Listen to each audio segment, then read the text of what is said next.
please welcome my guest for today, Jummy. Hey yo. Hello, What's hello. poppin'? Hi, Jummy. How you doing?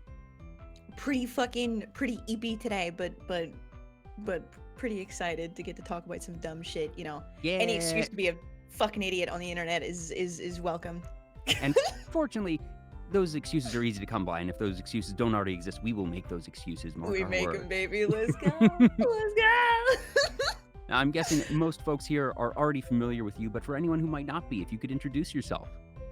Oh, hell yeah. Oh, okay. I should have something prepared for this normally, but I kind of just wing it. But yeah, hi. I'm Jummy, your chaotic smooth brain jester. Yay, and my that's all you streams. need to know. Hell yeah, baby. Dumbass ours, that's it. Now, I was mentioning that I have a personal policy that I will donate a 30-second custom audio for different charities, and you actually just recently announced that you're going to be doing a charity stream later this Yeah. week.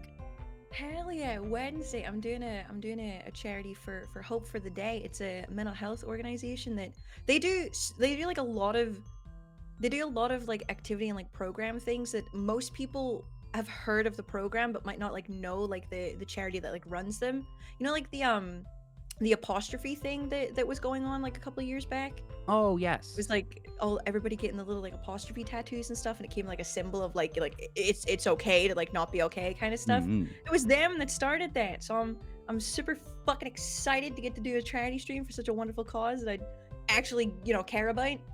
Yay. Yeah, the semicolon. What did I semicolon, say? yeah. Apostrophe? You- Damn. yeah. Yeah, the semicolon.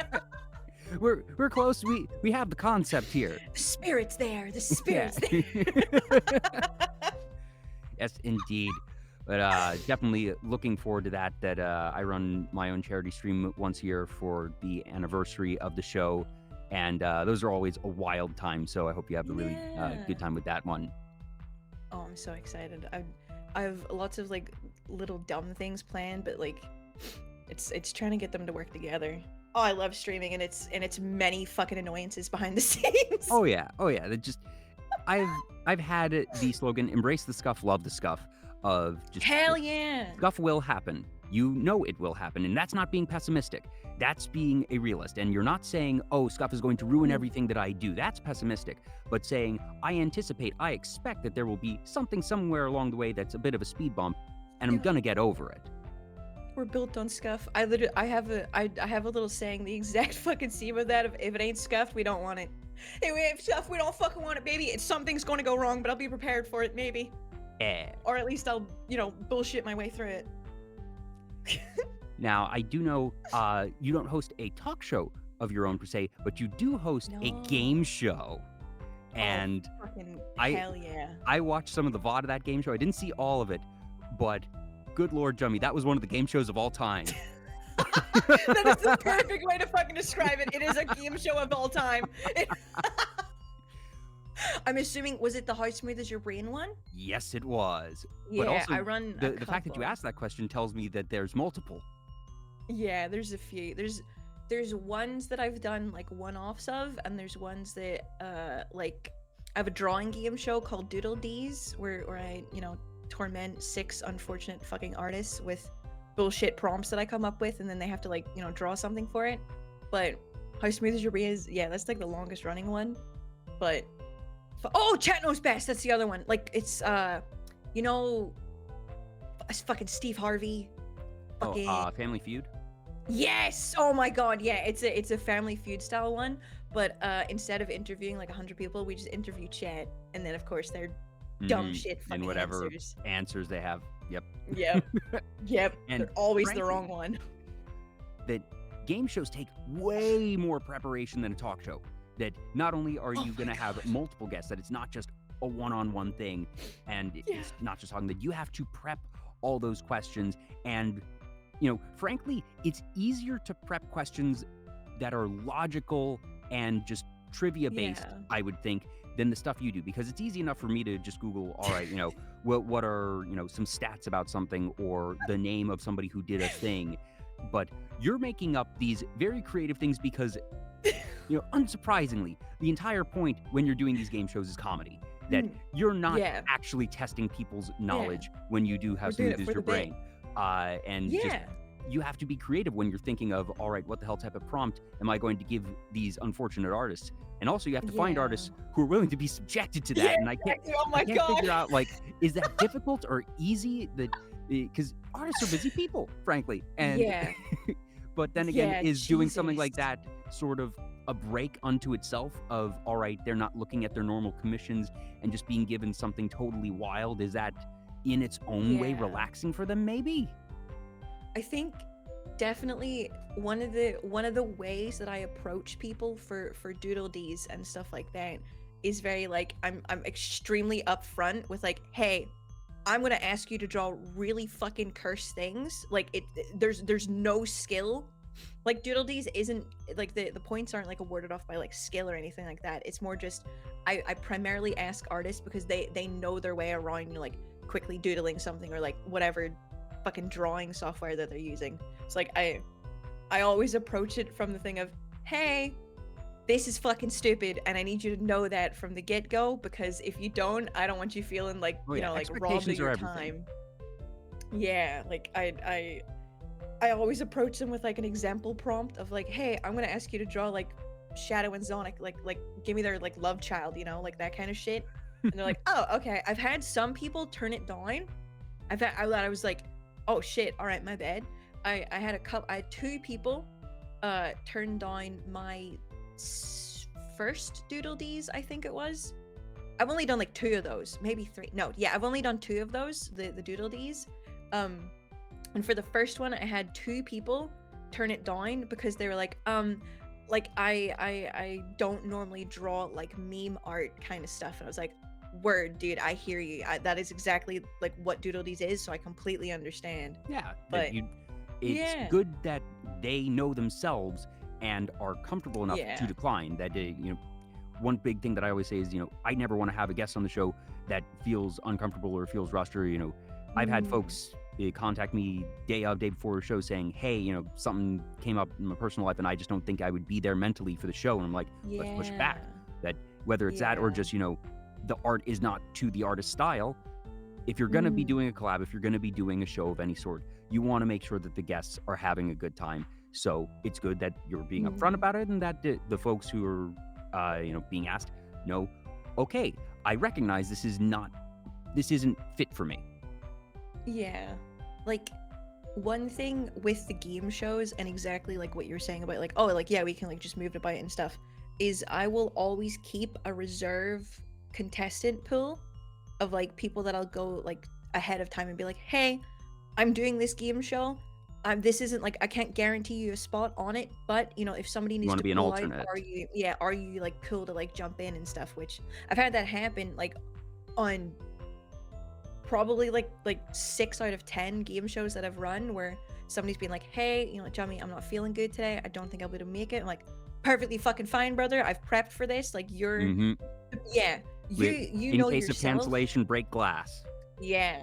You know yourself. My number one priority when it comes to any fucking stream that I'm asking somebody else to be on is like their comfort, because it's like you don't want to invite a guest over and then say some weird shit and they're like, I can't leave because I'm at your house kind of thing, you know what I mean? So yeah, I always go for it. And I always feel like I'm a fucking weirdo whenever I'm like being, well, not a weirdo, but I feel like overprotective in a way of like, I want to make sure that you're having like as comfortable a time as you can. So I'm going to like hound you with like pre-stream like safety stuff of like, hey, if there's ever a topic, like you can just tell me to shut up. If there's, We kind of bonded over that when we spoke earlier in the week, because one thing that I'm pretty open about is that I always talk to my guests before having them on the show. And that's just, a way for us to break the ice and figure out a couple things ahead of time. And I've always said it is the not so secret sauce of VTuber Talk, because it does take that little bit of extra coordination, but it always pays off so much. And it just makes running the show that much easier. And whenever folks say things like, oh, what do you have in terms of suggestions or advice for somebody who might be wanting to start a show or a talk show? And the first thing I always say is do, pre-interview, talk with the guests ahead of time in some capacity. It makes such a difference. and the way that you have everything set up, one, like you said, I don't even call it overprotective. I call that due diligence of making sure that the guests are in a position to have a good time, but then you actually have to go the extra mile with coordination to not only have enough guests lined up baseline, but then having the alternates lined up. And that's very, very smart because while I haven't done that type of thing for VTuber Talk, I've been involved in other projects where it's well, yours all right, is more you need personal. But I'm certainly familiar with larger group coordination and always wanting to have alternates because goodness knows, just statistically speaking, anytime you have basically more than 2 people, just the odds of something happening to someone that just, and it's never because people just forget. It's because something comes up or, somebody gets sick. Life happens. Life happens. And that it's really good that you have that prepped. That way it's not just, okay, well, we only have 2 contestants today. Yeah, fuck it, everybody. Let's just change the show entirely. Like especially whenever you're asking multiple people to take time out of their schedule, it's so fucking difficult to reschedule like an entire group that I'm like, I'd rather just have the fallback of somebody is sitting in ready to go. Even if they've been on before, it's still, the flow of the stream goes better. Absolutely. Hell yeah. When it comes to writing the questions, where do you go mentally for that? Like the categories, absolutely nowhere, and yet everywhere. It's impressive. I turn that shit off, and I sit in a fucking dim lit room, no lights, no sound, and I just fucking vibe. No,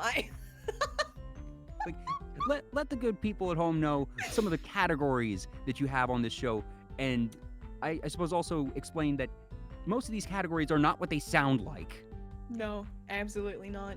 There was in one of my first How Smooth Is Your Brains, I had a category called Uh-oh Spicy, and one of the questions, the very first question this was back whenever as well, I actually tried to have some, my first 2 How Smooth Is Your Brains, I tried to have some, resemblance to an actual quiz. There was some trivia questions in it that I'd picked to match the category. But as time went on, I was like, fuck that, dude, I'm getting done with it. I don't give a shit. None of the questions make sense and the answers are not related at all. So one of the first categories I had was Uh-oh Spicy, where it was one question relating to peppers, that kind of like spice tolerance, and all the others were scandals that was a little spicy media kind of stuff. In my last one, I did something that I like to call the good fucking luck board, which is it was 9 questions that had no theme or there was no link. The categories between, any were of them. A, B, and C. Yeah. That they might as well just be on one. That you just good luck, have fun. Good fucking luck board, exactly. There was one called video games, and all right, that seems like a pretty safe category of all right, it's going to be asking trivia about video games and whatnot. And sure enough, I think that's where the Sonic and Shadow Love Child came in. Of just that they're video game characters, the kinds, the kinds, dude, we talking about. There was one where you showed the silhouette of something and asked people to identify it, and goodness knows the image that Challenger, was there was Challenger not actually. Approaches is probably my favorite category in How Smooth Is Your Brain by fucking far, because I get to just fuck with people in that one.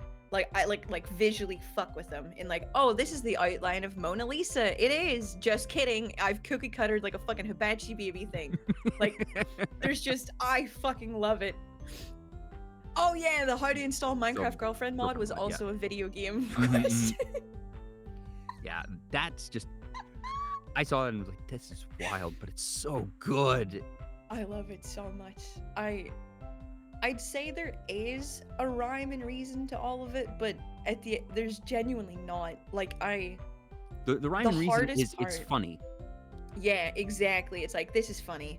If there's any tiny link I can make between 2 questions, then that's a category, you know what I mean? But the actual hardest thing with How Smooth Is Your Brain, not any of the other ones, because the other game shows are more actual, there's actual quiz base or the and that it's sort of the content itself ends up being silly because you can just give the artist a silly prompt and they Just will feel like, hey, make brother, something go silly, for and it.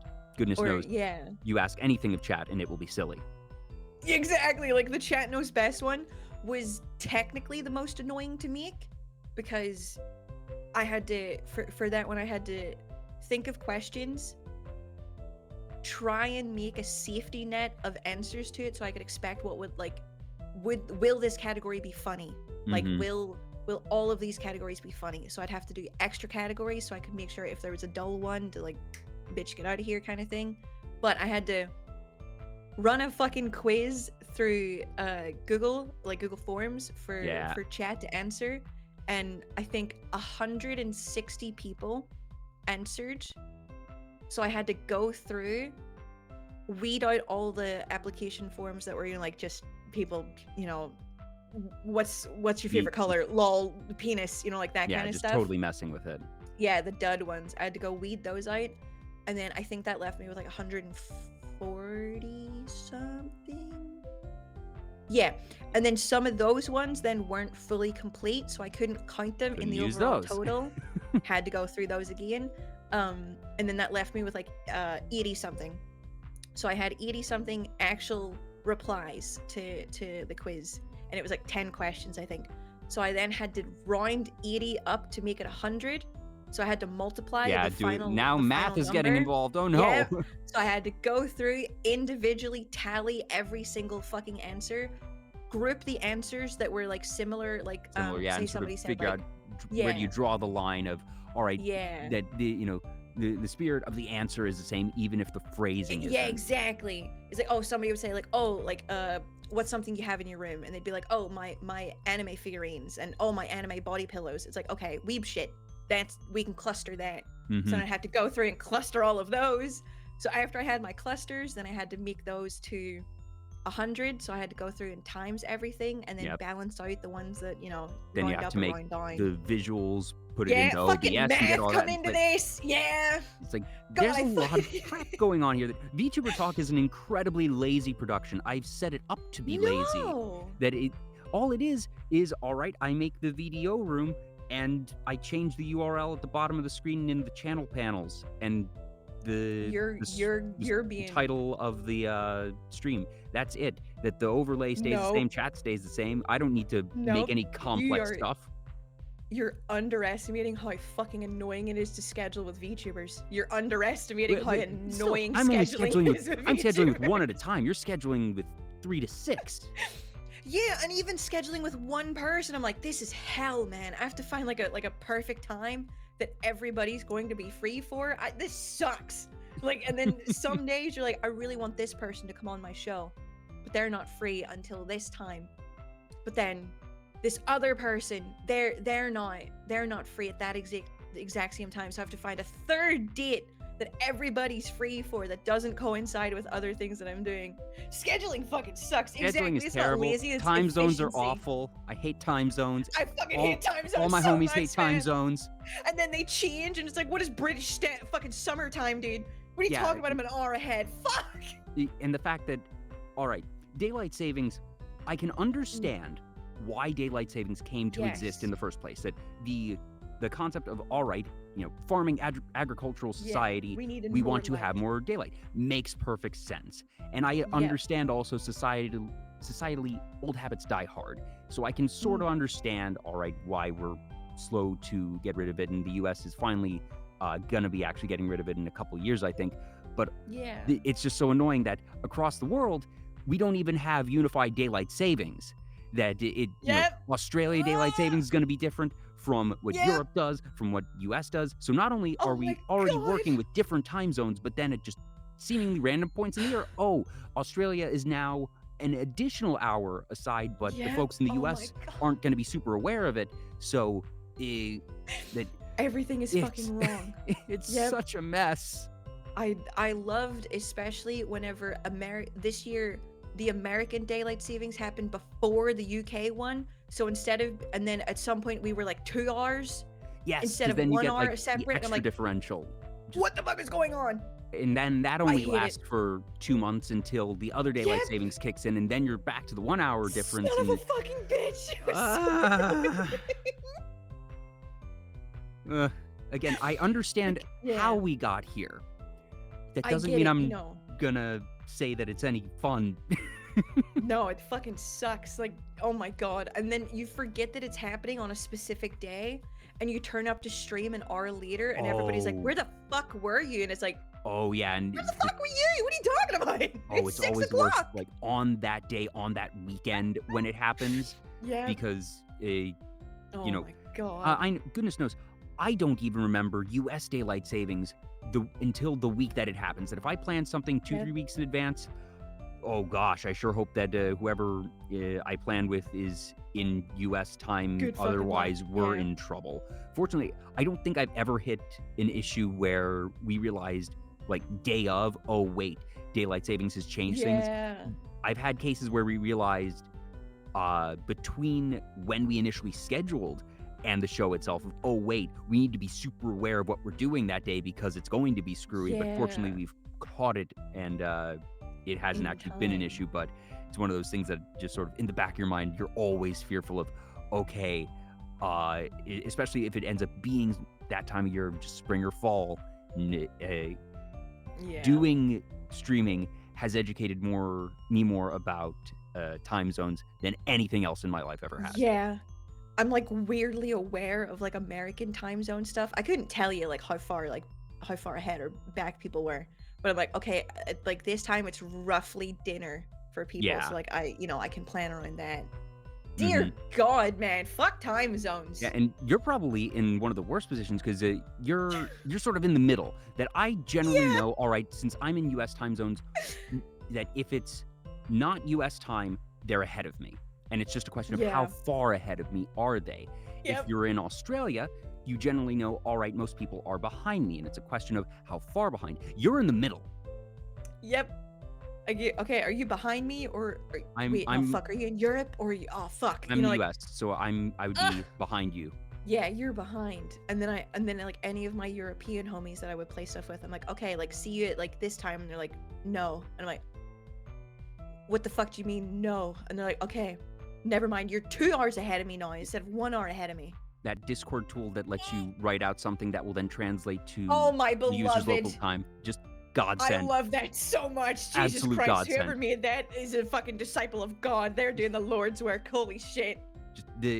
I got to introduce a friend to that earlier this week, and they were like, "Oh my gosh, that's so cool!" It's like, "Yeah, it is. It really is." Yeah, baby. Yeah. And we were only planning in U.S. introduced it. time zones. It wasn't even anything complex. You were working with like 10-minute different. They're like, oh shit. Oh damn. Are you a big time zone spoon or a little time zone spoon? Little time zone spoon. Little spoon, bro. Little spoon is just the best one. I ain't fucking hearing anybody else out. No, little spoon is the better one. Oh, I'm never gonna be able to not think of that for time zones now. Thank you, Dingus Khan. Fuck. Of course it was Dingus. Of course it was Dingus. Hey, someone's got to be the big spoon. I mean, sure, but does anybody want hair in their face? Nah, not really. Does anybody want a sleepy little arm? No. No. Everybody wants to be held, and then you go eepy. Yeah, no, Jummy and I, before we went live, we were like, it's a sleepy Sunday. Maybe we just turn this into an I'm just sleeping stream and just, have Good night, her model everybody. just there sleeping, going to be similar to Uncapped Subathon or whatever, and that's the stream, everybody. True.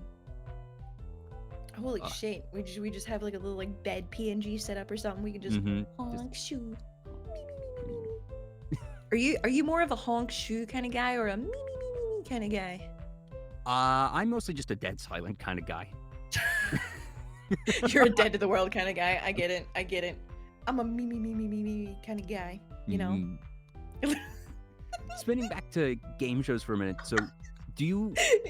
For the inspiration for that, or even just have normal game shows, been something that you've really enjoyed, or was the creations that you've had just sort of you going off on your own?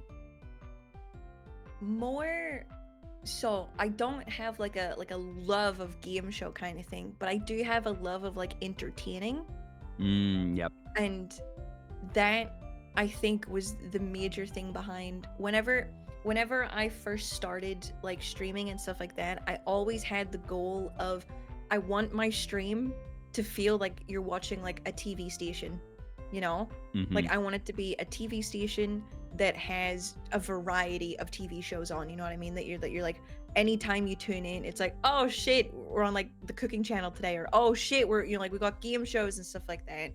Um I just wanted entertainment factor, and creating I'm gonna sound so unbelievably fucking boring whenever I say it.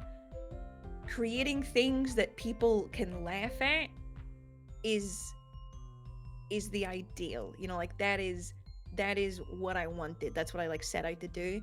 And a lot of the times the game show format just adds to that, you know what I mean? Like it makes it so much easier to plan, like, okay, here's a silly concept, how can I get as like a couple people involved in this, that, you know, like, because, well, yeah, my two biggest things is I love chat interactivity, but that doesn't hold too well to collab streams, you know? Like we said at the start, it's hard to focus on not only like controlling a stream, talking to your guests, but then making sure that, you know, like you can hear chat and stuff like that. And to combat that guilty feeling, I guess, of like collab streams being a little harder to talk to chat, and I feel like, you know, like I don't want nobody feeling like I'm ignoring them or anything. Making it as entertaining as I can was the you know, the come away of that, like, oh shit, I feel guilty that whenever I collab with people, you know, I'm ignoring chat, or, you know, like they might feel a little ignored or something, god fucking forbid. So the combination of I want to entertain, and I want as many people to, you know, like to have fun on my streams as I can, and I also get to, you know, do fucking dumb shit little game show ideas. That's, you know, it was just a fucking perfect little like little combination of I get to be silly. Surprise, surprise. The jester, the clown, enjoys entertaining. Who knew? Who knew? I jingle my bells in a way so merrily for the king, you know? Yeah, it all boils down to a love to entertain, you know? Because they get to have a giggle, you get to have that serotonin boost of, oh, they had a little giggle, you know, like, oh, they had a fun time. Yeah. Everybody takes a happy dopamine shot away from the streams, hopefully. Now, if you don't want to answer this question, you don't have to. Have you done entertaining in any capacity prior to streaming? Nope. You're quite natural. Well, thank you. What the hell? I appreciate that. What the fuck? No, all throughout school, I was shit scared of doing any of the performing stuff. I never had like a draw to it. Whenever I was younger, I was more drawn to gaming and like online kind of stuff. And then of course I got, you know, I got diagnosed with my fucking condition thing like pretty early on into my teens. I was like 11 or 12 or some shit. So I was stuck. I was like, you know, physically stuck inside from that point on, that I was like, well, best of both worlds, you know what I mean? I get to be social, I get to, you know, hang out with people. The internet, baby. The internet is many fucking wonders. Like so no, I don't have like streaming. I mean, like I've streamed for like my friends and stuff, you know, like that kind of shit of like, oh, let me, you know, Discord screen share and you can see what I'm playing kind of stuff. But no, streaming has been my first experience, I guess, of attempting to entertain strangers, essentially, of like, you know, whatever the fuck. I think you're doing an all right job. That, you know, whether it's just, you know, the pure instinct, or just it could be, you know, you've been very observant, even perhaps subconsciously, of things that you've watched in your life that you found entertaining, to realize, okay, this is what entertains me, this is how I can entertain others, regardless of how you arrive to where you are, that you're doing a real good job of it. That, you know, even among VTubers, there's like one of the great things about VTubing is that there is no right way to be a VTuber. That it is just I like Takaharu 101's phrasing of VTubing is just streaming with extra steps. It has extra complexities, more things that can go wrong, God. but it's also this incredible tool set, and that it's not a genre really. And while we've sort of categorized it as its own niche, that it I think as time goes on is just going to become much broader, and that people are going to realize, okay, it's not, anime is not a style, anime is not a genre, it is a point of geographic origin, basically, and that otherwise it's just VTubing, animation, and that VTubing is just streaming. But even so, there's all these different types of streamers that some folks really focus on their games, some focus on their art, and even among variety streamers, there's a lot of variance therein, and that you just, like you're saying, take this entertainment first focus and go to a lot of different places with it. Just trying to get as silly as I can in as many ways, Yeah. Because, the thing is, too, as a streamer, you get bored. Like, you get fucking bored. I'm sure, like, talking to everybody all the time is still entertaining to you because, you're getting so many different stories, so many different people you're getting to meet and stuff like that. But if you're running the same, like, if you say all you do is play Apex Legends all day, all the time. Yeah, I when you're can streaming imagine it, you're like, that. I understand that some people are able to make that their brand and that they're able to build up a community. And hey, if you love a game that much and you're able to do it and still have a good time, good on you. That as long as you're enjoying it, do that shit, buddy. Do that shit. But I'm not that person. Like I have to fucking jump around. I have to fuck around and find out.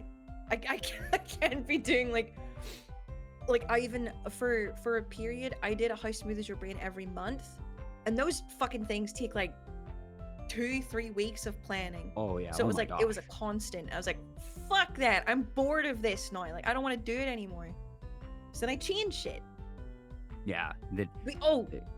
Sorry to cut you off there. I just fucking forgot the entire thing I was going to say there.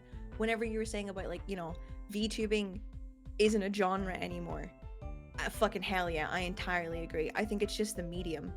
Like VTubing is just a medium, and there's so many different things in it that like there's something for everybody. Exactly like, TV. Yeah. You just get your own fucking stuff. That if anything, it's more like a tool set, that the medium is still streaming. Yeah. The medium is still live entertainment in one shape or form. But VTubing, it's this different set of tools, this different set of not requirements isn't the right word, of just circumstances and settings that, all right, benefit of being a VTuber, you don't need to worry about how you actually look IRL. You don't need to worry about what you're wearing, if you have makeup on, whatever. But then you also have the limitations of VTube Studio. But then you can make yourself spin around in circles and fly around your screen, which is something that a facecam streamer certainly can't do. Yeah, you trade the physical stuff for the fucking software technical difficulty shit. Yeah, and MC Pop Bow, the classic of, you don't have to worry if you're wearing pants. Exactly! It's fucking awesome, dude. No, I won't say that on stream, but like you get to just fucking get comfy cozy. It's great. Hey, there's a reason that even though I'm not a proper VTuber myself, that I am just fine not having a camera on, and just I didn't want to have to bother with any of that. Of all right, how do I look? That while I was too lazy and too uncreative to think of a VTuber model for myself, I still saw the benefits of having something that isn't a camera. And my lazy solution was, I'm just going to be a disembodied voice, and I can do that. I'm coming from inside the monitor. It's also a big privacy thing as well. Like that was the main draw to me for VTubing rather than like normal like stream stuff, because could I do way fucking more entertaining, way funner game shows with like the physical comedy? Because physical comedy is a huge, I fucking love physical comedy, you know what I mean? Like the physical bits rather than like the funny hee joke kind of stuff. Could I do so much more of that with like IRL streaming? Yeah, but the internet is a very fucking big place, That And it a is. lot of the time, there's going to be some not fun people on there, and there's going to be people that you run into that you don't want them to know you as personally as they would like to. You know what I mean? Like, it's good to, It's simple yeah. statistics that one in however many thousands or tens of thousands, Mm, you're gonna find an ass among them. there's going to be a bad egg in the bunch at some point. It's just fucking inevitable. Yeah. But yeah, like the Still, privacy as well that you get from VTubing, I fucking adore. and I think that it's inevitable, though, that you will be able to do the physical comedy that you want to as well. That we already have a Yeah. lot of that tech in terms of just 3D and motion Yeah, capture. 3D modeling is going fucking insane right now, dude. Holy shit. I think genuinely, it's gonna sound so controversial to so many people. 3D VTubing to me is the superior version, but 2D VTubing had more accessibility things, and it had more bells and whistles at the time that the 2020 like VTuber boom like happened Yeah. and stuff. There was just so many That- more things you can do. Yeah, But and I think 3D that's- is catching the fuck up. Oh yeah, and I think most people would actually Mm. agree that naturally, if you are able to work in 3 dimensions versus 2 dimensions, that you're gonna take 3 dimensions. That there's just more possibilities. Yeah, And there's just more shit you can do. but also, I think most would agree that yes, in the past and even up to this point in time, that 2D VTubing just has better quality around it, and that Yes, it's for because frankly 1000%. the tech is a bit more simplistic, that it's not having to worry about the Yeah. third degree of tracking. So naturally, that's going to be developed and refined a bit easier and a bit quicker than 3D. But like you're saying, 3D is catching up, and that now Yeah. it's really just waiting for that price point to really get to Yeah, where it's dear most God. accessible, that it's better than it was. It's no longer that you need like True. $10,000-$20,000 setups, multiple special cameras to do it. It's Yeah. still not cheap. It's several It's a $100s. Fucking, it's expensive. Like, thankfully, nowadays there is like cheaper and also free solutions, but the thing with it being 3D and being cheaper is that it looks it. It does. Yeah, Like, that's still catching up, but Yeah. it's getting there. And that it used to be, a year or two ago, the cheap, lower quality option didn't even exist. And now Yeah, it's just waiting exactly. for that innovation, waiting for technology to Yeah. catch up, and it will. And I feel like, Oh, 1000%. 5 years even almost feels like pessimistic in timeline. Yeah, like I like fucking where we are now in VTubing, as opposed to where we were whenever I started. Like, there was so many fucking things that I'm like, oh shit, like that is fucking insane. If these would have been a thing at the start, that would have been fucking insane. Like we could have done like so many more things. I think the 3D stuff is catching up faster now that more people are like looking, like, obviously as VTubing grows, more people have different wants, and they have more different, like, oh, I prefer fucking, oh god, what's their name? Fofamet does some insane stuff with like the 3D like worlds that they can build and shit like that. And 2D is also extremely good, and they both have, if you can like grab on to, okay, I'm gonna find a better way to, like, my head is jumbled with all the things I want to say about it.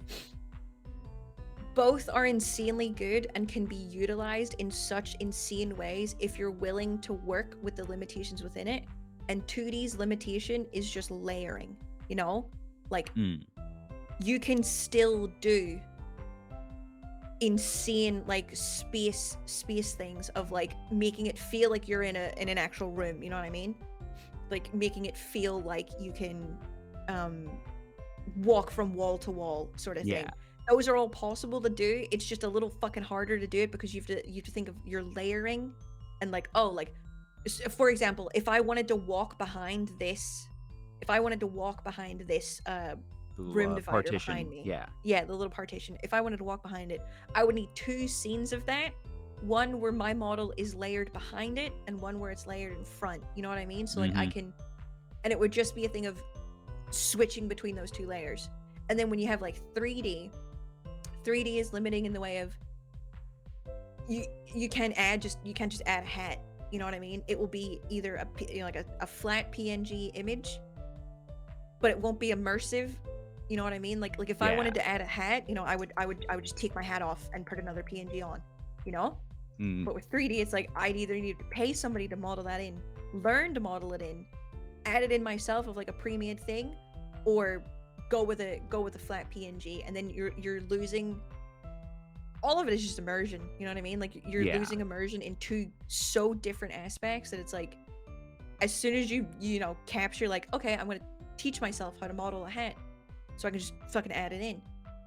I can't do it on the fly, but you know, like I can you know think of these things before and like, oh, Mm, I want an immersive space in 2D. I'm gonna get better at layering. You know, like there's both of them are so fucking good, and it's entirely preference, but they both have such differing limitations that a lot of people just don't fucking care to look Yeah. into, I guess. that it's a lot, and just a lot of innovation, goodness knows, is people taking the Thanos, fine, I'll do it myself approach. Like you're Yeah. saying, of just, okay, I'll learn to model, or I'll learn how Yeah. to make certain things, and that we've seen some incredible riggers or incredible artists who just, you know, rewind the clocks 3 years ago when there were barely any riggers, and if you wanted to learn that, you had to scrape by with a couple of YouTube videos, most of which were not in English.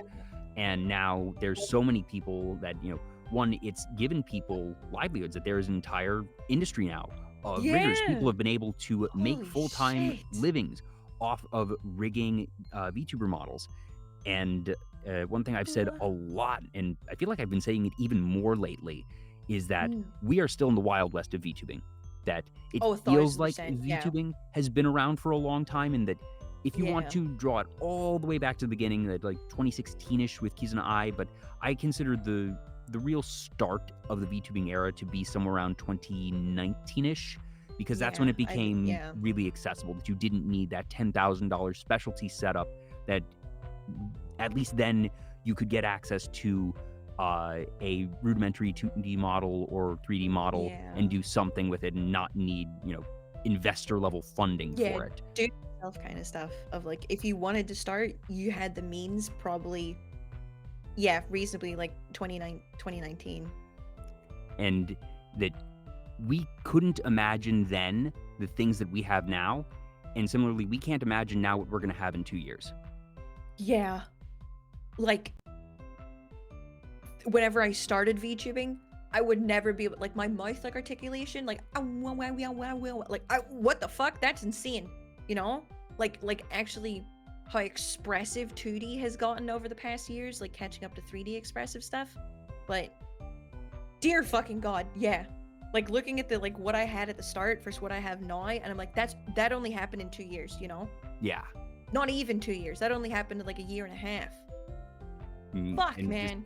And it's like people are having their second, third, fourth anniversaries, that there's a couple outliers that are like at fifth, but that's anomalous. That's a complete anomaly. And it's that seeing people, you know, having these anniversaries and just the growth of the community is cool, but also realizing, yeah, it feels like it's been forever, but it's only been a couple of years. This is so new, and that if you're here now, even if you just discovered VTubers today, you're still in on the ground floor.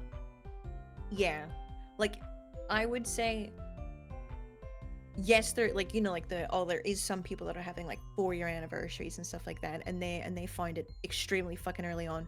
But like I want to say like 60% of VTuber fans nowadays, I would actually even argue like fucking 70, all came from the EN burst of like 2020, like early 2020.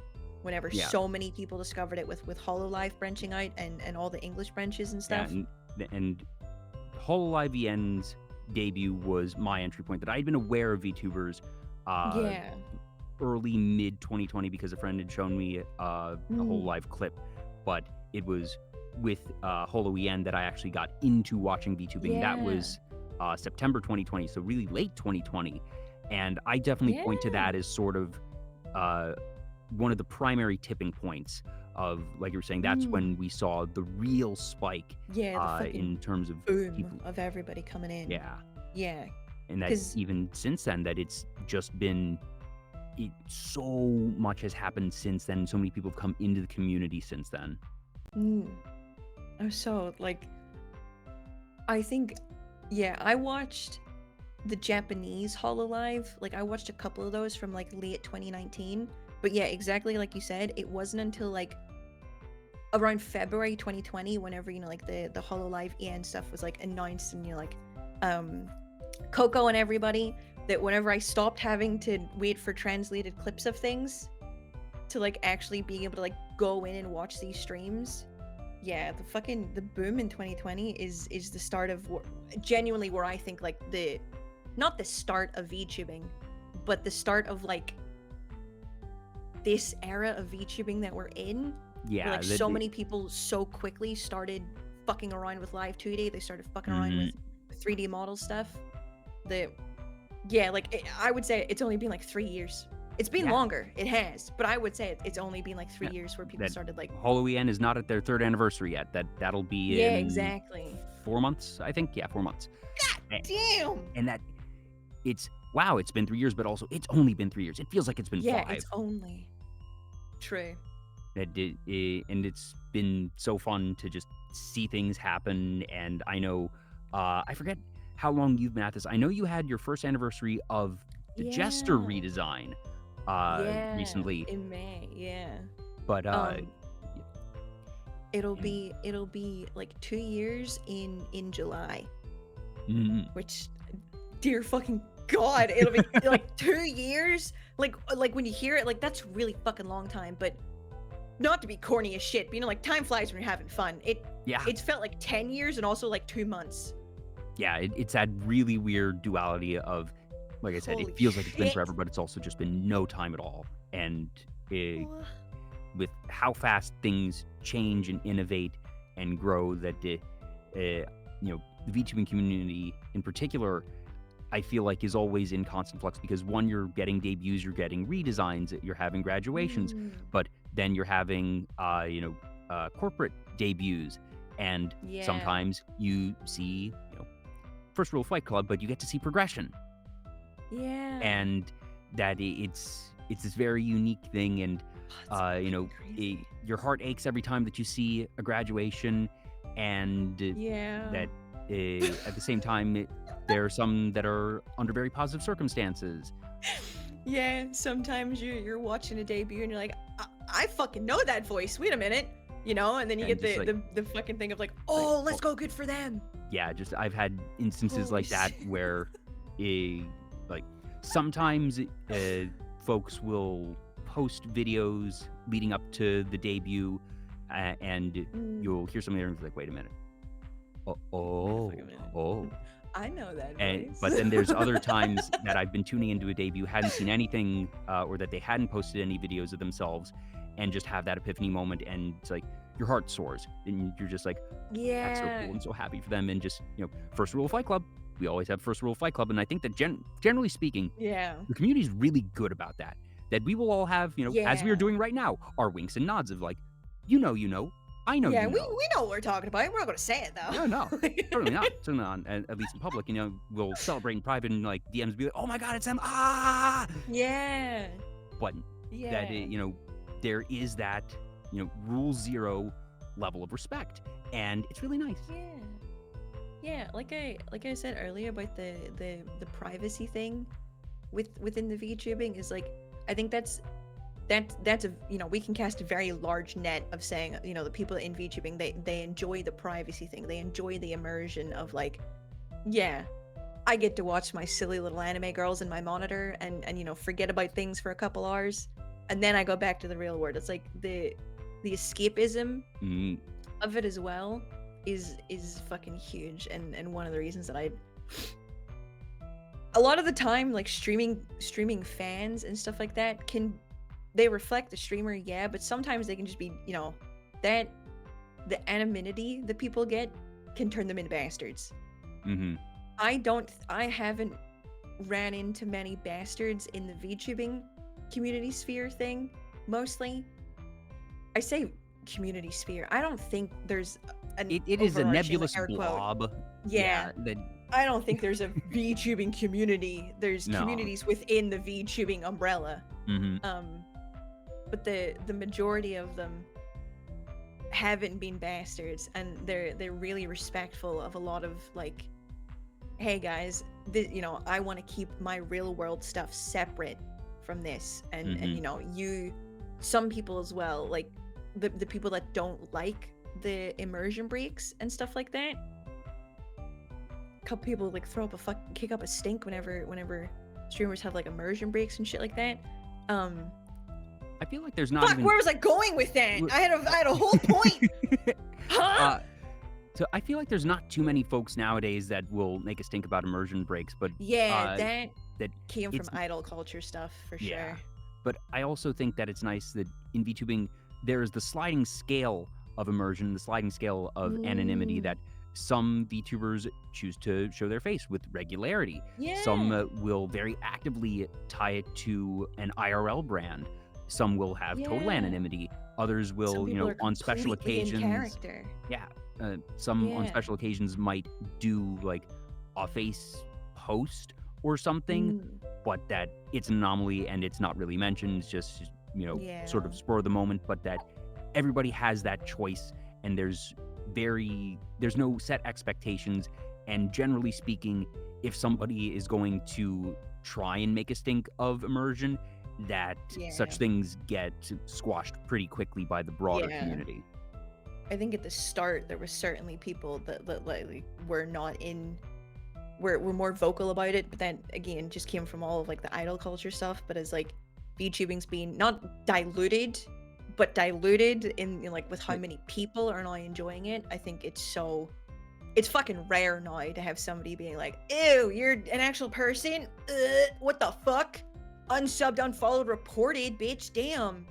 Yeah, I was having a conversation with another guest recently, and sort of we had the observation that there's a lot of different communities that drifted to VTubing independently, and that there's the idol fandom, there's folks who are anime fans, there are folks who are gaming fans, and that these different communities in their own individual spheres sometimes have these problematic elements, or that they have a bad habit of overlooking poor behavior, and that there's the like a lot of drama in these if you go deeper into these sub-communities. But interestingly, when you get to the VTuber community, that people say there's VTuber drama, there is very little drama. There is very fucking little. Obviously, like we were saying, inevitably statistics, you'll get a bad apple here and there, but the sheer proportion is very low. And I think part of that is because we have all these different communities coming together, and while each individual community has their bad habits of things that they turn a blind eye to until something has gone terribly wrong, and that they have those different dramatic elements, that the other sub-communities that have drifted into VTubing, while they each have their own individual problems, they're different, and that they end up covering for each other and canceling each other out, because the elements that sub-community A has a bad habit of overlooking, sub-community B, C, and D don't, and they don't put up with it, so they like, squash hey, brother, it real fast. Fucking and that chill. And they keep each other in check, and I think that inadvertently, that's part of how the VTubing community has wound up being in a relatively good place. That yes, call-out posts happen, twit-longers happen, but it's just actually not that frequent if you look at it, and especially compared to, like I was saying, if you look into the more, I don't want to say niche communities, but I guess the more specified communities, perhaps. Yeah. And that it's nice. It's very nice. Yeah, we have it pretty good here. Yeah, as much as it doesn't fucking seem it when you go on Twitter, Twitter is such a contained fucking bubble that it's not the world, you know what I mean? Like, Twitter is so...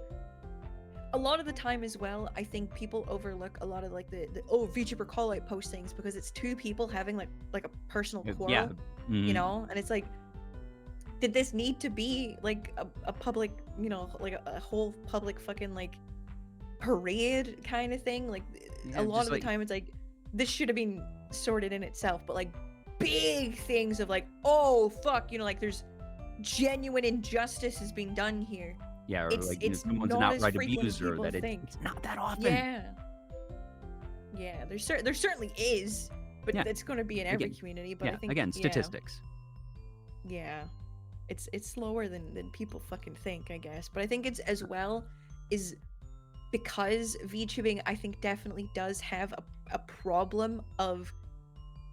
It feels like a lot of people jump on the thing of, oh, I'm gonna make a twit longer, you know, like I have to like publicly tell everybody that this person wronged me, and it's like that was a private quarrel that didn't quite need to be, you know, turned into like a witch hunt sort of thing. Yeah, things are certainly that not as perfect. Don't get well- me wrong. Yeah, But they kind of like water down people's reaction to the bigger things that a lot of the time some of it doesn't go as noticed as it should because people are so like, oh, another day, another twit longer, you know, like that kind of stuff. But which probably like numbs a lot of people to like the big things that they're like, oh, okay, like this is probably just like a petty thing, I'm not going to check it out. But yeah, no, you're exactly right. There's not as many like big fucking like, whoa, this is awful, everything is terrible kind of situations with VTubing that I think people just want to watch their silly little guy on stream, you know? yeah. And everybody just wants to watch their silly little guy.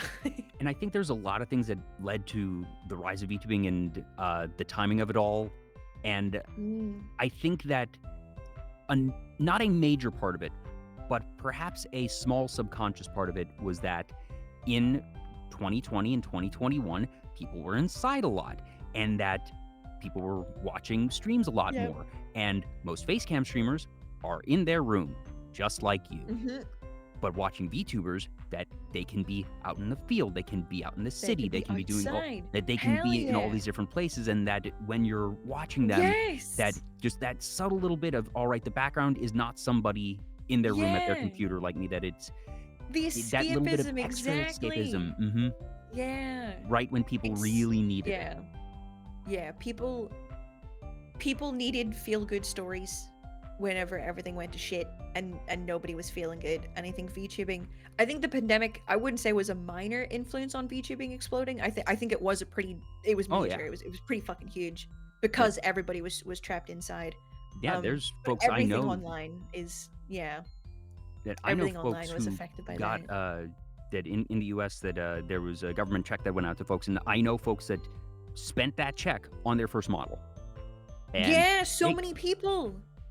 And that it, you know, some folks got laid off from their jobs, and all right, well, they have to do something, and that they're not necessarily expecting VTubing to become their day job, but they've sure got time on their hands right now, and well, this check, it's supposed to stimulate the economy. That it's supposed to be, you know, we needed this money to spend it because that's, you know, economics, broad economics, capitalism, blah blah blah, and well, they spent it, and congrats, success. It went according to plan. Let's fucking go. Inadvertently, government-sponsored VTubing. Let's go. Hell yeah! Yeah, exactly. Like, yeah, VTubing is the escape. Like, it's what it boils down to. I think for a lot of people is like, yeah, okay, I'm not actually at a circus right now, but I can look at it on screen and I can feel like I'm at a circus. Like, I have this silly little like. You know, this is super fun, like we're having just a little silly time, kind of thing. That you're able to set up a whole game show set and have it look good. And well, facecam streamers can't do that. Like they can do, if they have a shitload of money, they could do it, but you know, they don't most of the time, and VTubing gives it. So fuck yeah, baby, I'm a silly little anime guy. Thank you, government. Thank you, government. Hey, I'll give you this one thing.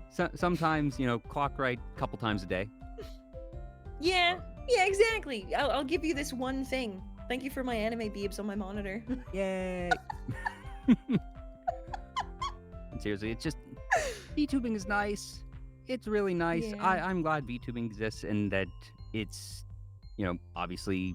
It got me to do this show that I do a lot of other different projects outside of Vtuber Talk, but this is one that has become just very, very special to me, and you know that I've actually gotten past my 2-year anniversary at this point. That we're at a little less than 2.5 years now, but let's fucking go. Just, you know, seeing things continue and being able to see folks grow and continue in all the fun little innovations. Yeah. It's nice, and just the silliness of it all. Indeed, that there's so much cool shit out there. There's just so much Yeah. cool shit. There's so much cool shit, and people are doing so much more cooler shit every fucking day. It's Yeah. like, wow, I get to just like sit and watch people having a fun little happy time. Hell yeah, baby. Count me the fuck in. And there's been many other people I've been able to have on the show who are silly little folks having a silly little time. And several I know are folks that you're pretty close with, that Yeah. the broader collective known as the Goofballs, that it's not, there isn't Yeah. a Goofball stream team. There's like, there's I forget. Goof V. Goof V? Yeah, okay. Yeah. So it's not yeah, Goof that's VT. I think it's just the Goof V. Twitch one. Yeah. Yeah, and that just, I'm curious, how did that group come about? Was it folks finding each other individually? Was it what are the origins of that? So, Goofy started as a small little Discord server that a lot of us were friends behind the scenes, and like separately. I want to say a lot of us were friends behind the scenes, or like, you know, mutual, like on like mutual terms, or like friendly with each other. But Goofballs started out of a need to escape streaming, like a need to see each other as friends rather than streamers, because it is so unfucking believably tiring constantly being surrounded by, you know, your work all the time, especially whenever, you know, like your friends, you've met them through work. It's kind of like a coworker, you know what I mean? Like whenever you go into the office, you have a coworker. Whenever you both leave the office, you're still going to talk about things that happened at work that day, because that's your connection. That's your thing that bonds you. It's like, oh, we both do this thing. And Goofballs started basically as a shut the fuck up about streaming. Like, nobody talk about streaming. We're you know, we're all friendly with each other and we're all friends. Maybe some of us weren't like as big friends, but we wanted to be. So it was a lot of like friends introducing friends to each other, and hanging out, and just not being in streamer mode. Mostly it was like, oh, you know, it was like Mr. Manager that started it, because, you know, I'd got to know the group Dem more, and I got to hang out with them, and we would play stuff off stream. We would like do things, just hanging out in VCs and stuff, and then we'd be like, oh man, you know, like how much we love Gary, and how much, you know, we wish we could like talk to Gary and stuff, and oh my god, we love Moon, and you know, like how much we wish we could like talk to Moon more, and all that stuff, but we don't want it to be some stream fucking spectacle of like, oh, you know, like your fucking principle of don't let the first time you talk to somebody be on stream. Like, don't let that be live. You know, like you don't want to meet somebody for the first time when you're in front of your and their audience, you know? It's just awkward. So yeah, Goofballs started out of the want to be friends more than, you know, collabing and shit like that. That, you know, as time went, more people that, you know, that we were all like friends with would get added and shit like that, and it was a lot of fun. And then I think one night, because then, you know, after time went with that, like after like a fucking year of just hanging out, we were like, okay, like, you know, do you guys want to come on my stream? Like, you know, like, because we were friends at that point. Like, we had cemented the friendship, and it was never like a dick riding kind of thing. It was always we are friends, we can hang out, and sometimes we can hang out on stream, or you're like, I'll help you with your stream, you help me with this thing, you like, we do that like together, we plan, you know, like a fun little thing. And then yeah, like after like a fucking year, it was like, all right, like, do you guys want to like, what if this like, would be pretty do we funny actually if we want did to you know, all right, we know we started specifically to not do this thing, but I think we're at the point where we can do the thing. Oh, so the Twitch team is, how we describe it is, that's not like a serious thing. That's more, as Goofballs hung out, And as more and more of us would like, we would refer to our little friend group as like the goofballs, like we're just little goofy guys. I'm hanging out with my goofy little goofballs today. As that went on, I think it was out of the blue one day. I was like, imagine we were called like Goof V, because that like combines. Oh, so the name was your yeah, it was your brainchild. Yeah. It was almost a parody. Yeah, exactly. It was like, oh, like, we do all these things together, and we hang out and we talk about each other a lot because we are friends. What if we had a silly little fucking Twitch team that was called like Goofy, but it's not. In a way, it was like it's just a list of the homies essentially. And I feel like we're seeing more stream teams like that nowadays. That yes. Oh my god, I love it. It's been really nice of just people sort of independently, because you're very correct that back in the day and still now that obviously there's some folks that are going to be just in a proper agency or are going to start a group with professional intent, shall we say, of all right, the design here, the intent here is for us to collab and that rising tide lifts all ships, and that we enter into this understanding that and have this mutual professional understanding. That's totally fine. There's nothing wrong with that. But at the same time, we also see some folks who are just like, I don't really want to be part of a traditional stream team, certainly not part of an agency. And well, we have the option to do stream teams here on Twitch. And if I'm not going to use it for professional things, might as well use it for something. Yeah, might as well make it an easier navigator so you can find all of the people that I, like my friends that I regularly talk about or like regularly refer to, or they're on my stream. Like, it's just, it's just a collection of like, here we are. Yep, just the little friend collectives, for lack of a better term, I suppose.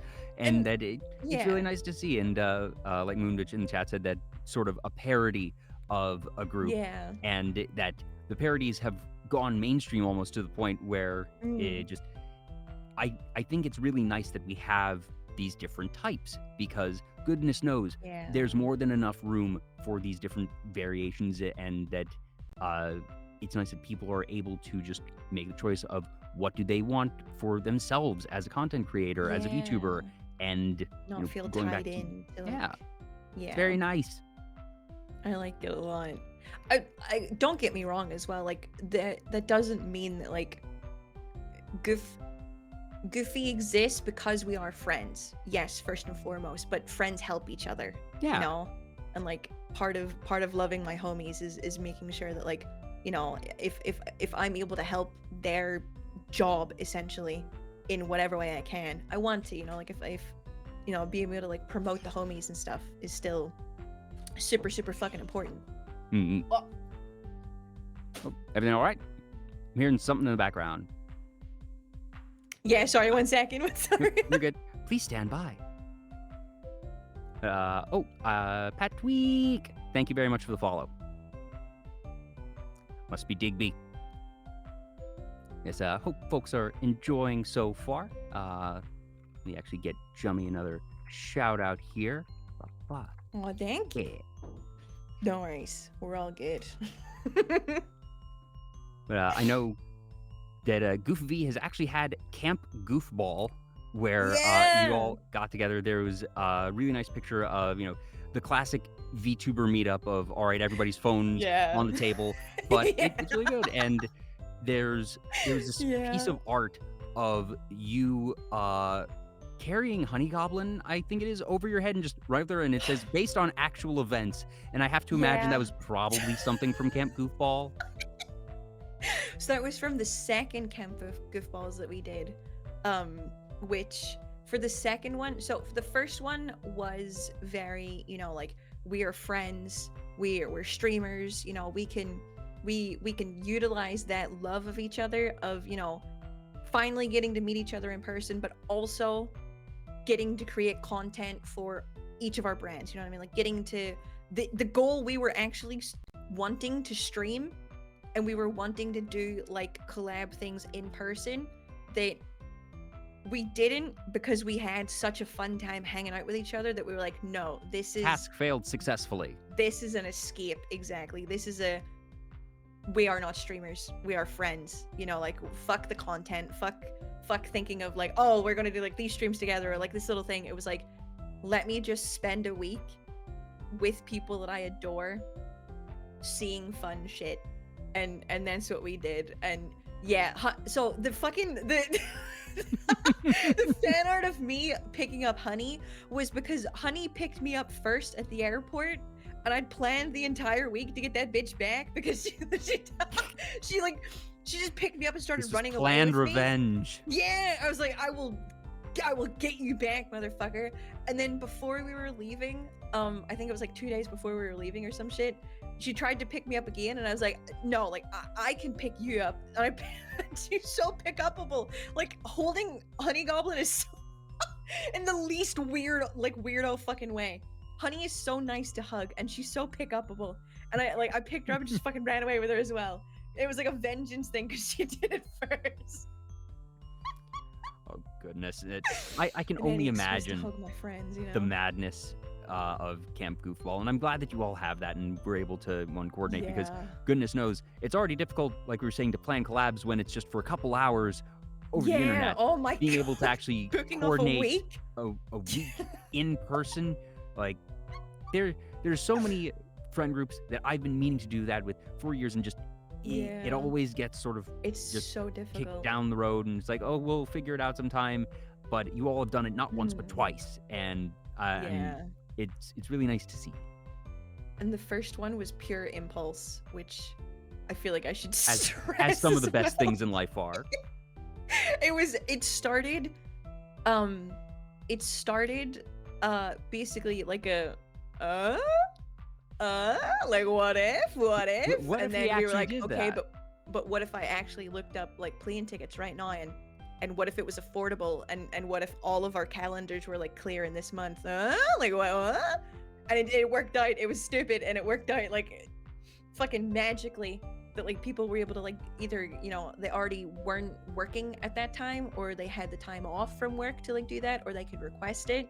And it was so, it was just sometimes a fucking the like, universe just says it just yes. aligned perfectly. This time, yes. Yeah. And then the second one came out of pure need to see each other again, because if there's one thing the Goofballs are, it's they're little fucking freaks for each other. Like we're gay little freaks for each other. Goofball withdrawal. Yeah, it literally, oh my God, that's how we said, Jay, that's how we said it. Literally, we're like, I am in withdrawal from my friends. Holy shit. And we were like, I got so fucking sad the first week that we saw each other. For an entire week after that, I legitimately, Like was post-con so depression. fucking, I was so sad. All of the adrenaline, all of the sparkle had gone. I was just fucking depressed. Like, because most of the Goofballs are you know, they're most of them. I'm the only one not US based.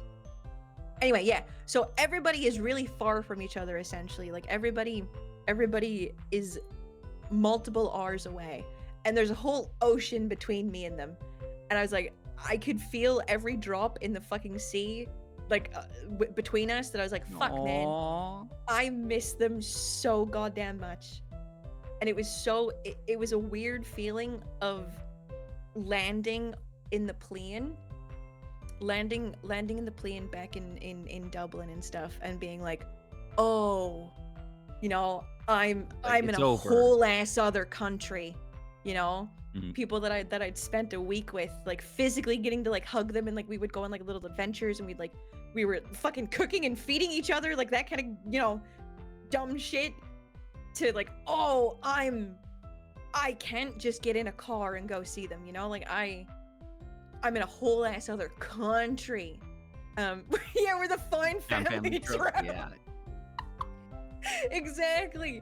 So the second trip came from none other than need to see each other again. Like, so many of us were so fucking sad. It's like that's sad, but it's also really happy that, you know, that you all hit it off so well that you know, you just had to do it again because that it was that good, and that you all were just really wanting to see each other, and that's really nice. I And missed each other. that's the concept of con withdrawal or post-con depression is very Yeah. common. Just you are in a place with a whole bunch of people, really happy, high adrenaline So much fun for all the time. Yeah. whether it's a weekend or a week, and then basically the way you phrased it, just that crash of Yeah. the adrenaline and everything, and going back to normalcy. That it is a very common thing for people to have that type Yeah. of reaction, and it is very easy to imagine why you would have that from something like Camp Yeah. Goofball. Yeah, just going back to real life for after having like a magical little week, going back to Mhm. real life. It's like, oh fuck, all right, well, time to get back to work. Yeah. That was fun. Yeah. So I have to imagine like that after that, just the bond's even stronger, and that the next time you Yeah. all collab or something, that it's just that much more natural, and that you all Yeah. are able to the amount that you all get to know each other just even from that week. I have to Yeah. imagine the before and after difference just in Oh, the we got Discord so weird. server. Yeah, we got just so fucking weird. Yeah. Everybody was like, okay, I'm comfortable now. Yeah, Like, I'm the gonna kiss the homies. limiters like... are off. Limiters are off. Yeah. I think something that factored into it as well, that before we even met up with each other, everybody was very comfortable around each other. I think because we bonded out of that need to be people first, instead of like, we were people first rather than like streamer or like creator. That was like so further down the line, and all of us bonded out of.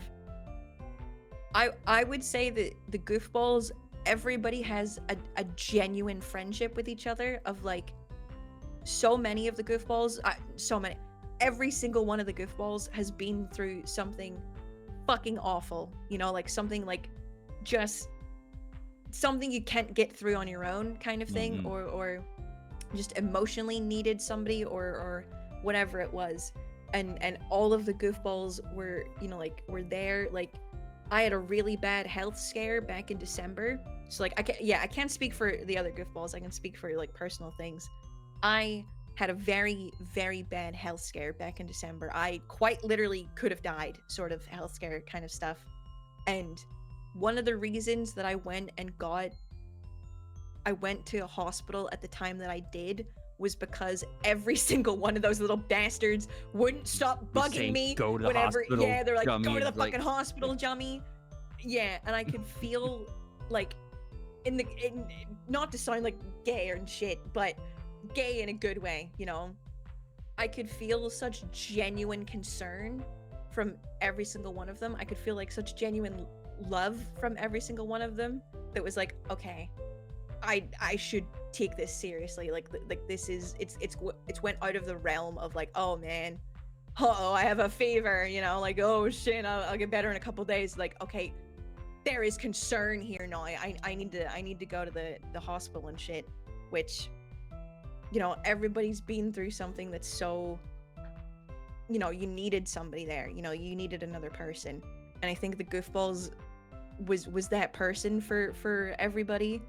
That was like, the bond was deeper before we even met, kind of thing. But meeting me like strengthened it, of like, okay, you I like you, you're my friend now, that kind of stuff. Of like, I've physically seen you, we know each other now. Yeah, I can there's a difference. talk to you about, yeah, exactly. Like, yeah, it deepened it so much more than it was. And dear fucking god, I miss my little bastards, but I'll see them again, it's fine.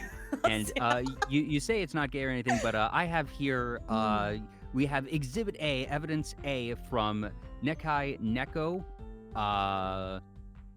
If not gay, how do you explain this?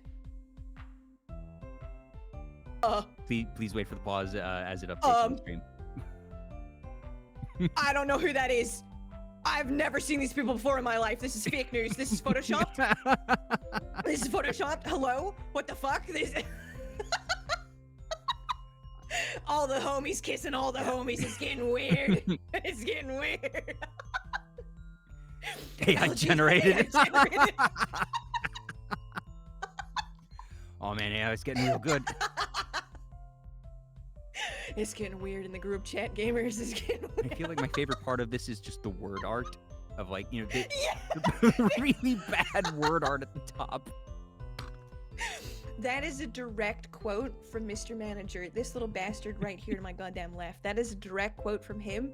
Because in the first Camp Goofballs, everybody kept like kissing each other on the cheek or like giving like a little forehead kiss and stuff. And he would be so fucking like, they won't stop kissing. I'm just imagining him like head in his hands in the corner, just like, oh no, what have I done? What's happening? Like he's the reason that this friend group started because, you know, like he created the Discord and stuff like that. And would he know that this is where it led? This right here is where it would lead? This is your fault, Mr. Manager. You caused this. Look at what you've done.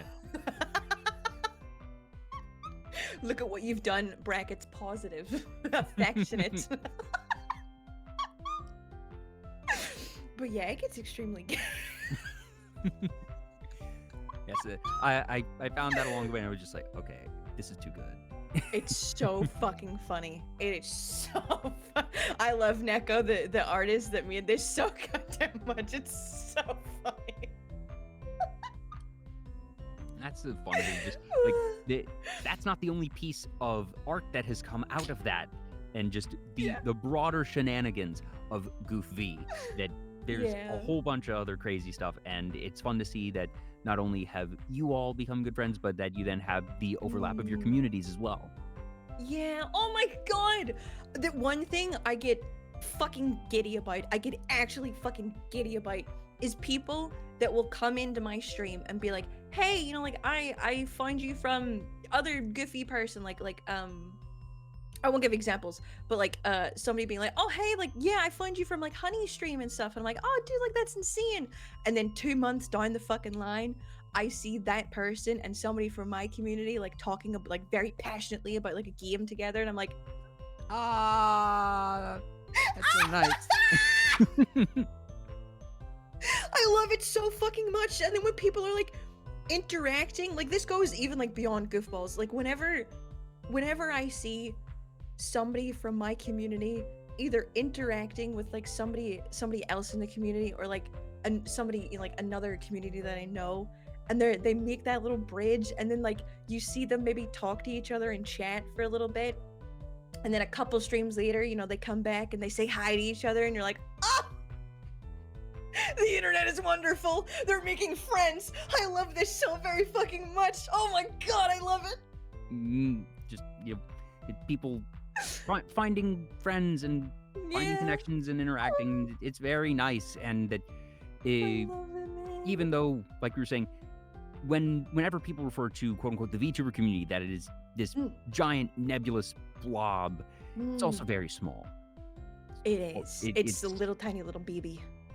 Yeah, it's just it really is incredible that despite being so wide, that it's also just so many people know each other, and that you know, that, you know, person A gets introduced to person B, and then person A gets to C through B, and that you know, that's sort of the story of Goofballs or Goof V in a nutshell, and that you see this happening all over. That it is not a completely unique circumstance, and that's such a nice thing.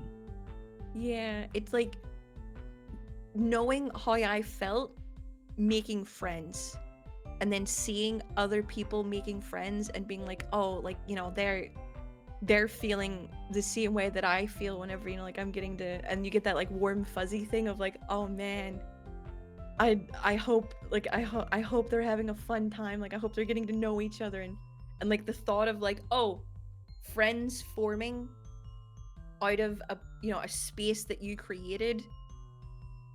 I'm gonna start kicking and punching my monitor, bro. I love that so much. I'm getting like giddy thinking about it.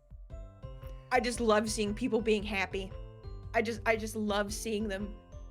The fucking like straight serotonin shot you get from seeing people just like being happy, and I'm gonna get emotional.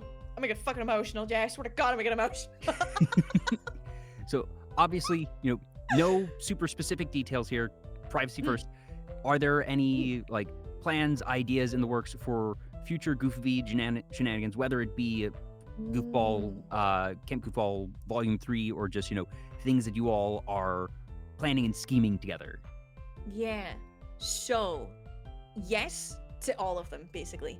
I don't think I could go That's on fair. without, That's without fair. seeing. Yes, No, I it mean, is like, all I classified. couldn't like carry on with like seeing my little bastards again. But I think the Camp Goofballs have pivoted from a, content kind of wise to like just friends hanging out. But the things that stem off from that, we did an attempt at doing a podcast stuff, and then shit hit the fan for a lot of us, and it just, wasn't viable. Coordination in the difficult. time. Yeah, Jesus Christ, life gets in the way. Holy shit, gamers. But yeah, there's so many things that we want to do content wise, like for streaming and outside of streaming and stuff, that it's just finding the time to do it between everybody. Your channel comes first, but we still want to do like things together, and Moon has amazing fucking ideas for stuff that we could do, and Sun is always fucking coming up with like dumb shit little streams we can do together that are so fucking funny, or like me trying to get the podcast stuff going whenever life settles down. I hope this summer we can start doing a lot of those things that we have planned, that like the podcast stuff, maybe like YouTube videos together, starting a little like more dedicated series with each other. Like, I've had so much fun playing Elden Ring with Moon that they're just, oh my god. And okay, I can't hold fucking water in a cup, dude. I cannot hold on to a fucking secret. I can't. The amount of little clips I've recorded of us hanging out in just Discord, like, I hope to be able to take those clips that we like of us just hanging out in Discord and throw them up on like YouTube or some shit at some point. It's just like a little glimpse of like the shit that we joke about behind the scenes is so fucking funny. Like, we started two things on Twitter because we tweeted a goddamn meme at each other, or just the little fucking things that are so goddamn funny that's like, I wish I recorded that so I could view it like down the line, you know what I mean? I mean, you're already doing that to an extent with, so you say that you want to do that with recorded conversations between the two of you on Discord. You're already doing that with your text conversations on Discord. In fact, I have Exhibit B here from like 2 days ago. This is very recent. This is very recent, Jummy. And it is between you and none other than Moonbitch right here. Yeah. Regarding soap. Oh man, I can't read. That's crazy. Fuck. I sure wish I had the ability to read what that said. And that's not the only one. That there's other conversations between you and Mr. Manager of putting your best foot forward, and that's from, when is that? Okay, that's like a month ago, so a bit farther back. Yeah. But you're already doing this in concept, just with static images. So making the leap then to the conversations in videos isn't too far. Think of if this is the shit, if this is a little glimpse of the shit that I screenshot of, like, this is so fucking funny. Think of all the bits we physically say and do behind the scenes, man. That's the things that I want to show. This is the tip of the iceberg right here, folks. Yes. We did an entire fucking.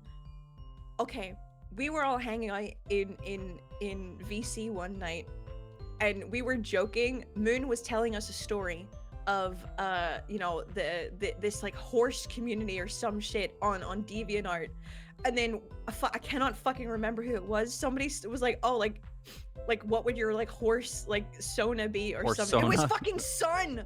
Sun was like, oh, what would your guys like horse Sona be? And then we all started making up really fucking dumb horses that we would be. And then we were like, what if we did like a horse role play on Twitter? And then Mr. Manager started DMing it, and it turned into this like D&D campaign horse thing where like people were getting sent to the glue factory, and then random strangers were finding this fucking thread on Twitter and replying like, "Oh, this is who I would be as a horse," and it just spiraled into like, no, and then it escapes the sphere. And... it's so fucking funny, and all those things start of like, what would you be if you were a horse? You know? Like, oh my god, I love it so very much. Like, the Goofballs are so fucking just funny. From the start of this, when you were talking about the horse community on DeviantArt, Yeah. the first, like, before we even get into all of the rest of that chain of dominoes, I need to clarify. So is this art of normal horses? Is this horsonas on DeviantArt? That's there's any number of ways just horse community on DeviantArt could go. There's so many and things I'm curious, what is the horse community on DeviantArt? So this isn't my story to tell. I was merely a bystander in the fucking Moon retelling this community that she witnessed on DeviantArt of people that would role play as horses, like real life horses and stuff. And she was telling us all about it. And we were like, furry horses, just not horses. anthro furry horses, real ass horses. And we were like, this is so fucking funny. And then we were joking about like escaping the pen and stuff like that. And then it just delved into a D&D style roll for initiative. What is your horse doing? I got sent. I love that idea of just twice. like going like full D&D with it. Yeah. Just like where it starts to where the fuck it ended, of like random strangers on Twitter like being like, my pony is called like cereal box, and I do a big jump, and it's like, you fall and break your leg.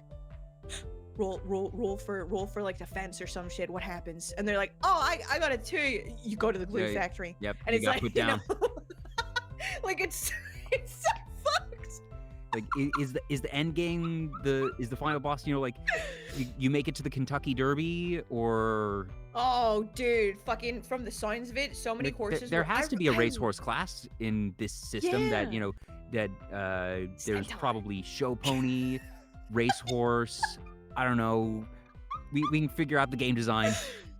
I think my horse ended with, I escaped the glue factory, and I think my horse ended that I was an accountant, and I spent the rest of my days in an office job, and I died after that. I don't remember.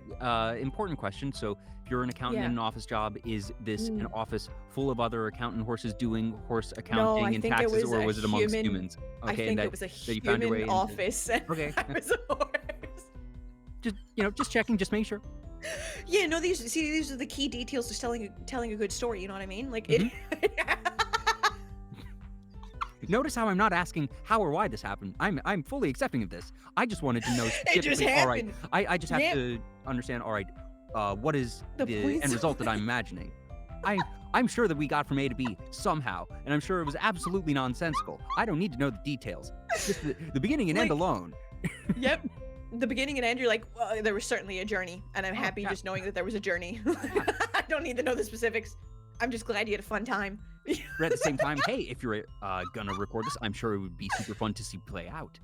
Yeah, like there was, oh my god, there's one night. Like maybe that's the next game show, Jummy.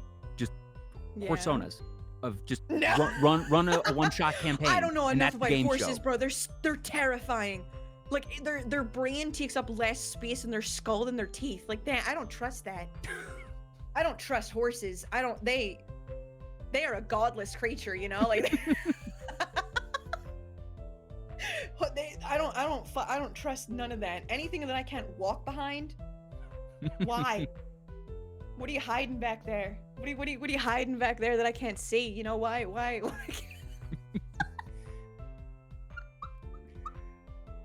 But yeah, the amount of like, we had another Twitter fucking thing that happened that a lot of people were caught up in, of like, what the fuck is going on. Of we were all hanging out in voice chat one night, and we were watching old, we started because we were watching old commercials, and Moon was like, oh, that sure. Yeah, Moon was like, oh fuck, that reminds me of like this one creature, this one like guy from like Alice in Wonderland or something. And then whenever Moon found it, it was this big robot, and his name was TikTok, from like Alice in Wonderland or some shit, and the old one. And she's like, I remember being like terrified by this, and we are like, that is so fucking funny. And then we couldn't stop laughing at the fucking robot. Yeah, the sequel to Wizard of Oz. We couldn't stop fucking laughing at this goofy ass looking robot that I tweeted it, and all I tweeted was, it's TikTok. And at the very same fucking time, Mr. Manager also tweeted a picture of the robot and was like, look guys, it's TikTok. And then we were like, oh, this would be so funny if we all just tweeted out like TikTok or some shit. And then anybody that asks, exactly like Fight Club, anybody that asks like what the fuck is going on, it's like, it's TikTok, bro. And we were fucking cackling, like dying of laughing for the next 45 minutes of any time somebody would respond on Twitter of like, what is this? We're like, it's TikTok. And then more and more people started posting pictures of the robot being like, hey guys, look, it's TikTok. It was fucking killing us. It was so funny. We woke up in the morning, like 15, 20 people had tweeted a picture of TikTok. It was so beautiful. And it's shit like that. It's like, if I could have got the behind the scenes of why that happened, it makes it so much funnier that like it wasn't an intentional thing. It was just 7 of us going, that is the funniest fucking robot I've ever seen in my life. Now I've looked it up and I found TikTok. So was this the live action version or the animated version? The live action one. It's like Moon said it's the prequel to the Wizard of Oz, the live action one. And we just found some fucking YouTube video that TikTok was in, and we were like, this is hilarious. And then we kept referencing it. Oh my god, yeah, we did another time where we did another time on one of Moon's Charge-a-thon streams. We were all hanging out, all of the goofballs were there, we were hanging out on in like this big like hot tub thing. And I joked about, what if we started another Twitter meme thing with like no explanation for it? And I went into my image folder thing, and I had a PNG of a Capri Sun, just like a cut out Capri Sun. So I tweeted this picture of a Capri Sun and was like, hey guys, pass the juice. And then everybody started fucking reposting the same image of the Capri Sun, being like, pass the juice, everybody. That like Moon has a whole ass emote of the juice that she made like personalized to her, of like a crystal Capri Sun and stuff. And then Gobby has a Capri Sun emote that like every now and again will just pass the juice, and nobody references like where or why it happens. We just, if you see it, you pass the juice, brother. You pass it. You take a sip, you pass it along. Yeah. Don't hog the straw. Don't hog the straw. Don't hog, bro. Pass it on. Take one sippy and you fucking put it around the circle. You know? I love just running jokes like that. Yeah, just the bullshit that the bullshit of like, this is just a JPEG. What's it? It's just a So 1 second, I need that. You passing the juice? You better be. No, not quite the juice. But obviously, please stand by. No worries. It's TikTok, bro. It's TikTok! There he is! It's TikTok! I think I tweeted a picture of TikTok like holding like a blunt or some shit. And then people were like, I was oh trying my God, to find yours, but I couldn't find it, oh, so I just so long ago. Yeah. Holy shit. It's TikTok! See?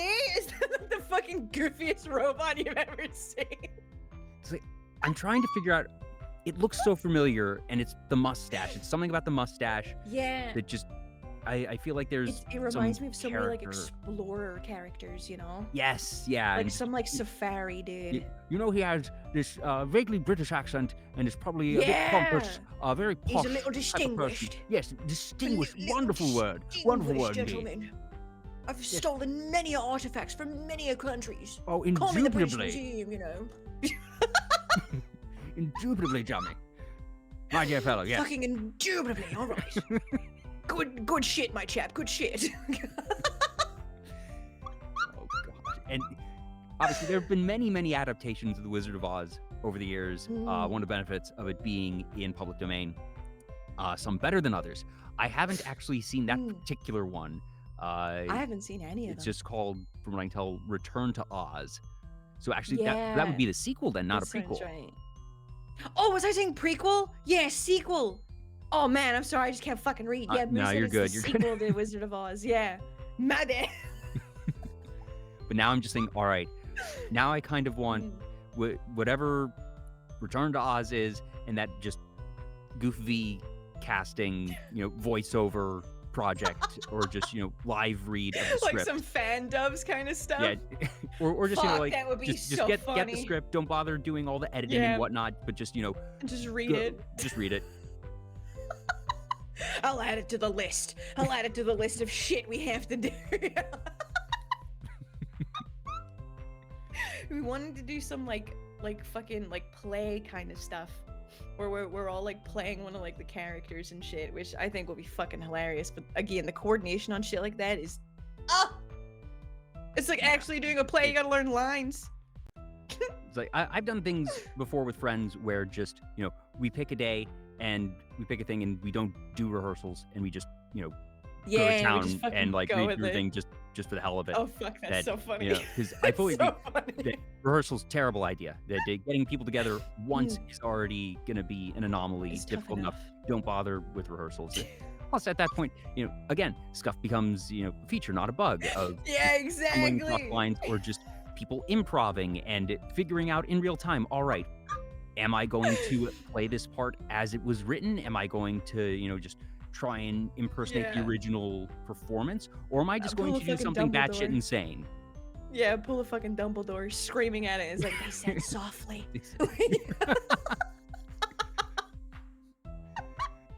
Fuck, that's good. I'm stealing that idea. Yoinky Please, sploinky. by all means. Yoinky sploinky.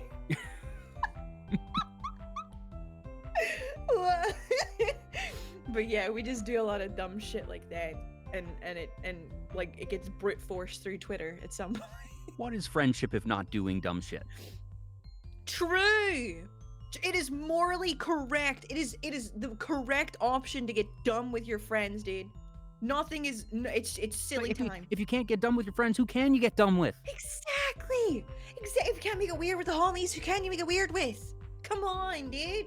Come on, it's economics. Oh, you are a really wild bunch, and I fucking love it.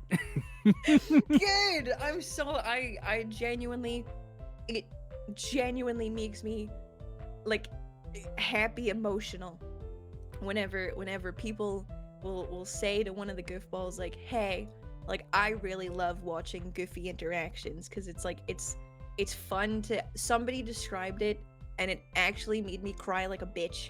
Somebody described it to me like getting to like drop in on like a friend group kind of thing, of like getting like you get to hang out with a friend group for a day, and it's like, like whenever you would like be friends with like one person and then they introduce you to like the rest of their group, and you had like just one day with them where you're like, you felt like you were a part of it, and then you'd like go your separate ways, or maybe you'd come back again kind of thing. Yeah. It warmed the fuck out of my heart to the point that I cried like a bitch, because I was like, that is Aw. so unbelievably sweet, because I love my friends so much, more than I probably should. Like I'm a little freak about them, but I return you to I love Exhibit B. them. Or no, wait, that was Exhibit A. No, put it away! Put it away! They can't see that. But I love them so much, and hearing that other people are, loving my friends, or like having a fun time, or you're like enjoying seeing us interacting, it means the fucking world. Like it's just so heartwarming is the only word I can like use to describe it, and even that, it don't feel right. Yeah, it's just oh that man, it's not enough to convey Yeah. emotionally. there's not enough love behind it. Mm, Yeah.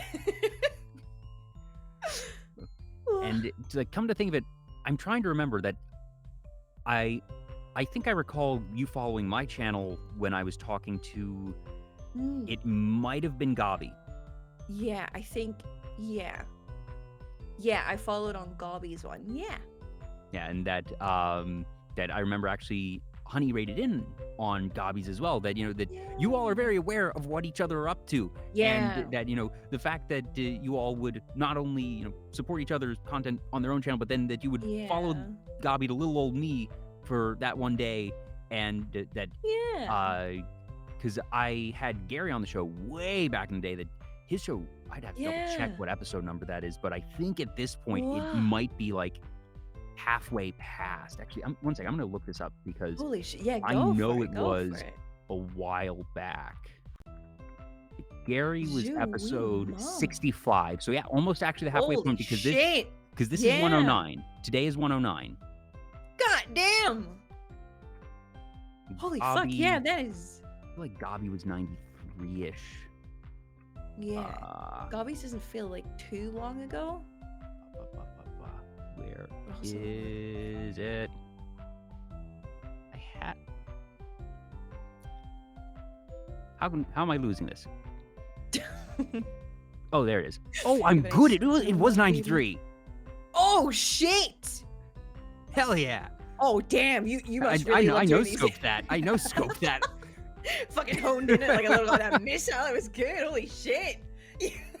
It's one of the things that I realized that I was having a conversation with somebody just yesterday, and talking about some of the folks on my show that had been on the show in the past, and realizing that I have a better memory of this than I realized of my ability to just pick out a person and be like, oh yeah, this person, they do this, that, the other, they've had this going on lately, and that with 100 plus guests that when the early days of VTuber Talk, I was able to tune into folks weekly and just like sort of pop in, check in, because I'm not going to invite someone on the show unless I genuinely enjoy their content anyways. But somewhere around episode 40-50, I realized, okay, it is not practical for me to have the goal of tuning in possible. once a week to folks anymore. It just can't be done. But obviously I'm following folks on Twitter and just sort of trying to glance in when I can. But the fact that I can remember sort of just I'm not always able to just nail, all right, that was in episode 93, but I'm usually able to remember, okay, this was, I know if it was like 5 months ago, if that was a year ago, and that, somewhere around there, and that I'm still able to remember everybody, and everybody has their own story, their uniqueness, and obviously their own unique model as well, and that that's part of the fun for me of hosting and doing all this. I mean, that just shows like the love that you put into it, you know what I mean? Of like each show, it's not just like a one and done kind of thing of like, all right, cool, sick, on to the next one. It's like that to me, that's like, that just shows how much like you actually care about getting to like talk to everybody and getting to find out about them, that it's not just like, I hate the phrase so fucking much, but it's it describes it of like the whole like the clout stuff of like, oh, I'm only doing this as like a business Oh yeah, move, that's like, been something I've been acutely aware of since day one, that I have like actively tried to avoid and be mindful of. Like that is like legitimately one of my greatest fears is looking like a clout chaser, because I've seen people like that, and it's like there's certainly, but no, like like to me, you being able to be like, oh, like that was like 93, that's like, okay, you cared, you took the time to like get to know Gobby as like a person, like whatever impact she had on you, that was still an impact, like that you're not like, okay, like I said, like one and done, like we're done here, like let's move on, like I won't care to remember about this like next week, it's on to the next kind of thing. It's like, no, like you see them as people, it's good. Let's fucking go, baby. And that it is one and done in the sense of I have not had a repeat guest outside of special events. So the charity marathon is everybody gets invited back. I've had a couple things for when Coco and Sana from Whole Live graduated, that I had a like sort of a special send-off show where folks who I knew were really into their content could come and talk about those memories, and that I had some repeat folks there. But it's because I only I aim to only have a one-on-one show with somebody once, Mm. that I want to make it special. Yeah, exactly. It's like it's one and done in the literal sense, but it's not one and done in like the emotional, like Yeah, there's still people and stuff. exactly. Well, Ugh, hiccup. sorry about the fucking hiccups, man. Jesus Christ. I Do don't you- know how to oh, get no. rid of them. So do you have your own personal thing? Because everybody has their way to get rid of hiccups or the different theories. And I've found one that actually works for me scarily Yeah. reliably. But I know it doesn't Yeah? work for everyone. Do you have anything that works for you? So the like those things that I do there of like the little like once or like 1 to 3 kind of, those aren't hiccups in the sense of like, you know, when you're like, oh shit, I ate too fast, I got hiccups, I drunk too fast, I got hiccups. It's like my diaphragm does a little like weird spasm thing where it like hits my lungs, and it's like a jolt more than a hiccup. But yeah, for hiccups I just hold my breath. Okay, that's never worked for me. And Mm. you are not the only person, Jummy, that has that little not normal hiccups, but still a hiccup. Yeah, That it's just like it's my running through your- diaphragm be spasming or something. I'm not sure if you know Watson Ame from Whole Life EN, that she has like Yeah. an entire emote that is just Right. hic. That it is a Yeah, known like, oh my thing. god, that's really cute. That's really cute. Ah. Yeah, that it is a.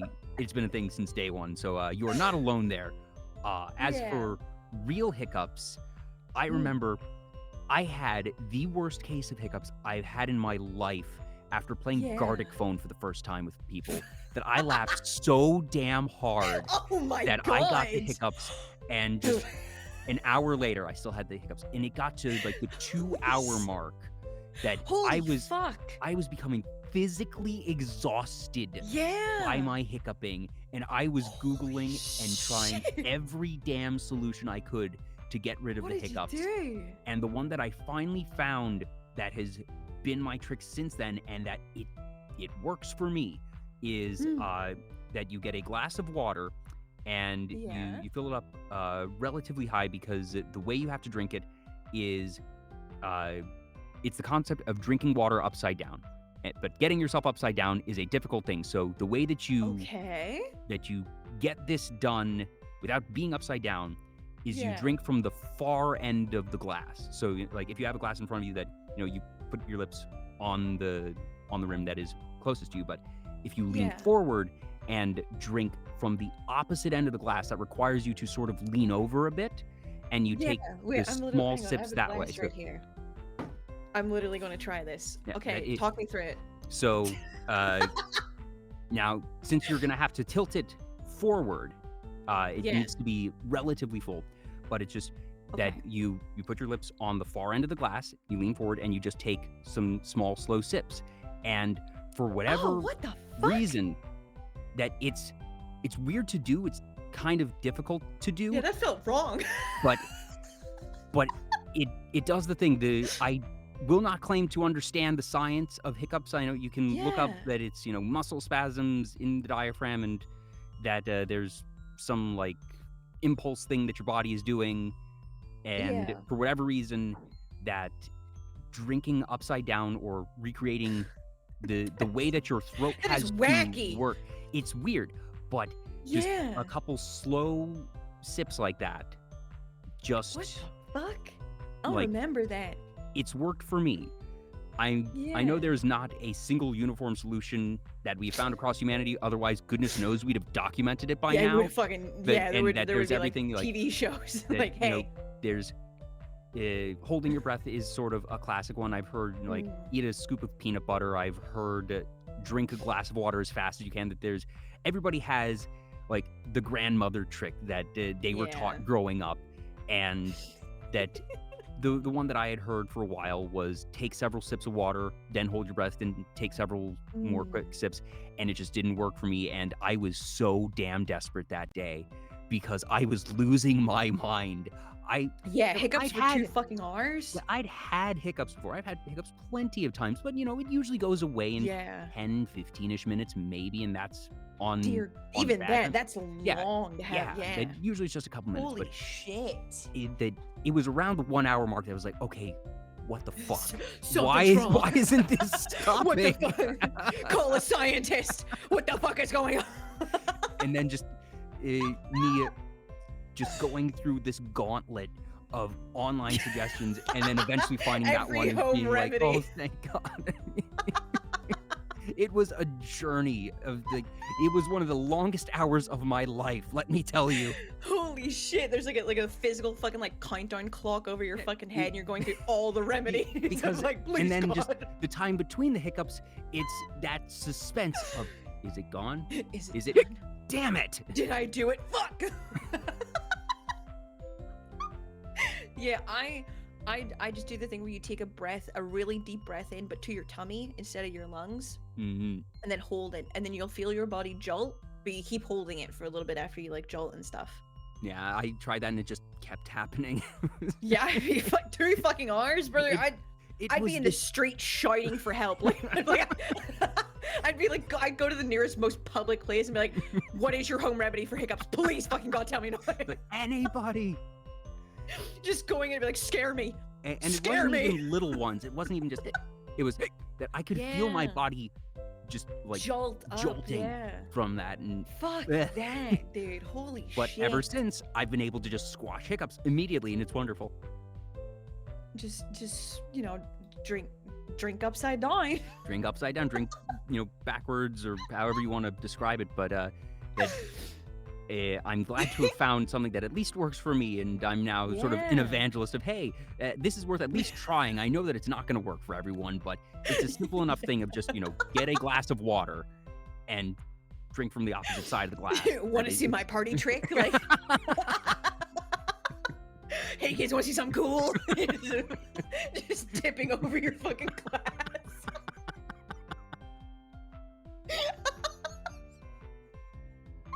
Careful. If we laugh too hard, we're going to get hiccups for real. Oh, true. Don't worry, I got my glass here in case I need to. I need to bring it over.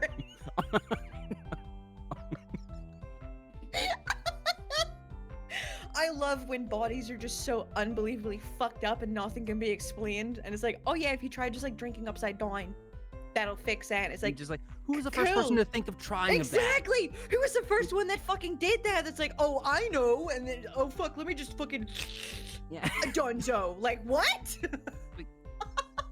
I'm glad somebody thought of it, but True. how? Just ugh. Seeing with the cows stuff, like what freak found milk first and who drunk it, like Yeah, that's for, What that's you- for every what, food. like, If what's someone had going to on try it there? first, and even if it was like baking, it was like, all right, let's take let's take this white powdery substance and throw it in and put Yeah. eggs in there and some milk in there. Why not? Fuck That it, sounds yeah. cool.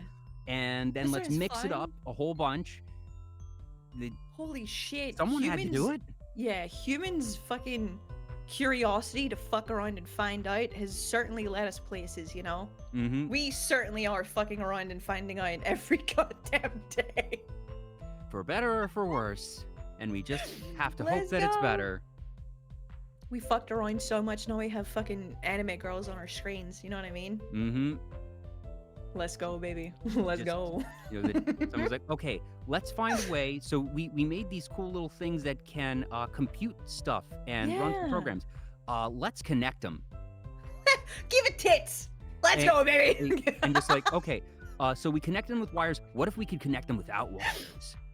Oh fuck, And dude. just like, Oh you shit. think about some of the things, just the concept of the internet. When you speak it Yeah. out, it sounds like magic. It sounds absurd. Like, and whenever you say like, oh, sharks keep attacking the internet, and it's like, what the fuck are you saying? And it's like, well, yeah, because the internet's just cables, and sharks keep eating the cables and stuff. And you're like, oh, so it It kind of it literally actually is. makes sense. But what the fuck? When you say it like that. So, Neo Eva 122 Clown VT, thank you for the follow. I missed that a while back. And Kira Lil, thank you for the follow. Oh, I like Kira. Kira's a little shit. Actually, Kira says, fun fact, originally humans couldn't digest milk or dairy, so people were shitting themselves half to death for centuries before we could usually drink it safely. And even now, obviously, lactose intolerance is not exactly a rarity. Yeah. We got our fucking hot girl tummy problems. Jesus and just Christ. Oh, we're stubborn. I was gonna say that's so stubborn of just, you know, We're so usually stubborn. usually animals will adapt and realize, okay, you know, like toxin, this tastes bad, Yeah, this is, ooh, you know, is a stay bad away. thing, and so we learn to stay away and not consume that thing. And for whatever reason, we were so We damn don't have infatuated with that, dairy. like- I guess it was that, you know, it was shitting ourselves half to death, that it wasn't actually killing us. We were like, okay, this tastes good, and you know, you hear the common story of people who are lactose intolerant still loving ice cream and whatnot, and just Yeah, fighting it through it don't anyways. stop That me. it was just, you like Yeah. it so much, it was like, fine, whatever, I'll put up with it, and then actually literally adapting to just have your system accept it. It's literally fine. I'll do it myself. Fuck you guys. I'll do it myself.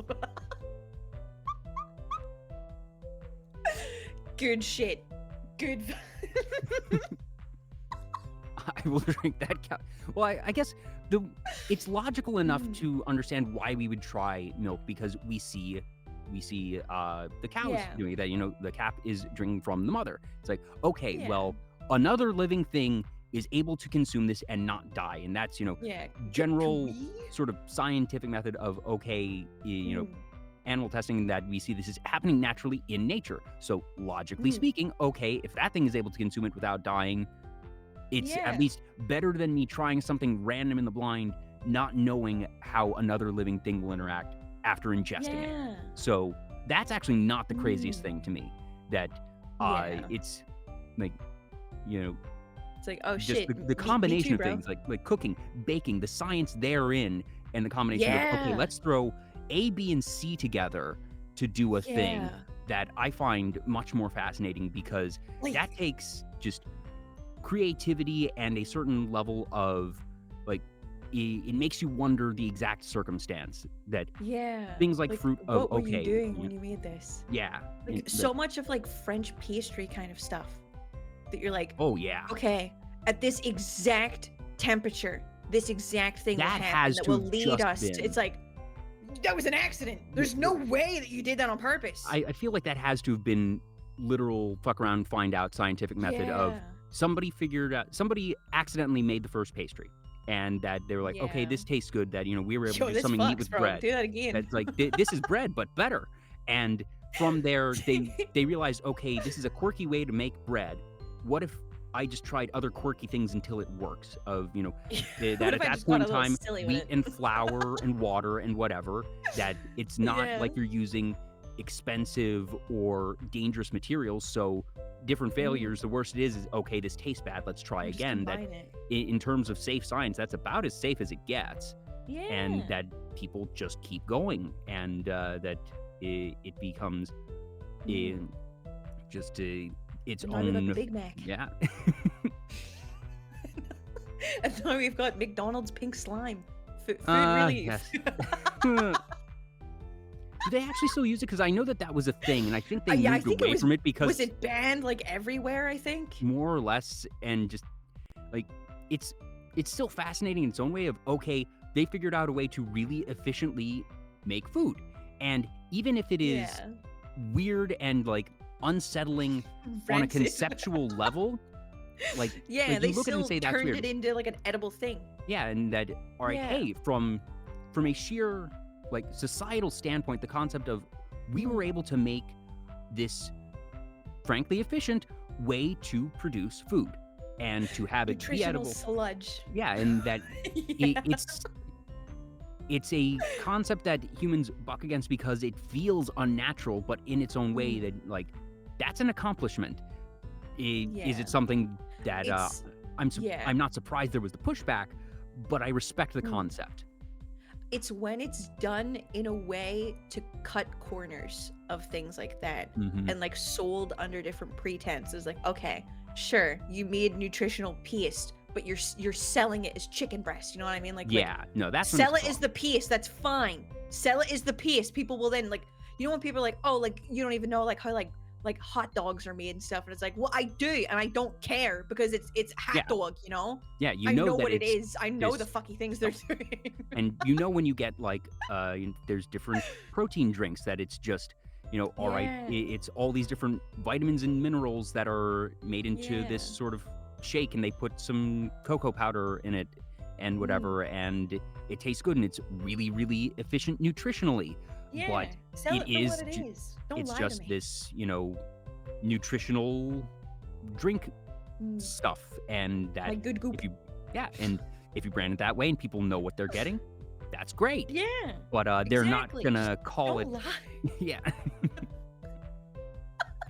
Just don't lie about it. What the fuck? I'll take my sludge, but like tell me it's sludge, I don't Mhm. mind. At that point, it's cheap and it's gonna fill me up. I don't care. The process for chicken nuggets is pretty similar to how they make the lunch meatballs. You take the stuff and you put it together. Yep. Do you have combine shit? Do you have a favorite, like either a favorite junk food, favorite fast food, or just something that a guilty pleasure food, perhaps? Hot dog. Mm. Do you have a particular brand Hot that you're like, dog. this is the hot dog, this is the one that you want to get, Like or just any hot dog? Generally, it's just like the Frankfurt, like fucking bright ass red, fucking like wiener dog things, like that you gotta like boil or like fucking nuke it in the microwave. Like those kind of like, I know that this is formed meat.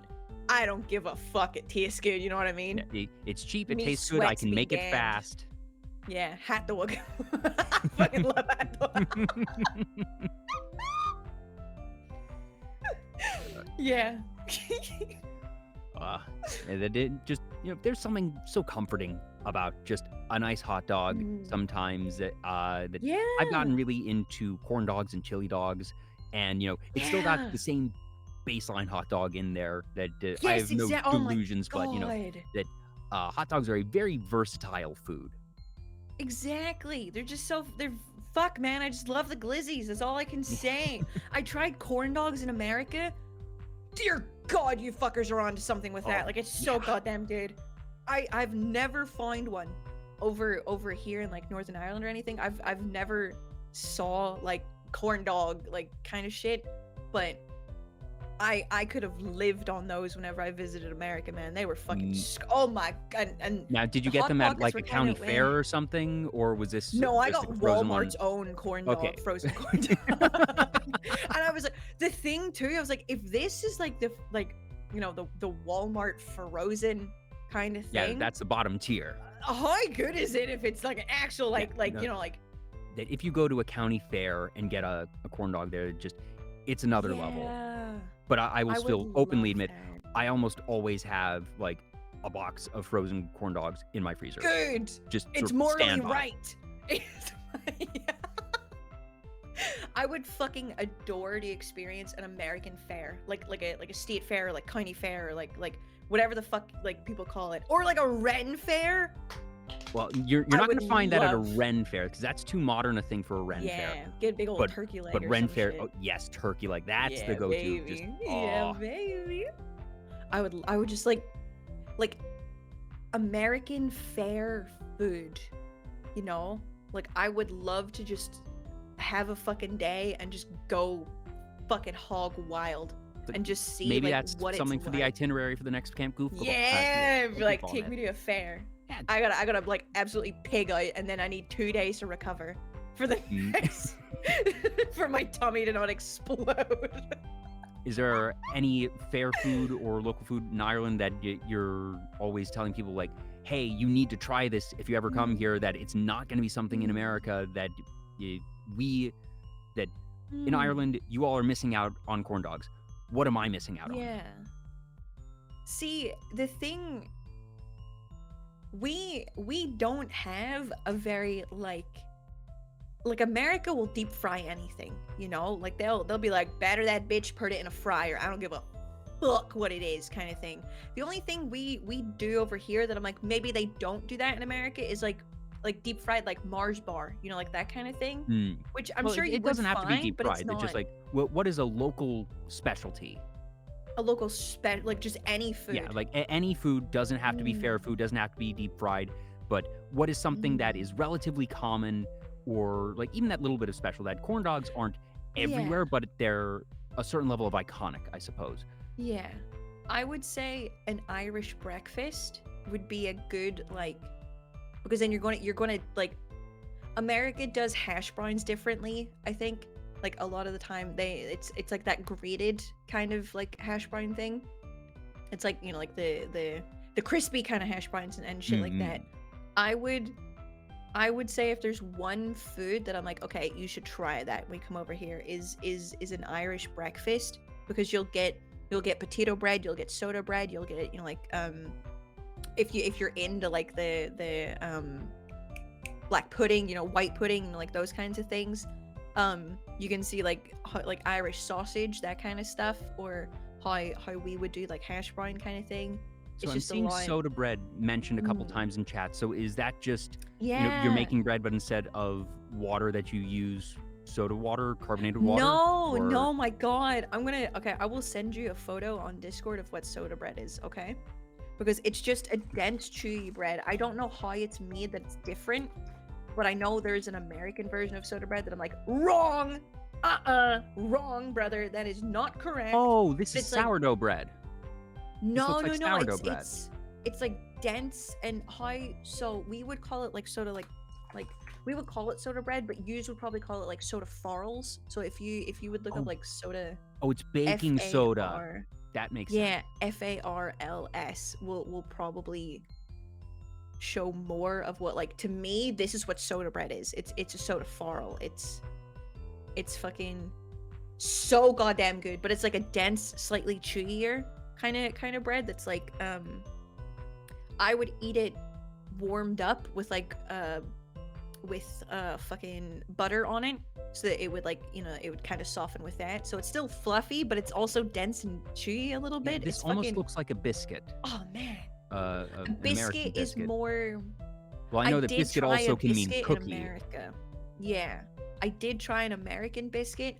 I would say it's an American it's like different texture wise in America. Like an American biscuit is heavier. Like it's really like it's dense in the way of like, this is heavy, but this is dense in the more of like, it's a little chewier than like your typical yeah, see that first image? The first Oh one? fuck, that's so good. Yeah, that would be soda bread to me. It's like the outer crust of it is still a little chewy and a little like you gotta like rip it off with your teeth kind of thing. But the inside is still fluffy enough that it's like, it's a little dense, it's a little like thicker of a bread, but it's fucking, oh baby, it's just the chew, you know what I mean? Yeah. And obviously it tastes different. Let's hear it. There. One sec, just put an image in OBS so the good folks watching at home can see what we're talking Yeah. about. Yeah. Irish soda bread. Fuck, extremely hard. You should try it. Yeah, there it is. That's what I mean. Kira says American biscuits are kind of like scones. So at Camp Goofballs 2, Honey made what she called English biscuits that was like that was like a scone and stuff like that, but American biscuits are way denser. Way denser. Like I could eat one of those and it's too heavy. Yeah. But like I could eat an entire fucking soda bread like thing. Because I guess that would be so like an English muffin. Because when I think of American biscuits, I usually think light and fluffy type of thing, like a southern style biscuit that you know, you can get those from McDonald's and stuff for breakfast sandwiches and whatnot. English muffin.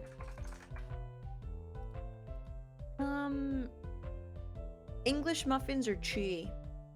Yeah. Definitely more chewy. An English muffin would be a little closer to soda bread, but soda bread is more fluffier. Yeah, just looking at the picture, it definitely does look fluffier than what I would call an English muffin. Yeah. I don't like an American biscuit is certainly closer to soda bread. It is. But I feel like because they're smaller and more compact and they don't like soda bread would rise more kind of thing. I feel like because they don't like rise as much, it's the shape of a scone, but it's heavier. It's like dense, like a soda bread. It's so fucking good, man. All of them are so fucking good. I think my favorite though is potato bread, but Americans Ooh. obviously have fucked that up. So it's potato farl if you. Well, because there is potato bread in America of just like, you know, that you can get a loaf of Yeah, that's, bread like, from the grocery store fluffier. that's like, Yeah. yeah, and that's really good. That is Yeah. one of my favorite types of just, you know, sandwich bread. Yeah, I would never make a sandwich with potato bread over here. It is a dense, chewy, like it has a more starchy kind of like flavor to it and stuff. It is thin and small. I'm gonna send you because oh my fucking god, I would kill and die for potato Oh bread. yeah, It looking is at this, it so almost looks fucking like good. it almost looks like pita bread, or Pita like bread?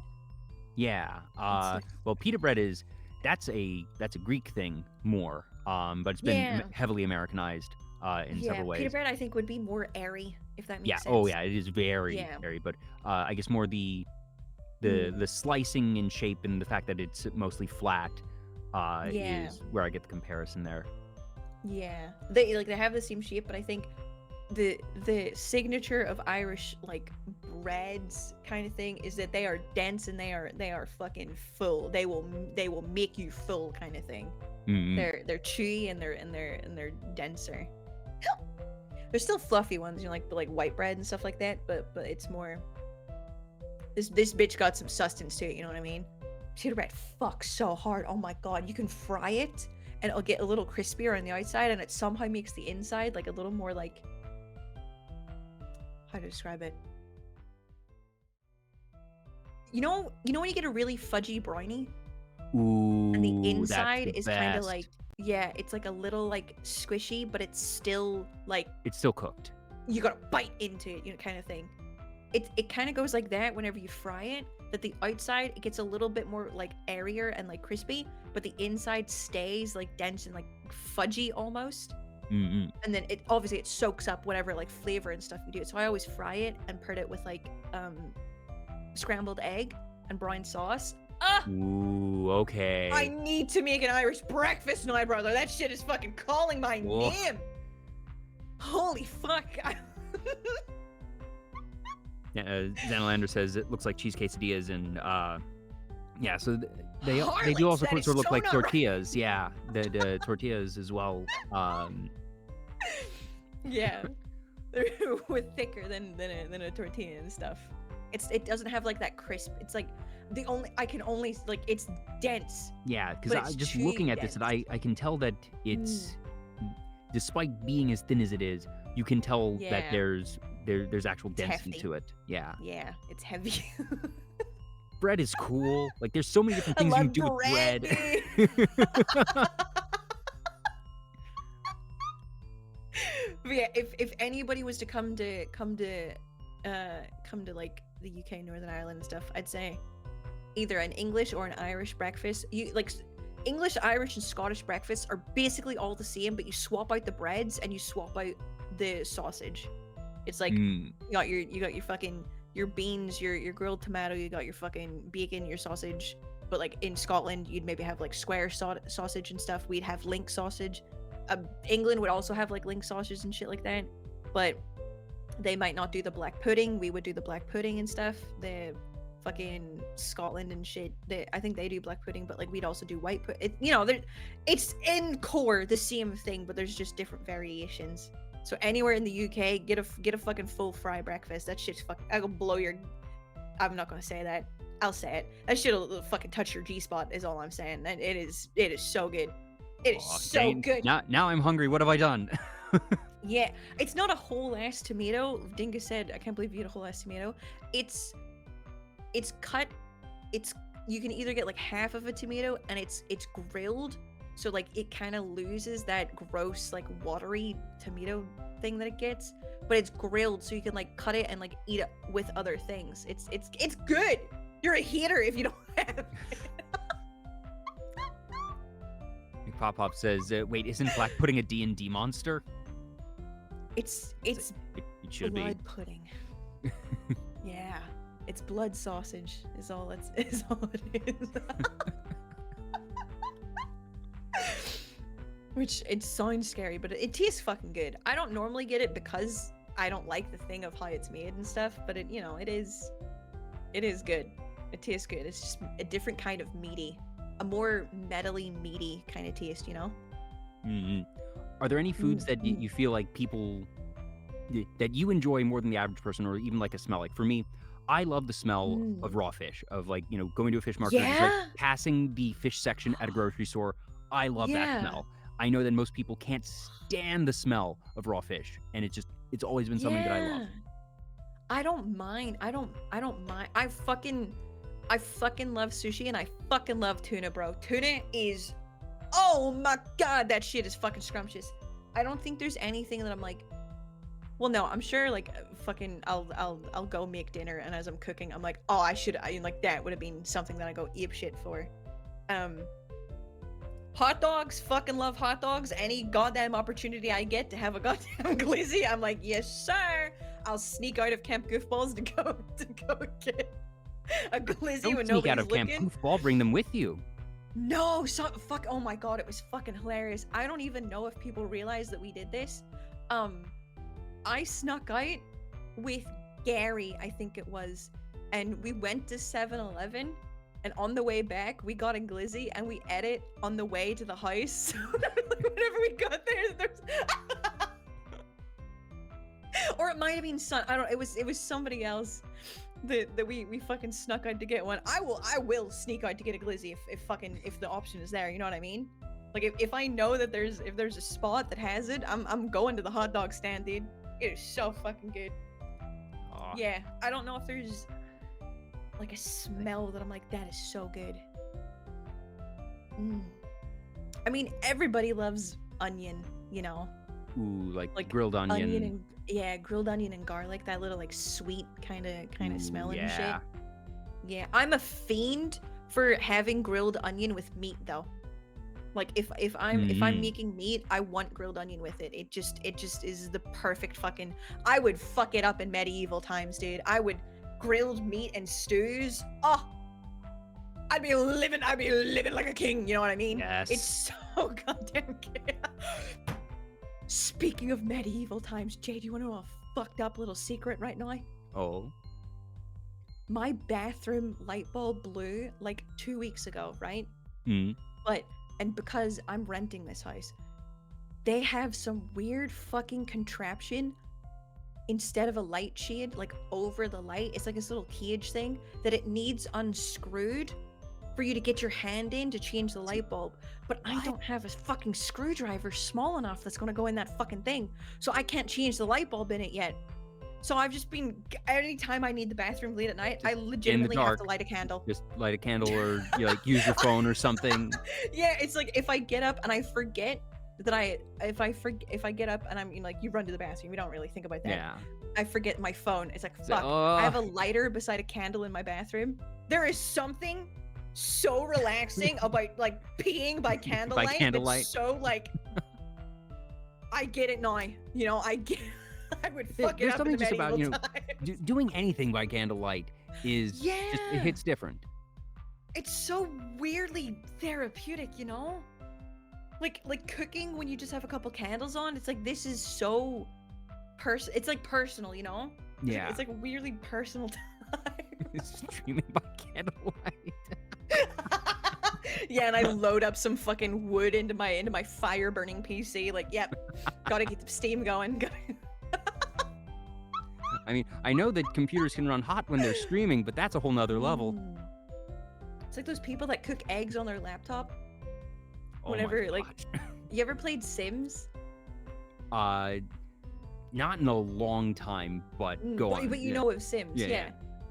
Whenever, I'm guilty of this too. Whenever you mod Sims 4 too much, it just murders your PC. It just does. And I remember my laptop got so fucking hot, I was like burning my legs, but I would still, I would be like, I love Sims. I want to play Sims, and I just keep. It's like drinking it. milk. You fight through the pain. I love drinking milk. I'm shitting myself half to death. I've lost half my body weight. I crave that dairy, you know, like. But I remember seeing a fucking. This is on Tumblr, man. somebody had like scrambled eggs on their laptop because it got so hot when they were playing Sims. I love Oh that my that's god, or sort like of in the- America. Hmm? When it gets so hot in America and people yeah. are like cooking eggs on cooking their eggs cars. on cars or on the pavement. That is, I was going to say, I love that has become humanity's sort of gauge of heat. Of How fucking hot is it? can you cook an egg on it? I'm like, why would anybody live there? Why would anybody want to live there? Like, if you're able to fry an egg on the pavement, get the fuck indoors, bro. You're that's the whole evaporating thing as we speak. That I live in a place that is very hot, and I frequently tell people the secret to surviving summer: don't go outside. Yeah, just don't. Just don't. And then God Air conditioning is a forbid wonderful you don't have invention. AC, you're dead.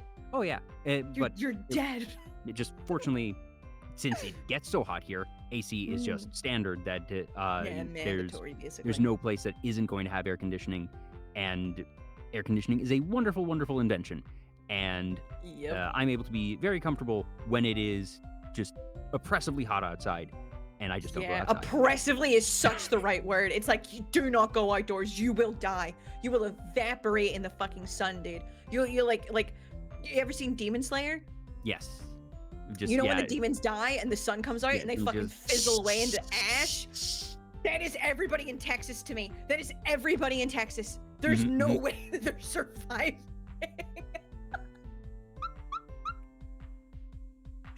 But then, of course, Ireland don't see the sun, so... Yeah, you all have the opposite end of the problem of just, it's real dark, real cold. But I prefer the cold to the hot. That I circumstantially live in a place that's very hot, but I always prefer the winter months because it's so much easier to get warm when you're cold than to get cold when you're warm. That you can always pile on more clothes. You can always, add another blanket, put on a sweatshirt. At a certain point, you can have no clothes on and still be sweltering hot, and then you're just screwed.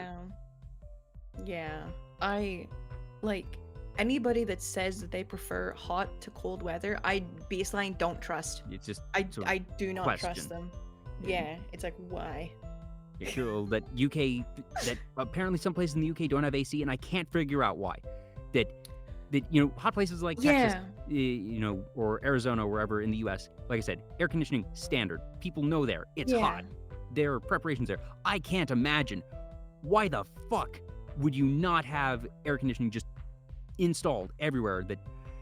Because it's not normal. Why? Like over here? At that point, you're just like, you are denying yourselves happiness at that point. You are denying yourselves comfort. No, it's the complete opposite.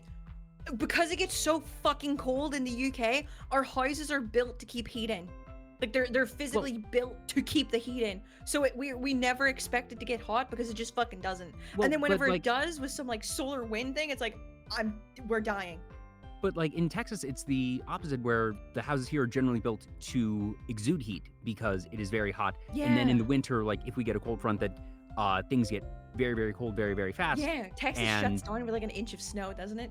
Yeah, but we still have heating installed. We still have heating the houses are going to be that houses in Texas and other hot places are going to be much less efficient with their heating.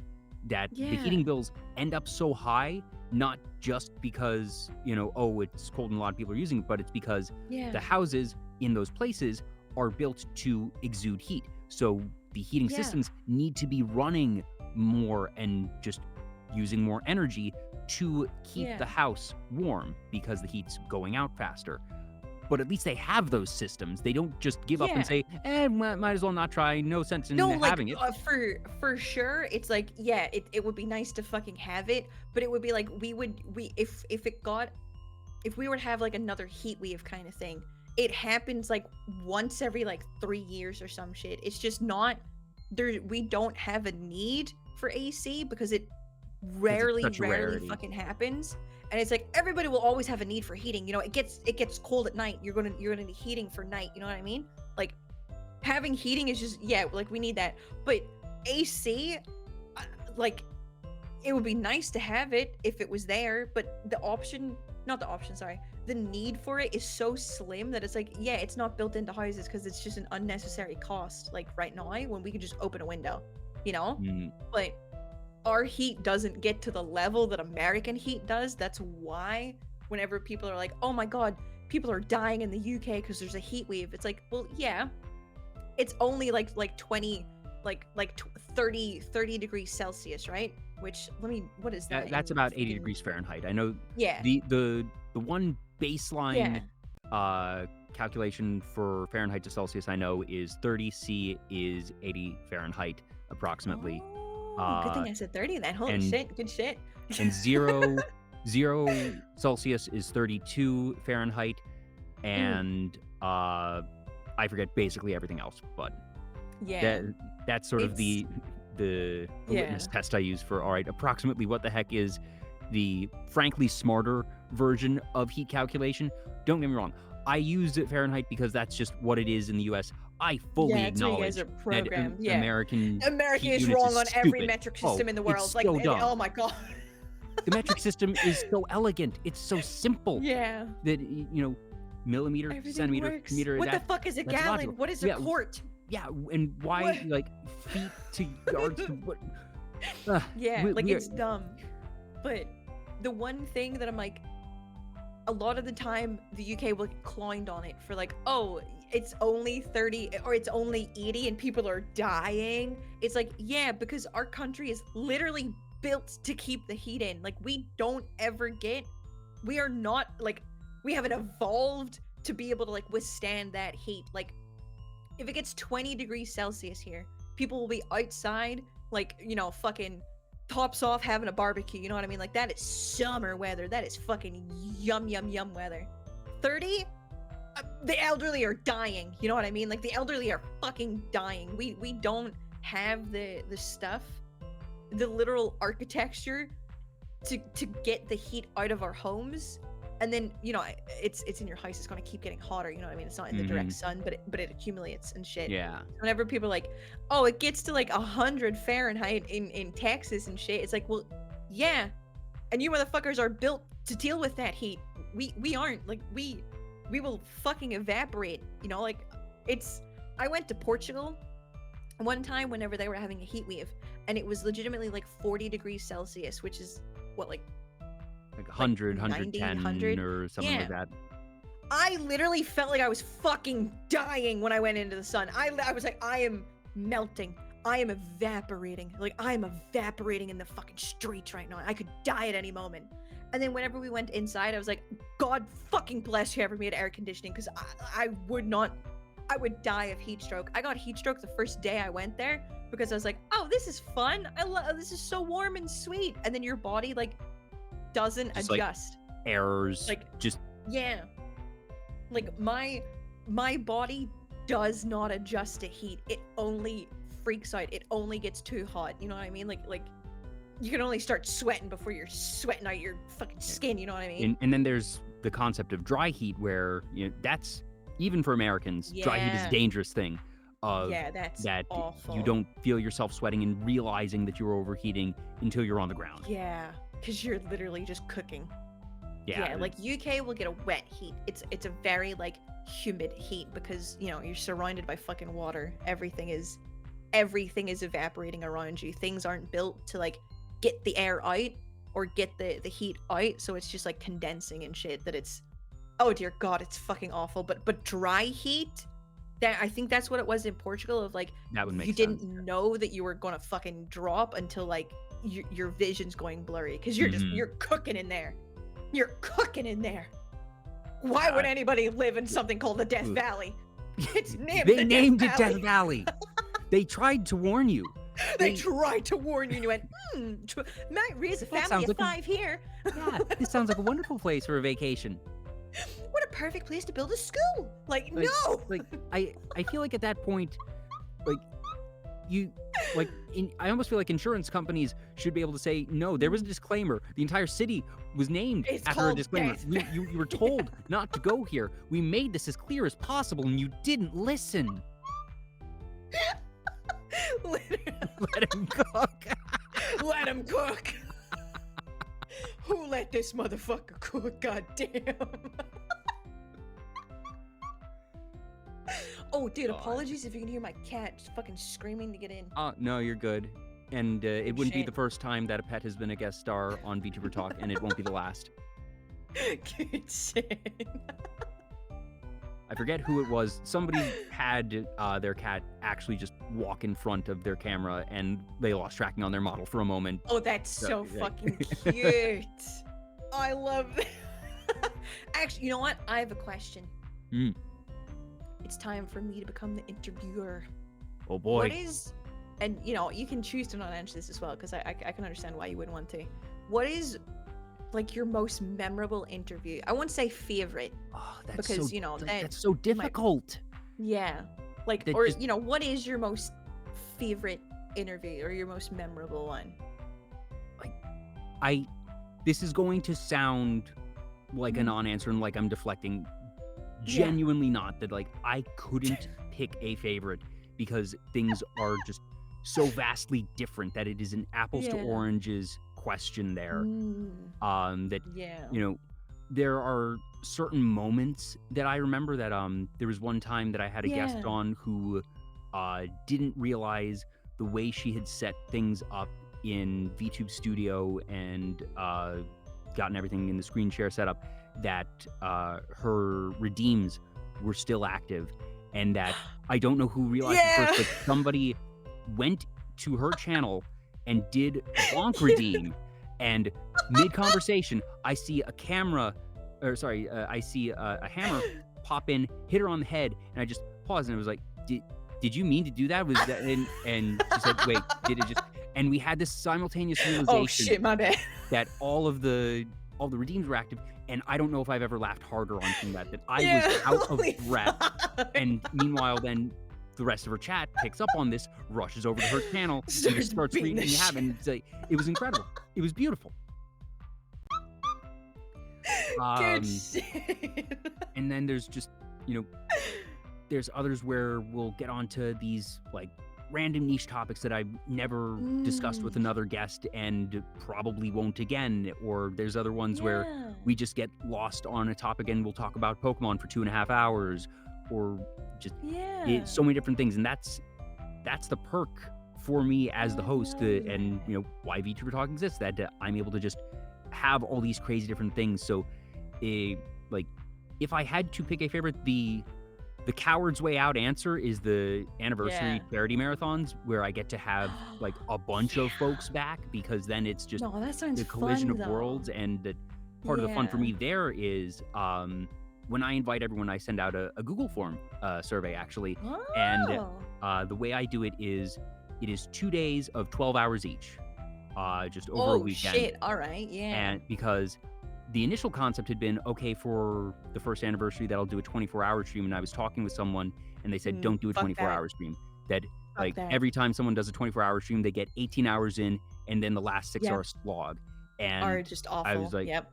you know, you're right. I'm too married to the concept of have it be on the exact day, and I did that, and it was great because I'm able to be on and good for 12 hours and then off for 12 hours. Yeah. But when scheduling it, I sent out the surveys like, you know, pick, you know, here's a checkbox list of all those hours. Check which ones you're available on, and then are you okay being on stream with others? Are you okay with being on stream with others that you haven't met before? And most folks said, yeah, I'm good being on with whatever. That it was only like, of the 30-ish, like only 3, I think, said I would prefer to be alone or with someone that you know I've collabed with before. Yeah. And then I get to play matchmaker. Yeah, you're like, I get to be like, oh. okay, so I know, you know, even if I'm not like super best friends with everyone, that having spoken with them, had a show with them, that I know their general personality, some of the things they like. And there are even some cases that I know that, like, someone has said to me, oh, I saw you interviewed so-and-so, I love their stuff, that I was able to like pair someone up with somebody that I knew they were a fan of. Yeah. And just like I love doing that. they would have Yes, been you're so probably real too for that. shy to ever, like, you know, reach out and do a collab for someone that they Yes. genuinely admired. And I was just able to be like, oh, like, I know what I'm doing. I am fully aware of what I'm setting Oh up. my God, and Jay, the I'm other so person with you. knows it, but I'm able to just have like, this is totally Yes. natural. It's like, and I wouldn't do it if I didn't genuinely think that they would get along anyways. Yeah. But I get to set that up, and there have been cases where folks that have met on those charity streams have gone on and become like really, really good friends because I was able to just Yeah. introduce them, and that I got to have that little hand, that little influence on things. I fucking love that. Yeah, I will also be a conniving little bastard, and sometimes whenever if I have like a big stream kind of thing planned, and I have a guest that I'm like, I know that this person enjoys this person's content, and is, you know, like they've like flirted with the idea of like reaching out and stuff. I'm like, hey, want to come on my game show? Oh no, I guess you're both on the same team together. I guess you Oh, gotta, you like, what a coincidence. Oh shit, I sure hope you guys would have to work together and make small Yeah. talk while I'm AFK. Mm. Oh, yeah, I fucking love that. Yes. It's so nice. Like, I can finally use, like, if I know somebody and I have like a connection to something, I can use that like for good. You know what I mean? Of like, Exactly. this Yes. person really enjoys this other person's content. I can at least get them in the same room together, and then after that, do whatever, you know? Like, I can open the door for people I care about, you know? Oh, I fucking... Yeah, it's just like Yes, that. brother, I'm It with feels you. like you're being just a conniving evil genius, but, you know, like you said, Yeah, you're like- using the powers for good, or even just, you know, even in the selfish way of, okay, I don't necessarily. Neither of these two have ever said, oh, they want to meet up with the other, but the mere concept of, Yeah. I don't know if I these two think know they'd the get others. good. I don't know if they know the other exists, but they should, Yeah. and I will make it Yes, happen. exactly. But they would both enjoy knowing both of these people as like person. I know that they would like enjoy this other person's content, or they would find, you know, like their personality likable and stuff, and you know, maybe they get to know each other a little bit more. It's like, yeah, I fucking love doing that. I'm like, just oh, like getting to see it then play out in real time, because, you know, yeah, I've never had any just like outright misses where I can tell in the middle of the stream, was like, oh dang, I misjudged, this isn't going well, and yeah, like some have been just home runs that I can tell 10 minutes in, I was like, Good oh, this was shit. perfect, this is amazing. Oh, they're And some are vibey. just like, you know, Yeah. solid baseline good, they're professional, and they're able to be fun. It's like, okay, they might not be best friends afterwards, but they still had a good Yeah. time. But Yeah, they didn't have a bad They- time when they came. Yeah, but for fucking sure. I feel like more often than not, I'm pretty good at that matchmaking, and part of it is just that Yeah. it's not a super complex science when it comes down to it. That No. it's just knowing of, okay, is this person, you know, like, what type of chaotic are they, or are they a bit softer spoken? What are some of Yeah. their interests? That it's taking Yeah. just some of the broad strokes of things to be able to have that Mm. that good intuition of, all right, these are going to be the folks to pair together if they haven't already, you know, said, hey, I know I Yeah. like this person's content, which is Like, all right. yeah. That's just giving me the answers to the test. Yeah, it's like, oh, these two both have very high energy. You know, they both are in the same realm of each other, and oh, these two people, they're more like laid back camera kind of streams. All right, I guess I'll pair them up. Kind of like, Yeah, oh shit. or like these two Yeah. both do ASMR, and like that they Yeah. have similar types of content, and just I like love it. how they never met before. All right, let's make this happen. True.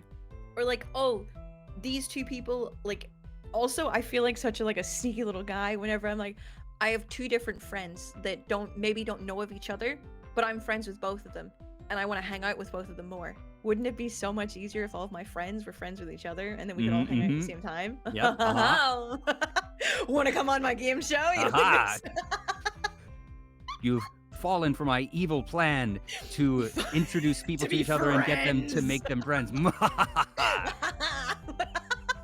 This is the end Exactly. game I've been Oh. planning for all along. Ooh, we can all hang out more. Ooh. I'm evil and fucked up. Yes. Be an evil genius for good, folks. Yeah. Read people, but read it for good. You know what I mean? Mm-hmm. Just be excellent to each other. Plus, then just, you know, then it just makes for better content anyways. That True. It's that the it- gift that keeps on giving. and just, you know, doing 12-hour streams like that still takes a lot. And boy, is it easier when you have guests that are just playing off each other so damn well Yeah. that I'm able to sort of hang back and let them take the reins Like a for a couple minutes so breather. I can Yeah. like eat or just cool down Yeah, for a do moment some shit. because they're already having such a great time that I don't need to do anything. Yeah, I think that's also one of the things that the goofballs do really well, of like whenever Moon did her charge-a-thon thing, that was a subathon thing that she had been streaming for like 8 fucking hours and stuff. Like she'd been streaming for such a long time. And we were like, okay, whenever we get in here, we can riff off of each other, and like Moon, like if she needs to chill, like she can chill kind of thing of like we like yeah, the opposite end of that of like whenever you're friends on stream and stuff and you can like be like, okay, this person is clearly, our friend is clearly running a very stressful thing and like doing like Gobby did a maid cafe thing that had a lot of technical stuff going on behind the scenes. That was like, we knew if Gobby started sounding a little like flustered or stressed, that like that would be the moment to jump in and like To take the run reins of, like, okay, interference. like let's start a bit kind of thing of like, yeah, it all comes back to I love my friends, but yeah, I love just being able to introduce people. There's so, Mhm. it's so And much fun. then there were ones for the second anniversary that I was able to repair them up again from the first anniversary. And there was a couple cases of, all right, you met here last year and now we're like best friends, and that's just Yeah, a where layup. are you guys now? And then there's others of, okay, I know you haven't really interacted since last year, but you were really good together last year, so let's just do the sequel. Yeah, here's the fucking comeback stream, and then Yeah. maybe this will be the one that you're like, all right, now I am comfortable. Mhm. Now I'm like fine to riff with these people. Yeah. Oh, I love that. Holy shit, 2 years, baby. 2 years. That the random craziness, because I always try to make the charity streams have as many incentives as possible for people to donate. So for everything as low as $5, like I'll do like $20 donation araras or like $5 Yeah. uwus and random things like that. Yeah. If you donate $100 cumulative throughout the weekend, you'll get a 30-second custom audio, kind of like the ones I mentioned that I donate to others. But then there's also the broader, milestone goals of, okay, if we get to this many, that I'm going to do an ASMR stream. If we get to $4,000, I'm going to do a script reading of the B movie, and just random stuff like that. So trying to keep that. But then I also do raffles and giveaways. And a lot of this I learned from a charity marathon that I'm a huge fan of called Desert Bus for Hope. Have you ever heard of that? I've heard of them. I It's so haven't good. seen much, but I've heard of that. Yeah. So they are, in technicality, the original subathon.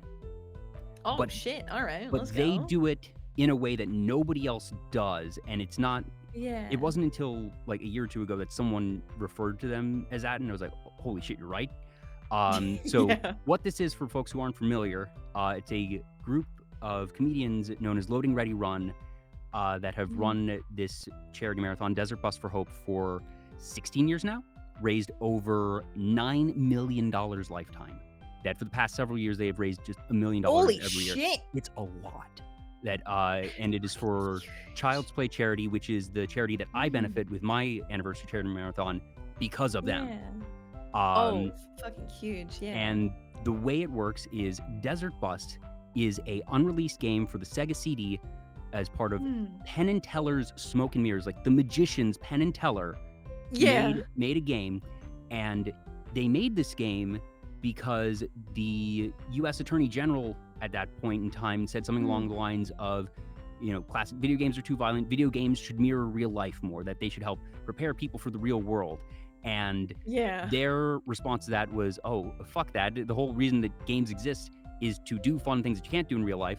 So their little statement against that was to make Desert Bus the most boring, down-to-earth game that you've ever played. And in Desert Bus, you drive from Tucson, Arizona to Las Vegas, Nevada in a bus in real time. Your bus has a slight list to the left. So you can't just hold down A. You can't just hold down A and be going down the straight road. You have to, every couple seconds tap to make sure that the wheel, and it is done in real time. This is an 8-hour journey. There is no traffic. God. There are no other cars. There are no stoplights. There are no obstacles. But if you let go of the button, your bus will stop and break down, and you will be towed back to the station. If you go off the road, your bus will break down, and you'll be towed back to the station. If you manage to continuously keep your bus on the road for 8 hours and make it to Las Vegas, you get 1 point. And then do the return trip. And it continues ad nauseum. There is no end to this game. And then go back, baby. And that is the entire game. It is meant to be boring. It is meant to be mindless. It is meant to be stupid. It is meant to be not fun. And they had the idea of, what if we just had people pay us, donate to charity to play this terrible, terrible game? And the way they do it is, the first hour, they need to raise $1. To play for a second hour, they need to raise $1.07. And it compounds by 7% every hour. So by the end of day one, another hour costs about $100. By the end of day two, it's a couple $1,000. By the time you reach day 6, it's $60,000 for the next hour. Holy fuck. And the calculation initially had been, for the first year, they were like, all right, how much do we think we can raise? About $5,000. And they just reverse engineered, okay, what formula would we need to use to have this run for about 2 days? And it was $5,000, and that was it. And then they raised $20,000 in their first year, and they, at this point, were not full-time content creators and had to call into work and figure out a way to run shifts. Oh shit! And have a couple of them call out of work each day because it ran through Wednesday when they didn't plan for it. Yeah. Oh my god. But since then, it has become like a huge production, something that they go through with like throughout half the year in terms of planning, and obviously, you know, it has become the biggest charity effort for Child's Play that provides a not insignificant portion of their annual funding. Holy shit, that's so much fun. And it's basically just this 24/7, you know, continuous subathon type thing, but there is no sleeping because they run folks in shifts. So like the team that runs this now, at least in terms of the number that appear on stream, not counting all the folks behind the scenes, it's like 20 folks. So they'll have 3 to 5 folks on stream at any given time, and it is one of my favorite weeks of the year. That it's basically the only time that I stop watching VTubers, that I just drop everything to watch Desert Blast. Holy fuck. They'll have live auctions, they'll do raffles, and that's one of the other things that I do, that, you know, I try to have a raffle going on at any given point in time during the stream. So it's, you know, not only do you get, you know, $20 RRs and that we're working toward that milestone, but every dollar donated for this next hour gets you 1 entry into this giveaway for 5 games that this person has donated, or for a sketch, a piece of art that person has donated. And that there's always those little incentives, those things going on. And it's a couple extra things for me to be handling, but fortunately there's a lot of different tools you can use for this, but that way it's not just easy. I find that it provides a lot more motivation than just the milestone goals alone. I'll do this thing at like this amount. It's like, we can do things to get us there. That's just a big and just, you know, that every donation you're getting something, whether it's me doing something silly for a moment, or getting your entries into the ongoing raffle. And I look forward to it now every year. It's a lot of fun. We raised $4,000 the first year, $7,500 last year, which like blew me away. Holy shit! Oh my god! Congratulations! That is fucking huge. I was hoping for $1,000 the first year, and then we reached it in 6 hours, and I was like, okay, you know, it's probably folks showing up early, and it'll probably even out, and then it just kept going.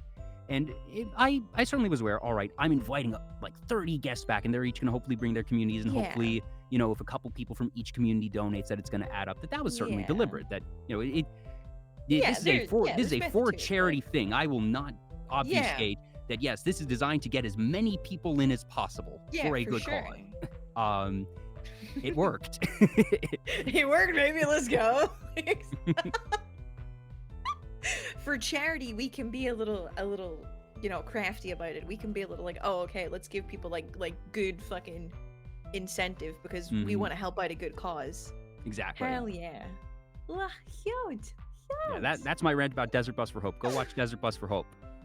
True. Actually, yeah. I want to like what is it, like a set week every year, or is it just? It's usually the middle of November every year, and that's literally the only week of the year that channel is active. That the group that runs it, Loading Ready Run, is a ongoing thing throughout the year. That they're one of those groups that has like they're basically a pseudo network that runs off of a single channel. That they have about 7-8 regular talents that run off the channel doing different shows different nights of the week, and they do everything from like there's one TV station. Yeah, it's just a TV station. So much fun. But they also do like podcasts, videos, and whatnot, and that they've been around since they're at like 20-ish years at this point.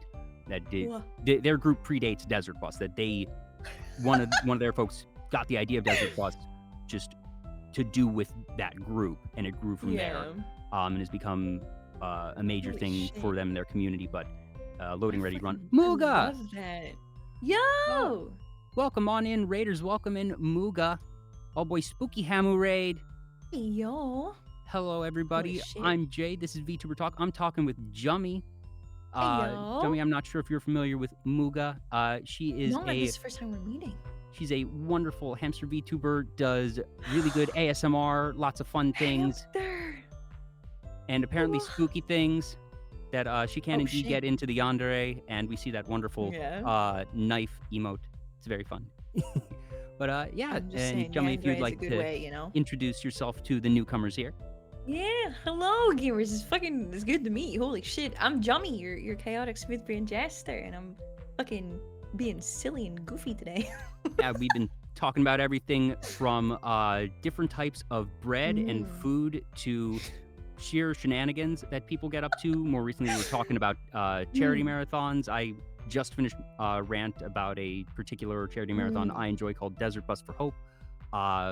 And going back to one of the first things we talked about on the stream, Jummy, is the fact that you're running your own. That do you have any particular plans and things for how that one's going to run? No, is the least professional thing I can say, to be fucking honest. Wednesday, all I have is I have milestones set, obviously, set before that'll be like future things.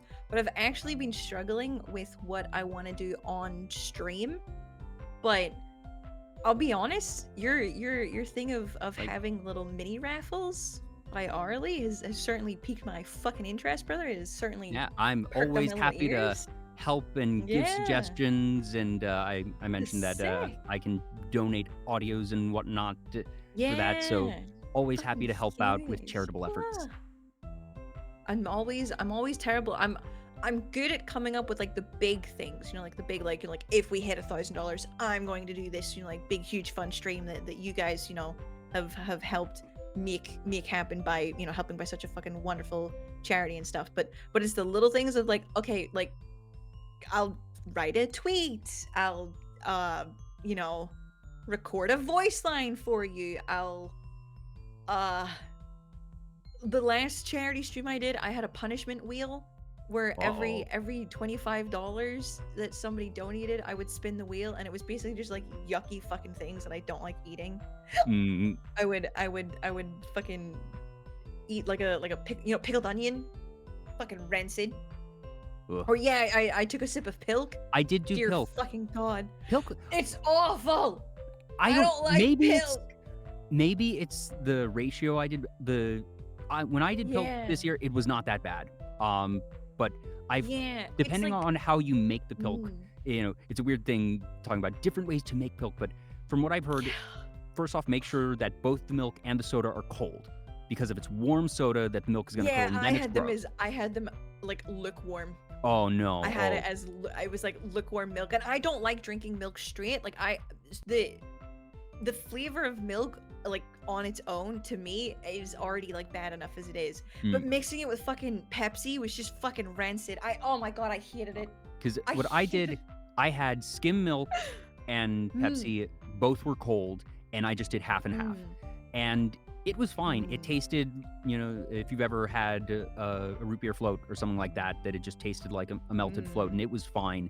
But I know, Yeah. I set it up that way deliberately, having heard from God, it others, was bad. don't use lukewarm Pepsi because that then shit's it'll sitting on my curdle, or desk. just, I'm pretty sure the milk like curdled or some shit. It was that's exactly what I heard. I knew to avoid that. Fuck Pilk, I am not doing that shit again. Dear God, all my homies hate Pilk. So a couple follows. Thank you, Rookie Blunder, Slayer Powered, Tommy8715, and Vanitas0 for the follows. Welcome on in. Hell yeah, gamers. Good choice, good choice. Yeah, so that's the hack if you ever want to do Pilk again and have it actually be okay. That it was kind of funny that the people in chat were kind of raging. It was like, wait a minute, what the hell? You enjoy this? And it was like, you like it? He's like, I'm not going to choose to drink this on its own, but it was inoffensive. At least the way I made it. Yeah. I almost felt bad. I almost felt like, oh, I should probably be suffering more than this. Like, did I? Like, I sidestepped this. I dodged this. But I did do some of the bad yucky ones. Guys. Oh, I hate that. That I had, the classic spicy noodle challenge, and that I make sure to emote plenty since I don't have a model, so people can't see my physical reaction. But it's just like, oh, okay, oh, my lips are numb now. And that is genuine. Yeah, you're that like is genuine. shoutcasting your peeing. Yeah, shoutcasting. You're not wrong. You're not wrong. That's a really good way to describe it. We're coming up with the tears now. Okay, 1 tear's just leaked out. All right, 2 tears. We're in full crying mode. I'm sobbing. Oh God. And like, I have a mediocre spice tolerance that I can have it and be okay, but I'm not one of those folks that can just, down those double spicy noodles and be like, oh, that was nice, that was good. No, I'm going to be in pain. I'm going to be in pain. And but the one thing that I discovered the first year, which wrecked me, was Bean Boozled. Have you ever had... Oh my God, yes, I fucking hate Bean Boozled. Oh my God, it's terrible. It's terrible. I prepped for the first anniversary charity stream, bought 2 boxes of Bean Boozled because like, oh, I've heard that this is bad, and I'm sure it probably tastes pretty nasty, but whatever. And I put it at, I think it was like 3 beans for $20, and I was like, it's just little jelly beans that they're not going to be filling or anything, and it'll probably taste sour. And people jumped on it, and I had a queue of like 40 beans built up, and it was somewhere. God, I'm so sorry. It was somewhere after like 12 to 15. And those boxes are not 50-50 split of good to bad. That it's like 70 bad, 30% good. And like, hats off to whatever mad scientists made those things, engineered those things, because fucking dark rituals. It is impressive how bad and rancid they are. Like the used bandage has this warmth about it. I can't describe it, but like, you feel it in your nostrils as you chew it. I gagged on the dirty dishwater. Like, it was just that. And because they're all sitting in the box, they're sitting in the box together, that the smell of other jelly beans is getting on the good jelly beans. So whenever you initially bite into it, you get like a, oh fuck, and then it gets good, and you're like, okay, maybe the next one that's bad is going to be like this, and then it never gets good, and then all of the fucking flavors start melding together, and you're like, this is awful. That after 12 to 15 of those beans, and like, they're small beans, and part of it is also that they're so chewy they get stuck in your teeth, so you're trying to chew through them quickly to get to just swallow the damn beans, and they get stuck, and then you're having to fish them out with your tongue, and then you're just like rubbing your tongue against this nasty crap. The smell coming off the box is it's understated. The smell that comes off the box. I had to call it. I said, all right, chat, like, we're 4 hours in, and I can feel my stomach turning from these beans. I was like, God, if we're gonna be here another 8 hours, I can't be in doing this. pain. It will become a bad stream. It will become a unfun time, and I don't want that for me. I don't want that for the viewers. So to everyone else who's already donated with the intent of beans, like, let's negotiate here in chat right now. Like, tell me what you want me to do instead of the beans. That, like, I still want to make sure that you're not getting cheated out of your donation work. I want to do right by you, but I can't do more beans. this is for Not the if good I'm of the throwing stream. the fuck up Yeah. everywhere. And people were agreeable to it, and if anything, the mere fact that they saw that or could hear that the beans Yeah. were just wrecking me, They got their that fucking it was fine. It satisfaction. wasn't a problem. But what I did this year, I said one bean, $200. Yes. Like it is smart. now a gag of all right. Smart. And I think 2 or 3 people still did it. But it was like, Yeah. all right, if we're even gonna attempt this now, because of the historical context of what Bean Boozled now Yeah. means to me, the mental space it occupies for me, that It is an enemy. I'm not even going to attempt that unless it is an absurd donation to begin with. $2,000, half of a bean. No Yeah. more, no less. And hey, I put Holy other things shit. at those lower donation amounts. I still make sure that, Yeah. any donation is gonna have something. Mm. I just Mm. reordered, all right, what will it take for that? And Yeah. like I said, I only had 3 or 4 beans last year, and they were mostly bad, but it's much easier to chew through that when it's like, all right, this was $200 for charity. This was $200 for charity. Suck it up, baby. Suck it up. Yeah, things will be better. It's fine. This charity got $200. Yeah, it's not, okay, this was like less than $10 and I have 15 more to go. 16 more to go. It's like, ugh. Reward incentive Hell yeah, equivalent of Boomer. Stanley Parable when they completely board up the broom closet. I've haven't- never played Stanley Parable. I have not played it either. I've seen several streams. I know about the bucket Yeah. ending. Like it seems like a very fun one. That it's a very Yeah. smartly written game. I can tell that. Yeah. But sadly, I do not get that precise reference. Sorry, Kira. Yeah. but, Kira, sucks, from the way Billy. you reacted, that I can tell that you understand, Jummy. You understand the horror of Bean Boozled. No, I don't know the broom claw. Oh yeah, Bean Boozled. Bean Yeah, Boozled. I did that on my charity stream, and dear God, $25 is not enough to Nope. suffer through. Mm-mm. Like the dog food one, it would not leave. Like the flavor Blech. would not leave my mouth. I literally left the stream to go get like different things to drink. I was so fucking upset the entire time. It took like an hour for it to like go, and that was whenever I had like another bean. Mhm. Oh my God, I'm never doing it again. Nope, Or like, no, you know what, for you, I will. I will find other bad things to eat. I will find other Yeah. things to subject myself For to. $200, I And might. like I said, all due respect to the people who made Bean Boozled, you sought Mm. to create something disgusting, and you succeeded. And by You- God, brother, you home fucking run. Accomplished your mission in a way that Yep. I couldn't have even imagined. And like Smell. to whatever engineers had to do that, you have to imagine that must have been such a fun assignment. People had to try like, this. Like people had to try this. People had to try Scientists these.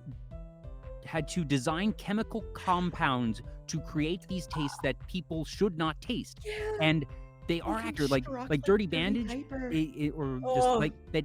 The mental connection of these things that you have never Yep. actually tasted before, but it clicks like, oh yes, this is exactly what this would taste like, if not Yeah. worse.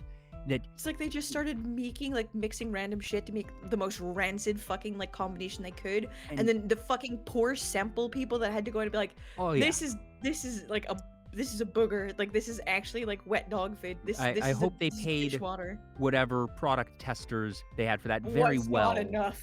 Eh, Was which not is- enough. What a fun assignment to be given as like an engineer, as a scientist. What line of work, what qualifications Yeah. do you need to be a Bean Boozled engineer? That I assume it's just the same folks that make the normal jelly beans, but that are then given very different flavor profiles. But Bachelor's degree and 5 years experience for an entry-level job. You need your PhD, and you also need 13 years of jelly bean experience before I Mhm. let you get in here and start fucking with the bad smells. but even for the folks who like make the normal jelly beans, that the Yeah. chemicals, the flavor profiles are so far off that I have to imagine it took them a level of trial and error that they weren't used to, because when you're working with Yeah. sweet and good flavors, that all right, you learn over the years, all right, this is how I'm gonna make something like a sweet and sour lemon one that's nice and palatable, or that's how I make like a sherbet flavored one.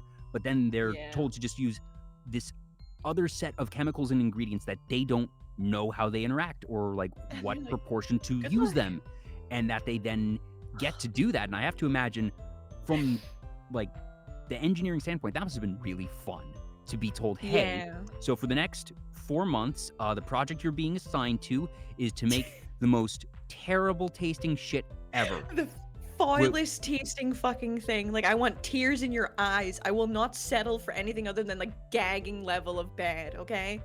I'll pay you $1 bajillion. And this is what you are assigned to here at Jelly Belly for the next 4 months. That this is for the new product Yep. line. We need it out in time for the holidays. Or do you think there was just like one chemist dude, one scientist dude that was fucking around and I he made wonder. awful flavors And then he did he he just was like, pitch it? hey, He was like, hey, what if we just guess did what this? is? Yeah. Or like, Hey, did guess what he this is? did he whip up a bad tasting bean as a gag on a coworker, and then the coworker Yeah. was like, that's terrible. Wait a minute. Bottle it. What? That's terrible. Do it again. Do it again. Make it worse. Do it again, but this time make it dog food. And I want a Bean Boozled documentary. Let's go. Truly, like a behind the scenes, start to finish. How did you guys muster up the fucking wretched eldritch horror that is Dirty Bandage? Please, and answer for your crimes. Are there any ideas that you've had floating around of other bad things to eat that hopefully won't be as bad as Bean Boozled, but will still get a good reaction? I've seen folks do like, there's weird soda flavors or, there's Oh a number yeah, of the things. fucking yeah. I think this time round, I'm steering away from eating things because exactly like you said, after like 4 hours or something, my tummy. It was Rebels. the trenches, you know what I mean? Like my tummy, Mhm. it was fighting for its fucking life. One of the things I did last time was I would eat a slice of lemon, every Okay. every $25, or like if I swore for a certain time, and it's like I want to say like 2 hours in. Dear God, like it actually felt like my tummy was like on fire. It was fucking awful, and I think my chat, being the actual saints that they are, were like, Jummy, you don't need to do this anymore. Like you're in like actual pain. Yeah, it's So like, I think "Thank this you." time, yeah, I'm like, thank you so much, my kind and merciful God. Yeah, Like, I will say the sheer number of like bad eating things I had in the second year was Yeah. far less, that I lean more into, all right, here's something silly I can do, or like yeah. I did Here's something I said there was going to awesome. be a VTuber Talk voice pack, and chat decided Yeah. that they wanted me to say lines in a Hank Hill voice. Yeah. So I make VTubers I and love VTuber that. accessories.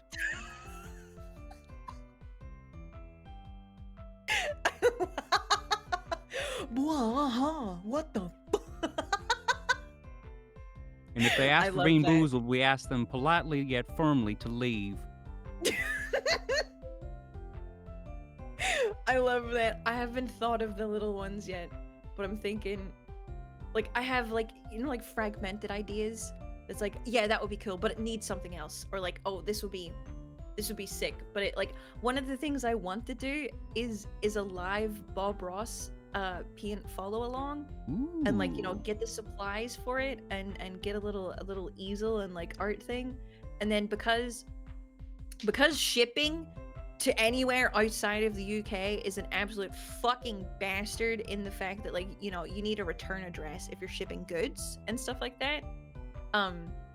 I was thinking I could follow along the painting, and then at the end I could scan it into like my computer or something, and like send it as maybe like a digital wallpaper or some shit to like one of the top donators and stuff, of just like a, hey, and like here's an actual like Jummy original shit painting. Here you go, buddy. Thank you so much.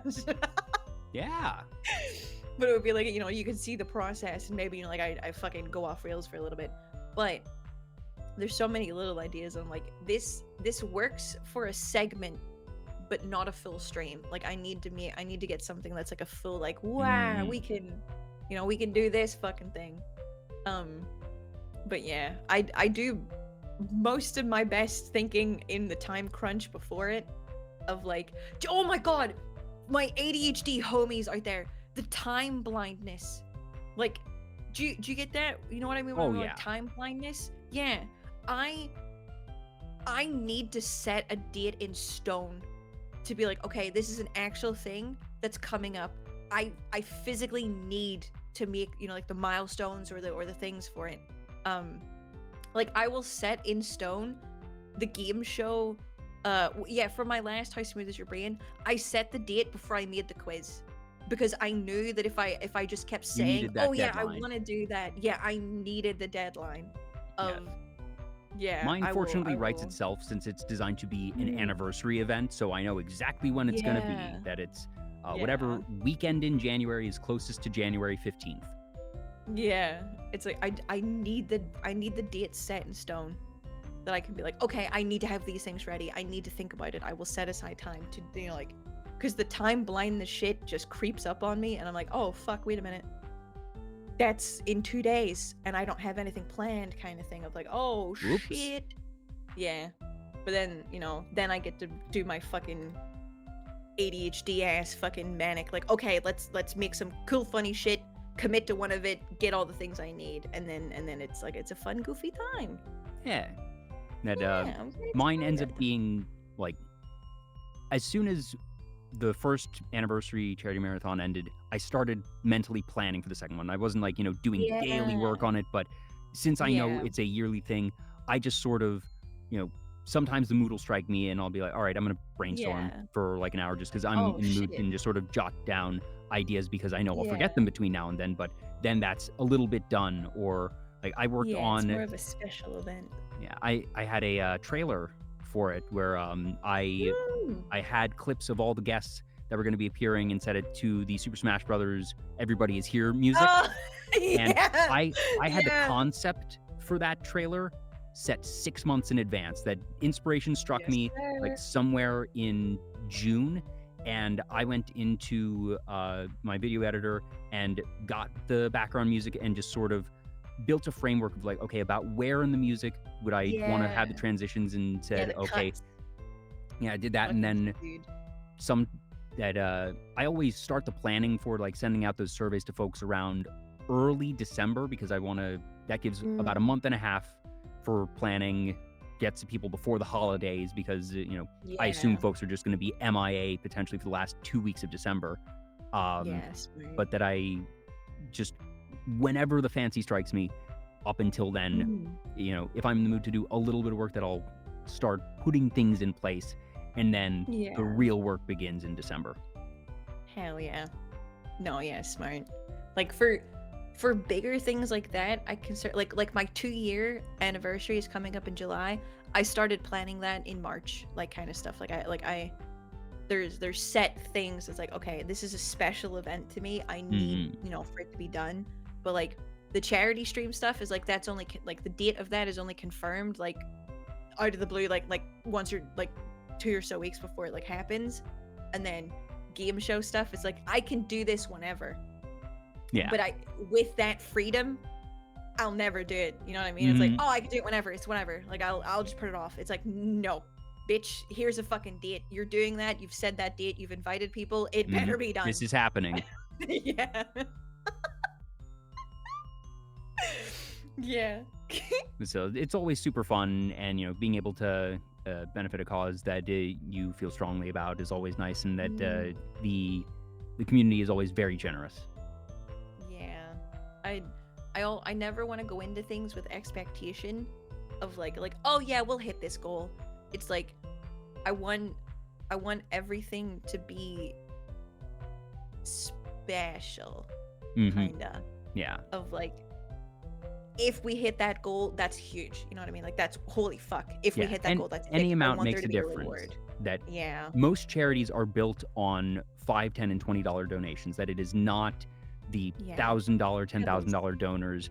That Yeah. those little amounts do add up, and even if you have a stream and Holy it's, you know, shit. just a couple $100s here and there, that there's That's bunches of still streamers doing that, and that yeah. all adds up, and that each contribution does make a difference. Exactly. And Holy shit. like I said, that the I wouldn't even call it the goal for the first year, but the hope was, okay, it'd be nice if we could raise $1,000, and then obviously blowing past Yeah. that. And after Yeah. that, I just didn't really set a goal because I was like, okay, I know we're gonna get an amount, and any amount is good, Yeah. and I am now setting milestone goals past where I expect, like Yeah. significantly past where I expect, Just to make sure. because I've seen just, okay, things can happen, and sometimes Yeah. people are more generous than you expect. And like, it got to the point where this past year, I had to start scrambling in the last 4 hours of the second day because we accomplished the last goal I had put out, which was already Oh past what I was shit. expecting. That I was Yeah, scrambling in real time. I was holy like, fuck. okay, chat. Um, So time to help me. Like, what's our next milestone? We just hit $5,000. What are we gonna do next? yeah, what do we And want to just do? What's the like, move? okay, I like the idea. But.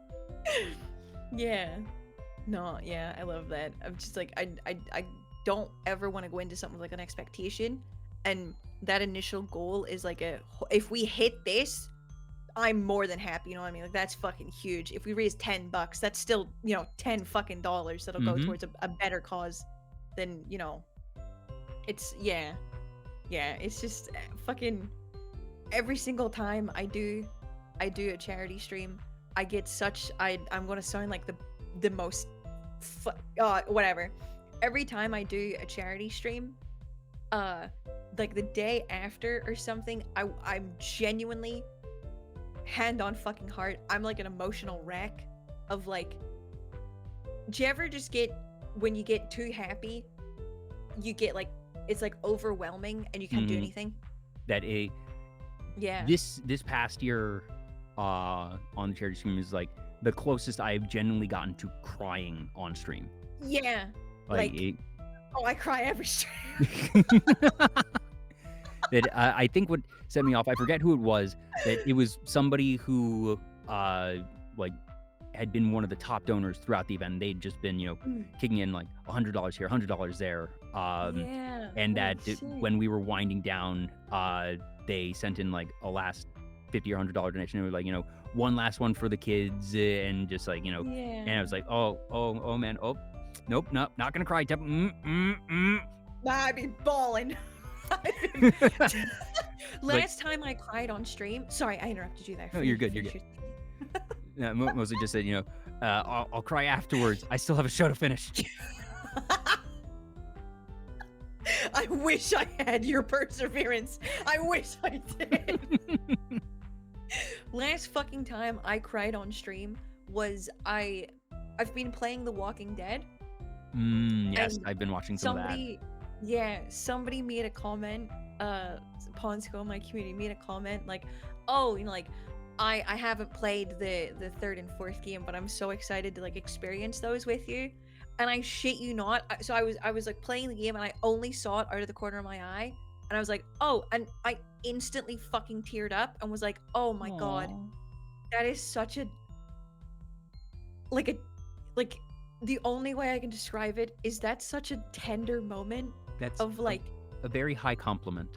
Yeah, I'm getting to share an experience with someone in the most like, like mundane, small, like it's not like we didn't, like discover a fucking cure together, but like we both get to experience this game at the same time, seeing each other's reactions and like getting to, like talk. It's, oh my fucking god, it's just so intimate in a way of like we both got to experience this thing together. We shared a memory together. That will we remember this in 5 fucking years time? Maybe not. Maybe it was just a small little thing, but we still got to experience that little moment together. I cried like a bitch. I couldn't stop thinking about that comment the entire night. I'll cry for everything, brother. I wish I had your endurance. Yeah, and it's just Holy shit. that's the really cool stuff of it all, of being able to, not only entertain, but to, if it's for charity, being able to help make a difference that way. Like the other time that I get sometimes emotional, I've had the executive director of Child's Play on for both of the streams. That Oh my god! That they're very easy to get in touch with. They have the email address up on their Yeah. website. They are very responsive. If you're ever interested in doing a charity marathon, anyone out in the chat Holy shit! that you can get in touch with them. They are very nice. Yeah. Because I had seen them on Desert Bus, and I was just, or I think I had seen like their community manager or something on Desert Bus, and I just sort of on a lark sent an email. I was like, hey, I'm doing this. I'd love to have maybe the community manager or someone. And executive director of the charity responds, being like, "Hey, they're probably busy that day, but I can make it." And I was like, "Okay, okay." Oh my god! Like, okay, brother. the guy running the damn yeah. thing, and stayed in touch, Holy and fuck. got in touch with him early for this past year, and was like, "Hey, it's me again." And he was like, "Oh, hell yeah, definitely coming back," and that was able to set that time aside because that's always a very special hour, having somebody who's working for the charity, the guy running the thing, and is able to talk about just their experiences, and also give very clear explanations of what do they do, where is this money going, and Holy shit, man, that is wow, like that's so fucking cool. Like, wow, oh my god. Yeah, and that was the other time where like I get emotional on stream just hearing him talk about the stuff. I'm just like, oh.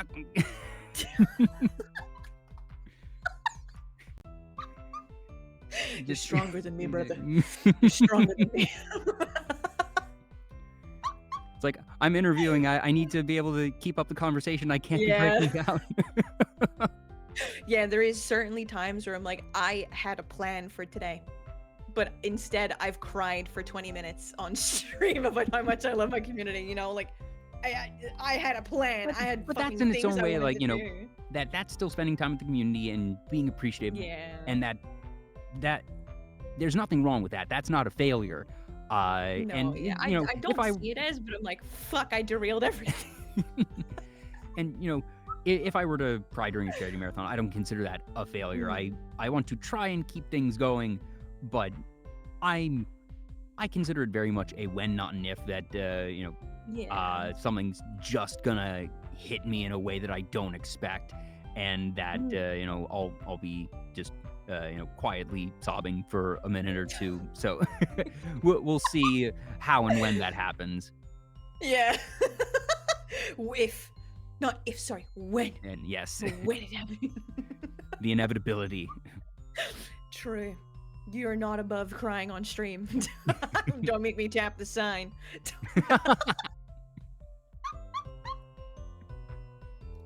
Oh, I love that. Holy shit. So for yours, it's Hope for the Day. It's on the 24th, so that's a Wednesday. Yeah, Wednesday the 24th. It's going to start at 8 p.m. BST. Which I think is the time that we started today.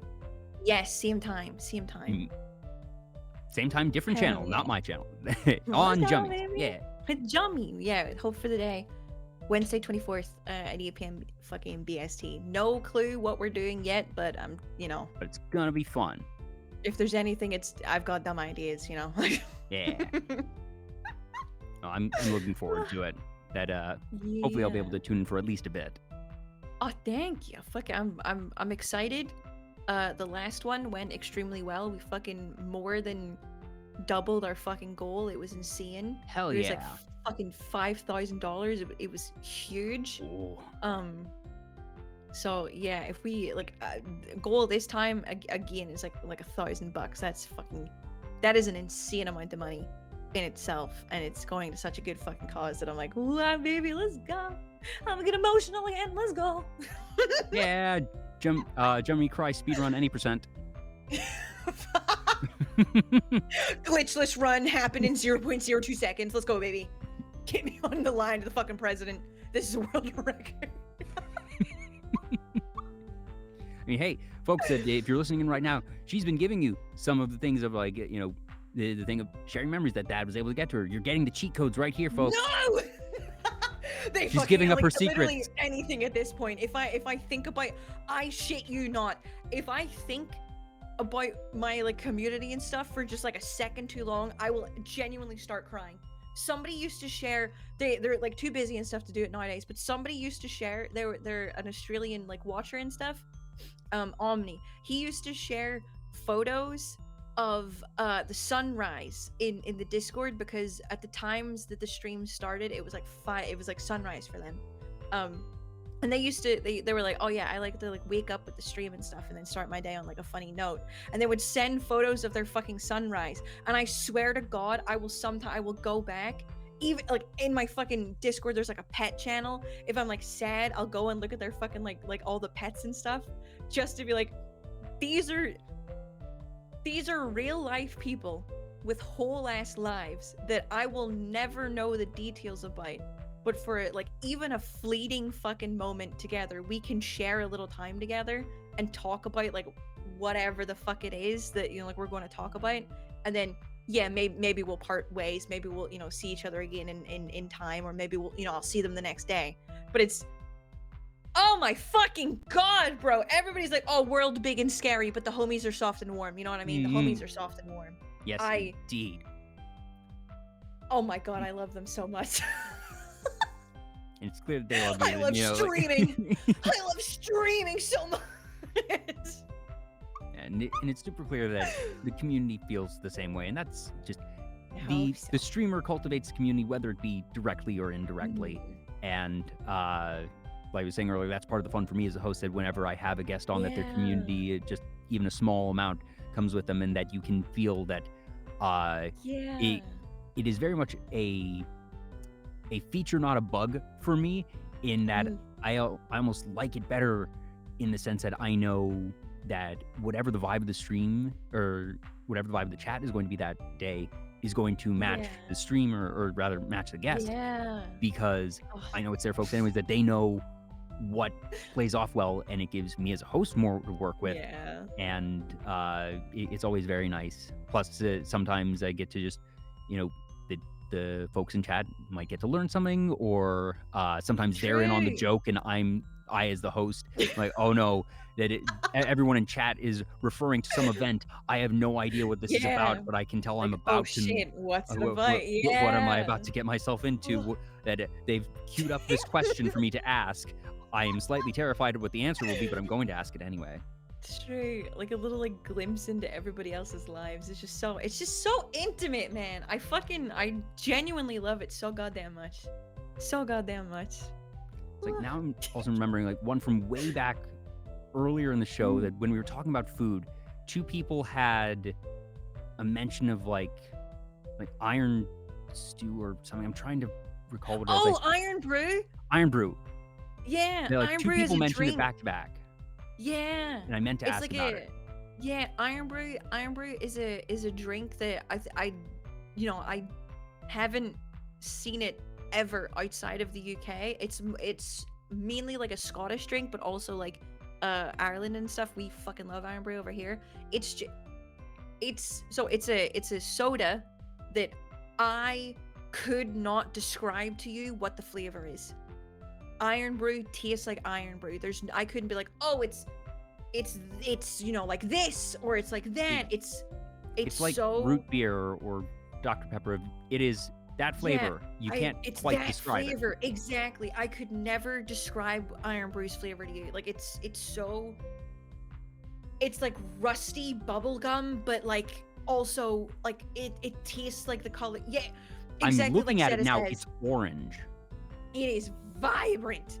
It tastes like the color orange, but not the fruit. Not the fruit at all. I know what that's like. I know that type of drink. Yeah. It's like it's not orange flavor in the slightest. There's no orange about it. But it's like bubble gum. Yeah, like sweet, but there's like a fizz that's like not a physical fizz, it's like a flavor fizz. That's, bro, I can't. There's a whole ass commercial for iron brew that's people trying to describe what iron brew tastes like, and people are like, what the fuck are you talking about? Like, everybody always describes it as a different thing. That it's like, that's, you know, the marketing of it is like, it's iron brew. That's just all it is. There's no like, Yeah, there you go. It's fucking. It looks like it could like fucking strip the paint off of steel beam. You know what I mean? Like it And is. it has that, value, 49 pence, 49 cents. That, it is a cheap drink. It Yeah. is the value drink. It is a cheap. And I fucking love Iron and Brew. you can be sure that the reason that it's cheap is because it's probably made of lots of, artificial Chemical. sweeteners, Yeah. preservatives, what have you, as a drink of this variety should be. Yeah. It's fucking good. Holy shit. It is so goddamn good. I love Iron Brew so much. It's like one of those things that there will come a time where you will just have such a fucking like hankering for Iron Brew.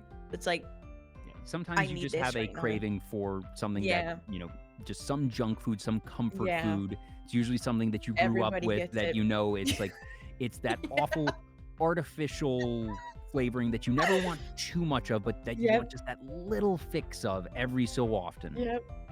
It's like you'll get such a fucking like you'll go through a phase. It's like Minecraft. You'll go through a phase where it will be the only fucking thing you drink for like 2 weeks, and then you will never touch it again Oh yeah, until the next next time. year when it's like, Yes. whoa, like yeah. And Where I- it's like you pick it up instead of like a Pepsi one day, and you're like, oh yeah, I'll get an Iron Brew, and it's like, oh, I feel like here the I am VTuber for the next community 2 is- weeks. I feel like the VTuber community is due for its next Minecraft arc. That it's been dude, another and couple I'm months. trying to set up a server. I'm trying to set up a server so bad right now, but I don't have time to like go in and make a mod pack. I want to play Minecraft so bad. I want to play Minecraft so bad. Oh man, I want a Goof V server. Yes. Oh my god. We tried to make one like a couple months back, but so many people were busy with other things, and people were like, a lot of real life stuff was happening for some of us that like we Yeah. just did not have time to play it. But now it's like things are quieting down, things are settling down. Hopefully, for most Seems of like us, it's like we The can perfect get a environment. little silly for some blood Mhm. game. Yeah, exactly. I need to set a fucking Goofy server up so goddamn bad. I need to find the time. I need to like carve out the time to be like, yes, okay, this day. Yeah, because the last big VTuber Minecraft boom, I feel like, was when Bounce SMP was a big thing, and that Yeah. you saw that just popping up Holy everywhere, shit. and it feels like you get that every Love that. 6-ish months. That for 3 weeks or so, Yeah. everyone's into Minecraft again, Yep. and then they all get burnt out on it, and then it comes back again after 6 months, 7 months, whatever. And it's been about that time that I'm just waiting. Minecraft time. Someone is going to kick it off inadvertently, and you'll just see it everywhere, and it's nice. And Yeah. every time that happens, it's always brand new servers, so people are building stuff from scratch. And it's whenever people have built up these servers and they've completed all these big Mhm. projects that when it sort of dies down again, Yeah, it's like, and that okay, it is quiet then time. reset. Yeah. Yeah, I'm so fucking I love the Bounce SMP mod pack stuff, but I think the reason that the Bounce like exploded the way it was that all the custom shit they added, like the animations and Mhm. people fucking around with like plushies and shit, which so goddamn fucking cute. I want to do that so goddamn bad, but It was I also wanna the make first a time mod there was pack. like proximity chat that had Yeah, been built oh my in, god, right? I loved that. Holy shit, like I've seen 39 Daff No. is also so they're a streamer that I used to watch like a little bit, and they were playing on I think it was like with the offline TV people. I'm not entirely sure. Ludwig and stuff was on it. Mm.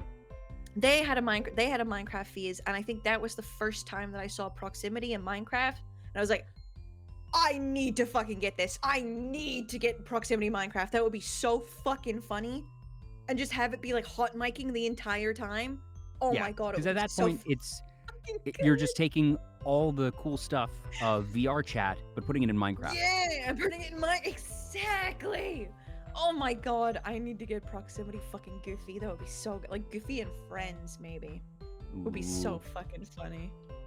Ah, I need that. That'd be so much fun. Think of the streams as well. Holy shit, that'd be so good. And what's great about that is it's a timeless one. That Minecraft's out, it's been out, Yeah. and it's just whenever the fancy strikes you that you can make it happen. That no Yeah. one's necessarily waiting for it to happen, but you're also not waiting for it to be available. Yeah, true. And it's like they'll add like one fucking update to something, but then that update is like the new baseline, and like mods will come off of that. So it's like you can flavor Minecraft however you want. Like it's just a default at this point, and like sometimes people just want to play the default, and that's perfectly fine. And then there's people that want to like mod the shit out of it and turn it into like a fucking like D&D story, like rogue like shit, and it's like, fuck yeah, baby, do that. But there's just so much. Oh my god, I want to play Minecraft. Jay, what have you done? What have you done? Sorry, not sorry. God damn it. Maybe this will be the push that I needed to go in and get a fucking server set up. Yeah, and just like, go and be like, hey, was talking about this on Vtuber Talk. It's like, hey, can we do this? You want to play a little silly blocking? Free real estate. True. Oh my god, it's gonna be so much fun. Goofy could be responsible for the next wave. You could be the ones to set it off. I don't know if we have that kind of reach, but we can certainly get a couple friends playing it. You know what I mean? I'm like, let's go, baby. Well, at the very least, like the dedicated folks who just love watching Minecraft streams. Yeah. No one's doing it right now. Like, no competition. It's free real estate. It's free real estate. Free block real estate. It's free block estate. Let's go, baby. Let's go. Great, now I'm gonna fucking look into this after shit and be like, good. Hey.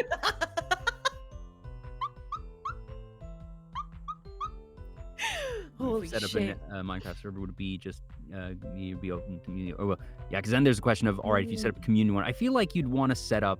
You could just do both.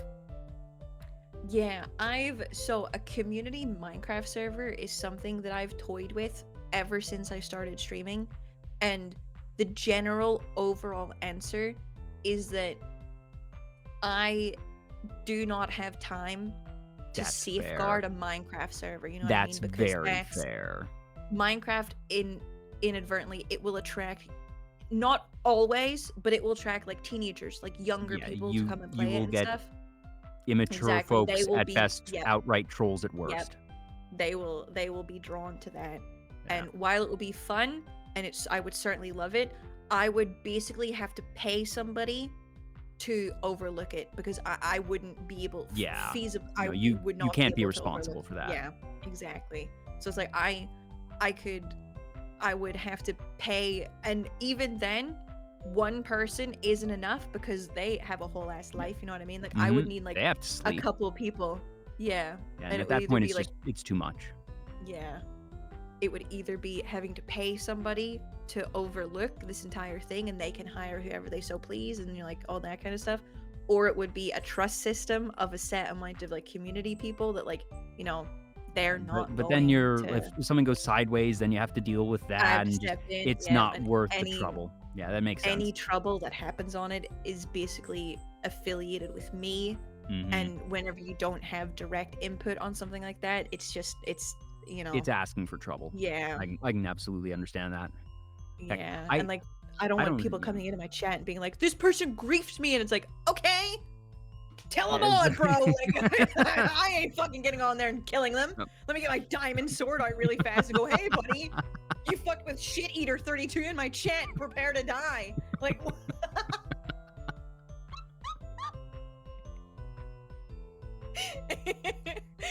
yeah, I would love to, and it would certainly be a future thing of like, you game know, show in Minecraft. Oh. I have no idea what type of game show, but just I feel like there's something there. Oh.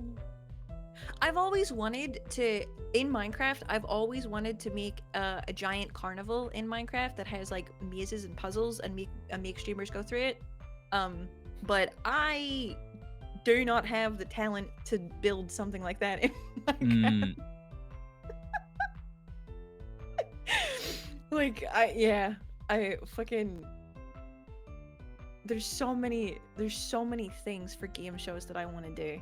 Like I've said this on my stream before, but my end goal with Jummy is to have full body 3D tracking in a custom 3D space that has the means, like so the way I imagined it working is, you know, VR chat. and I would have a custom VR chat world that I could invite streamers to. That it would be a game show in the way of it's the exact same thing. It's a quiz, it's a game show, it's whatever, but we have the added thing of physical comedy adding into it. Of like, I can bring props, I can make physical mini games, I can do like There's already people you- working on that, like yeah, right now. yeah. Like, there's so many cool fucking things. I'm like, as soon as I have the financial means and also the audience pool, because a lot of things like that don't work on lower scale things. Mm. Whenever I'm at the level to be able to do something like that, I want a fully interactive Jummy carnival that people can come to, and I can like run game shows in it, and it will be a fucking gay old time. But that's end goal. That's one of the things that I look at, and we were talking earlier about we can't imagine now what we're gonna have in 2-3 years. But that's something that I look at and I say, it's in interactive feasible. 3D worlds that we have folks working on that right now. One of my past guests, I'm not sure if you're familiar with Steez Hornsby, but yes, I know Steve's in. He's making his lair. And that is the exact type of concept that you're talking about for your carnival, and that I know a couple others who are working on similar things in Unreal Engine, and it's similar to what we had with early high-end VTuber models. That right now there's the big barrier to entry. It has to be like custom made. Not a lot of people are able to do it, but eventually like nobody has a Miko suit, but that we'll get there. eventually that's going to become more accessible. There's going to be more pre-made packs where there's better UI to build it out. There will be people who do commissions. Like, people do commissions now or overlays. I am confident in 5 years. Like, in 5 years, there will be people who take commissions to create a 3D world in Unity or in VR chat or something. Be like, I will make you this carnival Jummy for $1,000 or whatever. It would be fucking insane. Like, it's such 3D VTubing is such an untapped market at the moment that, like I said earlier, it's catching up, but people could, exactly like artists and people doing like live 2D rigging and stuff, they could easily make a living out of the VTubing community, because artists come first in that, you know what I mean? Like it literally would not exist without artists, but that extends to 3D artists, like people that make all of like the physical stuff. That's like, holy shit, imagine being able to go to somebody and be like, hey brother, I would like you to make a carnival for me. And they're like, sure, homie, what's some of the things you want in it? It's like, these. Yeah, cool. And they give me 2 months. Yeah, give me 2 months, brother, and I will fucking 3D model you an entire interactive space. And it's like, cool. Take my fucking money, because I would throw it at you in a heartbeat. You know what I mean? Like, oh my god. It would be sick. It would be fucking sick. Like that's the metaverse stuff that I want. And that's frankly the metaverse stuff that I think that is actually going to become a real thing. Of just, it's not going to be living your everyday, but that we're going to be able to have people and individuals and companies that specialize in making those types of worlds. And we're already seeing that there's been like virtual conventions that have been run, and there'll be like these recreations. A lot of them happen in VR chat nowadays, and I see that as sort of the proving ground, or just sort of the starting area of a lot of this right now, in terms of at least public accessibility. Yeah, it's like as soon as all of that goes private, huge fucking, like, or if someone's able to develop an engine where you can create these types of things, like have a Think The Sims, but in VR chat, where you have this UI where it's like, okay, I can have a building and I can just, click and drag, place it there. Great, it's now modeled and it has all the floors and whatnot. Like, and then I can just throw in. Yeah, and I can then edit the windows or change the paint color on the walls, and that it's all that. A lot of it comes down to the UI more than anything, of being able to actually implement and have that customization be something that the layman can do themselves, given the toolkit, because right now it requires all this custom coding, this custom modeling and whatnot, and that it needs to be done mostly by hand. Yeah, it's like it's too time consuming right now for anybody to attempt it. That going into it, like, oh, I'm gonna learn to like 3D model a table, and then I'll learn to put myself in it, and I'll learn to like do all these things. It's like, if I can just drag in, if I can just drag in like my VRM model into like a plane Yeah, if you can just and just import that build up, and yeah. yeah, like just be like, oh, here I find a pack that somebody made of 3D assets that has a carnival wheel and you're like a big old fucking like rubber Mhm. ball and shit like that. And I could just throw it in I very or much like think paint over the textures. Yeah, I think that's a when, not an if as well. And yeah, exactly. I don't think Fucking that it's a year or two away. I think that's closer to 3 to 5 years away, but I think it's yeah, less than a decade away. yeah. It's within our lifetimes away, kind of stuff. Oh, Of like it will easily. be there. Yeah. Yeah. Uh, Somebody get on that right now. Whoever, legitimately, whoever gets first to market with that type of, 3D Sims program, that Huge. just, they will make a lot of money. True. That even if you charge $50 for like call it a game, basically, that you sell it on Steam, it's as a game, it's just handled similarly to like Sims or VR Chat or anything like it, and they will make a lot of money. Yep. So somebody work out how to export Sims as a 3D space. my guess is there's probably people working on it right now, and it's just Probably. when does it actually get finished and published? Yeah, like I've only ever seen like hush hush things about people working on 3D spaces and stuff like that. Then I'm like, okay, like Because it takes so much work. Yeah. That There's it so is much fucking time. years for development, I'm sure, and plus those people recognize that first to market will be a big deal. Yeah. And most of the people working most of the people with the skills of that are already working in like 3D like game development and stuff. Like they're already in like specific fields. It's like as soon as somebody in one of those fields is like, damn, I fucking love VTubers. Let me wait a minute. Oh shit, like let me make this. It's like it's a when. It's a when, not an if. And I hope it's fucking soon. Hololive has already done it on a small scale. That they've had some custom 3D spaces for special events, like memory serves. They did something for like the Halloween first anniversary or Christmas thing a year ago. Yeah, and all their like stage stuff. Yeah, so relatively small, but still their own custom area. And that it usually does begin at the corporate level, the folks that can fund and pay somebody 4 or 5 figures to do the thing, because that's what it takes right now. Similar to, that's why folks were able to have the first motion capture stuff, because that's when it was $10,000 to do it. Yeah. But yeah, it will get to us sooner than we expect. Hell yeah, baby. Hell yeah, baby. Let's go.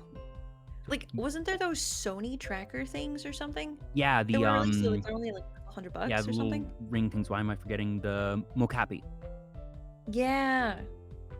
Have those been put into like use yet? I don't know anybody. I saw that's, like, a bunch of folks those. get them recently. I don't know how widespread they are. Yeah, if it's been applied to trying shit yet.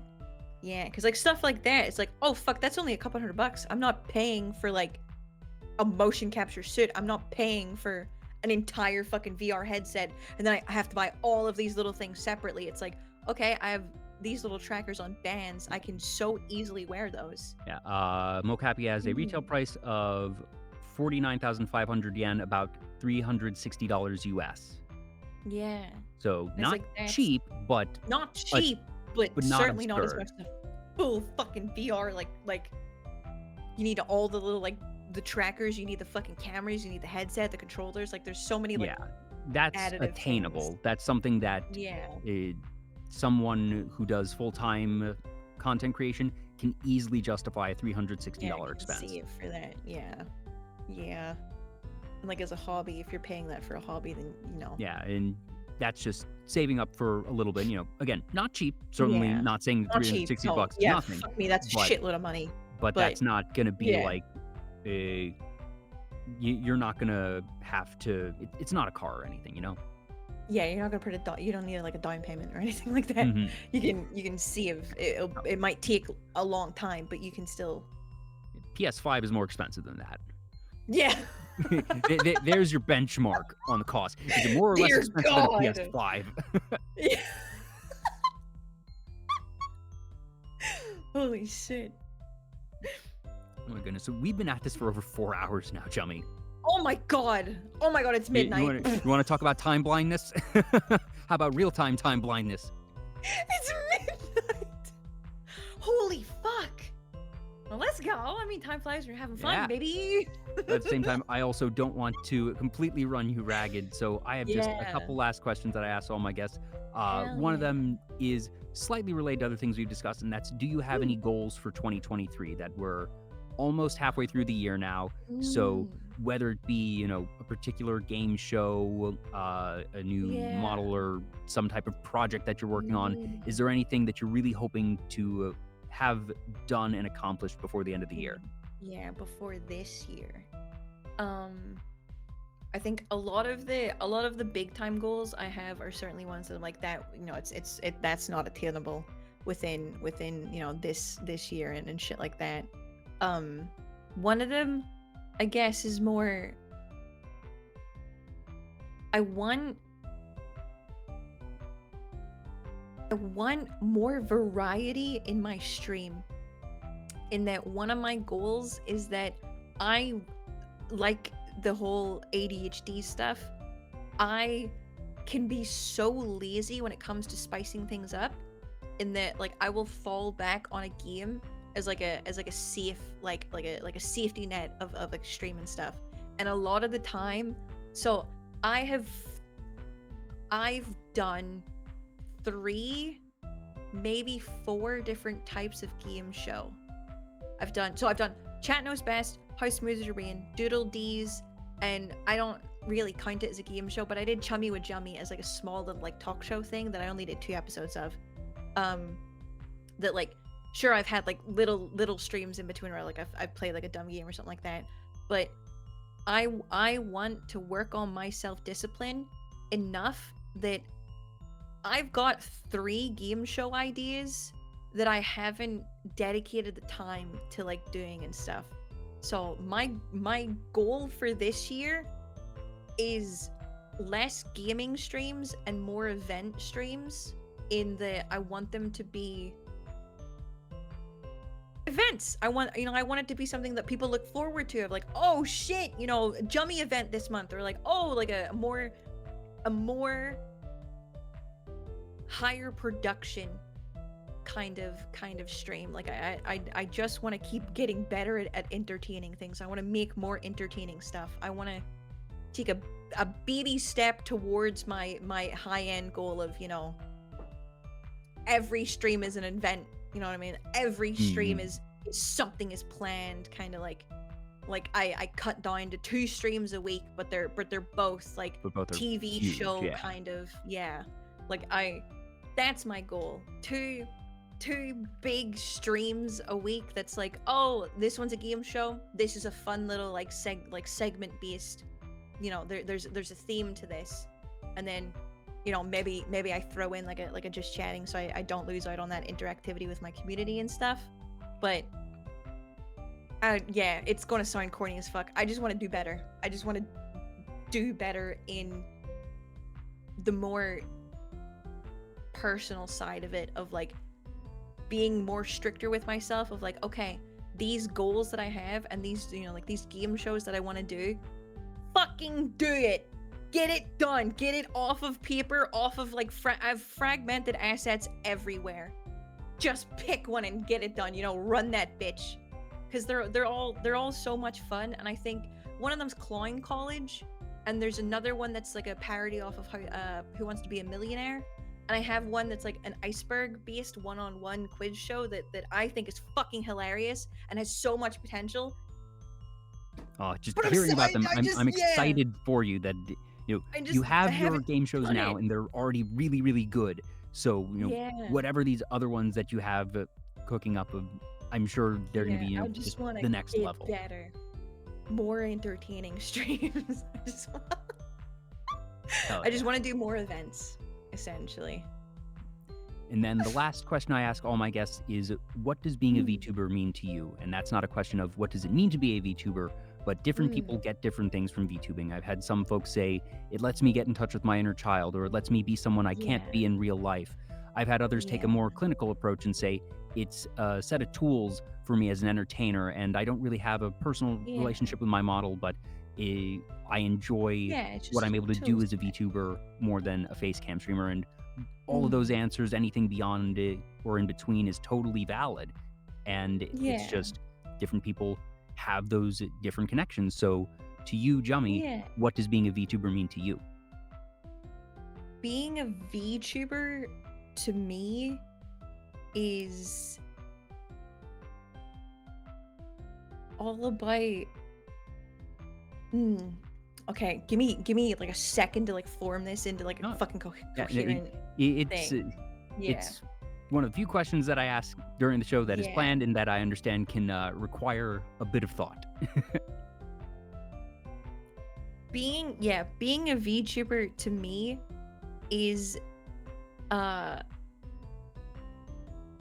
an escape in a way of socially, because like I said, with the I have a physical condition that heavily limits where I can go and how long I can like be outside, and where how people interact with me, because people, everybody's busy in life and everybody is inherently selfish in the way that not, I say selfish, but I don't mean it in a bad way of like you come first, you know what I mean? Yeah. Like you come first in your life, and people, nobody owes it to me to like wait for me, you know what I mean? Like Mm. nobody owes me their time, and I'm extremely aware of that. But VTubing to me is like my little window into the world, essentially, of I can do things at my pace and not have to worry, am I having a flare up with my like if I'm having a really bad like skin condition kind of day, like like I don't have to worry about people seeing me as my condition instead of me as a person. You know what I mean? Like the Mm. only thing I can portray with VTubing is my personality. Like it's the only thing that I can physically show people is my personality. And that's the only thing I want people to judge me on, not my condition. Like I don't want people seeing me as like not lesser. I don't think people aren't inherently mean. People aren't inherently rude, and they're very compassionate. Humans are baseline compassionate, and the people that aren't is it's that's a whole different like thing of whole different fucking topic. So people are extremely understanding and people are extremely caring and stuff. But when you see somebody that's needs a mobility aid, people do treat you differently. People do be like, oh, maybe they're a little kinder or they're a little nicer and stuff like that, but that kindness comes from not that they feel bad for you, but they feel bad, you know what I mean? It's like, oh, this person needs a little extra help, I'm gonna be a little nicer and stuff like that. They're dealing with so much, I'm gonna be a little nicer to them and stuff. And not that that's not a bad thing, but the only thing I don't want people to take pity on me in life because I have a different struggle to them and stuff like that, because not every struggle is physical, and not every struggle is something that you can see. And because people can see my struggle and they can see like, oh, she's got arthritis and all this stuff, it's like I don't want to be viewed as that. I don't want to be viewed as the parts of me that I don't particularly love or aren't like fun kind of stuff. And VTubing is, I get to be the version of me that I want people to see. You know what I mean? Like I'm tearing up. Fucking sorry. I get to be the version that I want to be, or like how I see myself. You know what I mean? Like I don't see bad sore joint Jummy. I see clown. I see silly little guy. I get to be a silly little fucking guy on the internet, and that's what people can see me for. And I get to meet so many people. I get to like I cried about earlier, I get to share little moments with people that I wouldn't because I can't leave my house. You know what I mean? Like VTubing is my little window to the world, essentially. Yeah. I always ask that question at the end of the show because one, it helps sort of put a bow on things, and also just while I never know what the answers will be, and sometimes there are elements that I might not have expected, the answers always make sense.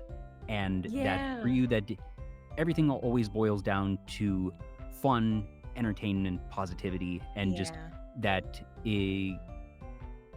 VTubing allows you to do the fun things you want with, perhaps ironically, the removal of a filter in a way that Yeah, uh, exactly. that by adding the quote unquote filter of the model, that it then removes the Yeah. filter of the physical aspects that sometimes people see that you feel impacts the way they're treated, even if Yeah. it is in a positive, well-meaning Yeah, way. exactly. Even if it's in a positive thing, the version of me that people see online is the raw me. You know what I mean? Like it's yeah, sure. It's not the raw you in the sense of, you know, you still there's still things that you won't talk about on the internet, and there's still, you know, topics that you don't want to like touch on and stuff like that. But the the version of me that people see on the internet is the version that I want to be seen as. And it's the kind of person that I want people to think that I am. And even if, you know, it's not everybody's, you know, cup of tea and stuff like that, I still have the means to be a silly little goofy guy and only be viewed as that, if you know what I mean. Like Yeah. the privacy, I'm a very paranoid person in the thing of, not that I think everybody's out to harm me, but I know that there's harm out there. You know what I mean? Like I know that something can and will go wrong at some point. Like it's just, it doesn't have to be the internet for that to happen. You know what I mean? So I like my privacy. I like having a disconnect from the rest of the world. I think everybody should have a disconnect from the rest of the world, because if you let too many voices into your head, you're gonna lose your fucking mind. You know what I mean? Like if Mhm. if you let, not the opinion, because you know, like that's different, but if all of you is accessible by everyone at all fucking times, you're going to lose you in a way, because you're going to be too worried about, like, you're constantly being, you know, under fucking barrage of people's either opinion or people, you know, It's how going to they be view you. overwhelming. Yeah, exactly. It'll warp your sense of you. And I think VTubing, like I said earlier, the privacy that comes with that of, yes, I can get on the internet and I can do my silly little fucking jingle, and I can, you know, say my hee little jokes, and I can share these moments with people. But at the end of the day, I can turn my PC off. You know, I can close Discord. I can hit end stream, and I can go back to doing the things that make me feel like me as a person and like have fun and stuff. I can, you know, have private moments, and I can, you know, have private friendships with people that I don't need to, you know, blast on the internet and shit like that, because that makes me feel like a person still, and you know, I get to be a person offline as Mhm. well. I don't And know. I hope that makes sense. no, it definitely makes sense. And I'm so happy that you found something that, you know, obviously the separation is really important. I'm glad you found that, but I'm also glad that you found VTubing, because as we've been discussing all day, that so much good has come from it. The friendships that have come from it, the Yeah. experiences, the memories of, you know, being able to share Yeah. those game experiences with folks, meeting everyone from GoofV. That it is clear that VTubing has been a very, very positive Oh, it's impact on changed your my life. life, Yeah. dude. Holy shit. VTubing let me move out of my fucking family home. I got extremely sick over the pandemic, and I had to move out from, I used to live with like my sister and stuff. I had to move out from there and move back to my parents' house and stuff.